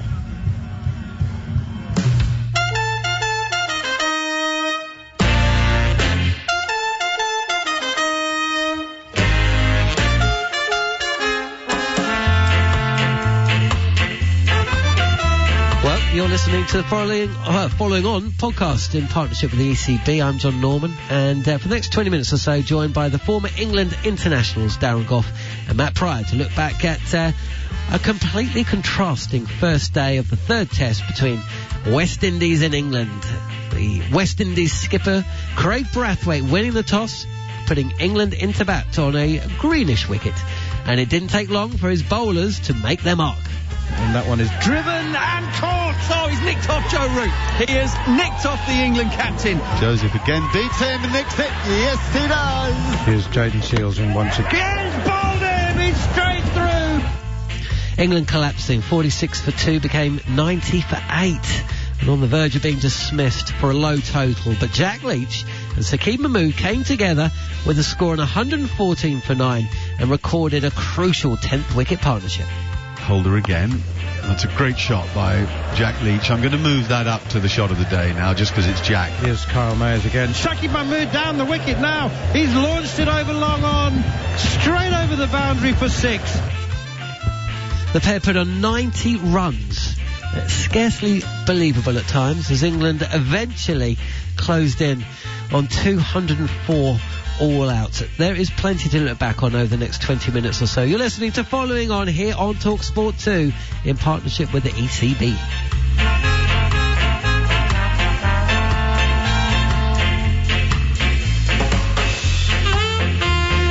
Okay, Matt Pryor, Darren Goff alongside me. I don't actually know where to start. Do we start with West Indies bowling, the good, or West Indies bowling, the bad? Matt, I'll start with you. Let's start with the good, shall we? Okay. I think when we turned up today and we had a look at the pitch, Darren Goff said it would be a brave decision to put a team into bat, which the West Indies did. They won the toss, and it looked like it was the right call. Of course, you have to bowl in the right areas. You have to, but there's extra pressure on a bowling lineup when you win the toss and bowl first. It's very easy for the bowling unit to think, right, we've got to chase wickets here. We have to have them 5 down, 6 down at lunch. And the West Indies didn't do that. We've spoken quite a lot about this new look West Indian bowling lineup that has control, that has discipline, and they did that brilliantly. There was movement. The wicket did misbehave at times. It was moving sideways, a bit of up and down as well, and tended to get actually worse as we got nearer to lunch and certainly after lunch. So I thought, the West Indies bowled well, but the England top order didn't, there were some soft dismissals. On a pitch like this, if you get a good one, if one jags back through the gate, clips the top of off, you sort of think fair enough, or rears up steeply and takes, rips your thumb off, fine, no worries. But, Crawley's dismissal is another really, he doesn't mind a soft dismissal, does he, Zach Crawley at the moment? He's sort of 100 or not many and gives it away. Something that he's going to have to work on, particularly as an opening batsman. You've got to put such a high price on your wicket, and he chipped one to cover. Lees got stuck in. Again, didn't really look fluent at any stage, didn't really get going, but obviously not the wicket for it. But yeah, I think West Indies bowled well. England didn't bat well. And that sort of sums up the first part, I suppose. Then, Goffy, it was incredible, wasn't it? Let's not forget, the 55 over stage, Wokes out, really poor shot, straight after the tea break, 114 for 9. And it was as though the West Indies thought, right, we've done this, lads. We just have to wait, and we'll be back soon. We've seen England in this situation where they do all the hard work, they get the opposition 8 and 9 down, and they struggle to knock over the tail ender, and it often happens in cricket. I can't give you an answer why. We all get told why it happens, is you lose your discipline, you lose your belief. They bowled so well all day, the West Indies. And as I said, they'll sit in that dressing room, and if they really assess the day, they'd still be happy dismissing England for 204 all out after winning the toss. But there'll be huge disappointment there, because it could have been 115 all out. Let's be honest. And it's given England a chance now to get back into the game and possibly win the game. It really, really has.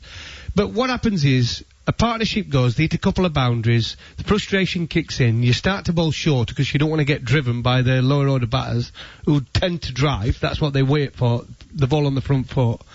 And then they didn't dismiss them, so it goes shorter and shorter, and then they just start taking 1s and 2s and the edges. The mistakes come in, drop catches. The keeper had a nightmare today for the West Indies, absolute nightmare behind the stumps, and the score just kept ticking along. And then the West Indies just bowled for the new ball. They bowled 2 part-time spinners to get to the new ball. Have you ever seen that when England, when a team are in trouble in a test match? I've never seen it. I haven't, and I couldn't believe it. 18 buys, by the way, Joshua De Silva.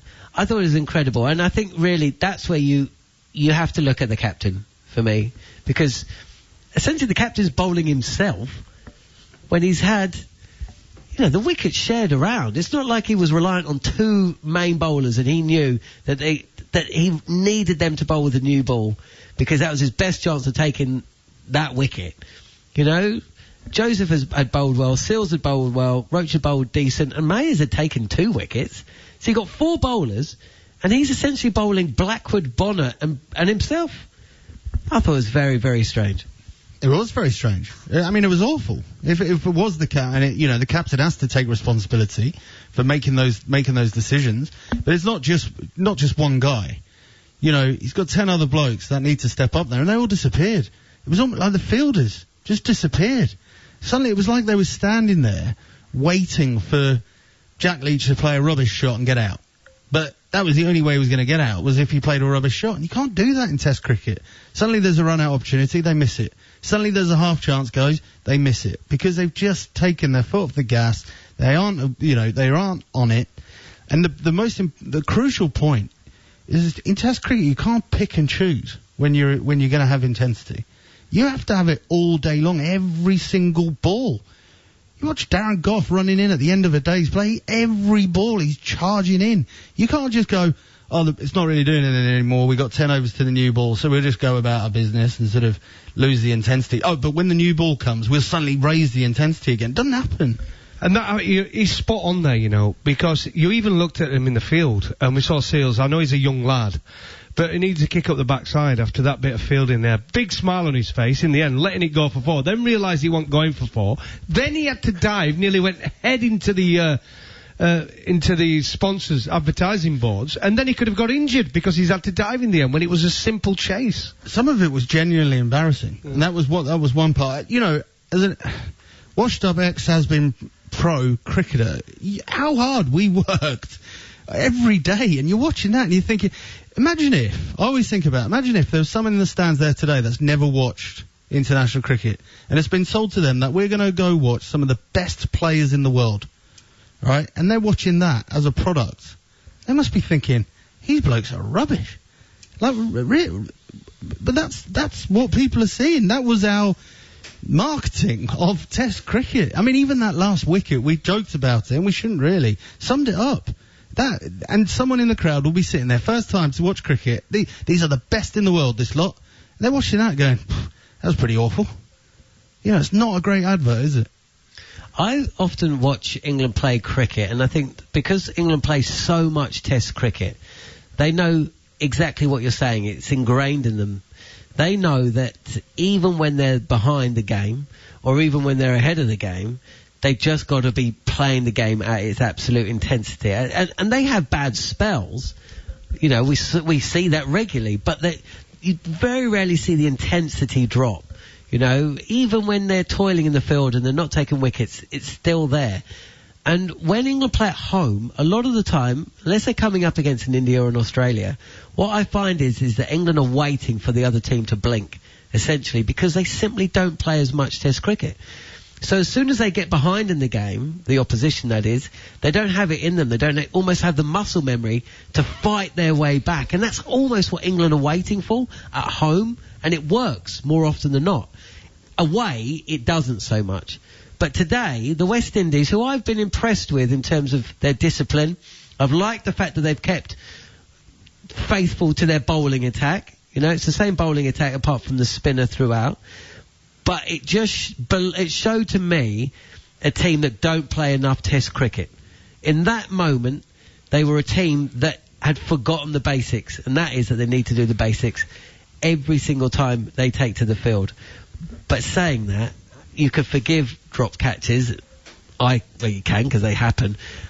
But for me, to be bowling for a new ball when you've got a team 9 down, I've never ever seen that happen before, and I very much doubt I'm going to see it again. There were a few words. Actually, I tell you what, let's hear from because there were some great positives from England today. One of them was the batting of their number 11. Saqib Mahmood. He was involved in a bit of a war of words with Jayden Seals towards the end of the day. He was complaining he couldn't see the ball shortly before smashing a 4. Actually, smashing 2 4s. One from Joseph, one from Blackwood. He fell to the final delivery of the day, but he's just been talking with Samuel Badri. Saqib, I truly believe that I'll be speaking to you this evening as a not-out batsman. Just wasn't to be highest score in first-class cricket, 49, your first 6, the first time you faced over 100 balls in first-class cricket. You quite enjoyed that knock out there, didn't you? Yeah, I mean, once I got in, it was good fun. Once we saw off Alzari and Jaden at the start, it was quite hard work to start with, but we just knew if we stuck in there, then they'd have to turn to part-time bowlers and stuff before the new ball, and that's when we could cash in a little bit. Luckily, we got to that stage and sort of built a partnership from there, and we were pretty set when that new ball came along. And tell us a little bit about that partnership. 114 for 9 when you went out there.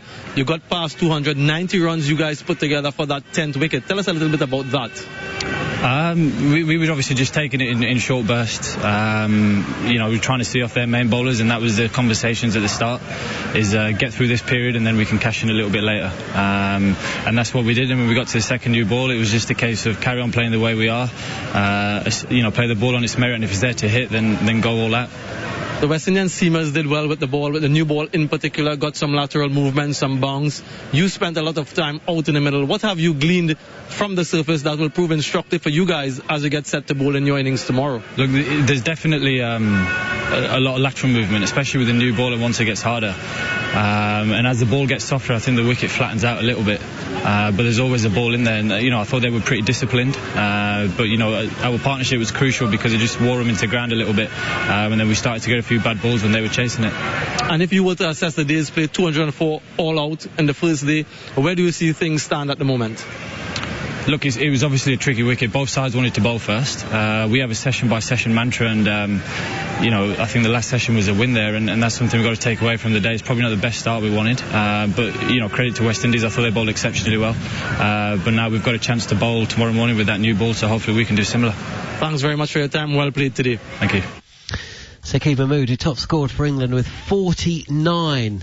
England bowled out for 204, and that's the point really, isn't it, Goffy? Because England know now that they're in the game at least for a session, possibly two, depending on how well they bowl tomorrow. Yeah, I think they're well in the game. I think England have got an attack from what we've seen in this pitch so far. Yeah, it's no minefield. We've seen a little bit of swing through the air. It's not that much off the pitch. It's been through the air. If you look at Sales, the way he bowled, and Joseph, it was swing, and Mayers, when he came in, it was swing, outswing and in-swing, at will. And if anything, it's lost that. It had uneven bounce, and it was two pace, wasn't it, this morning? I think the first two sessions. I think that evened out, and it became moved through the air. So if it happens tomorrow, England have definitely got a bowling attack that can trouble the West Indies. They take early wickets, and they're well and truly in this game. Yes, the pitch got easier to bat on. We did see that in the first Test match as well. England lost a clump of wickets.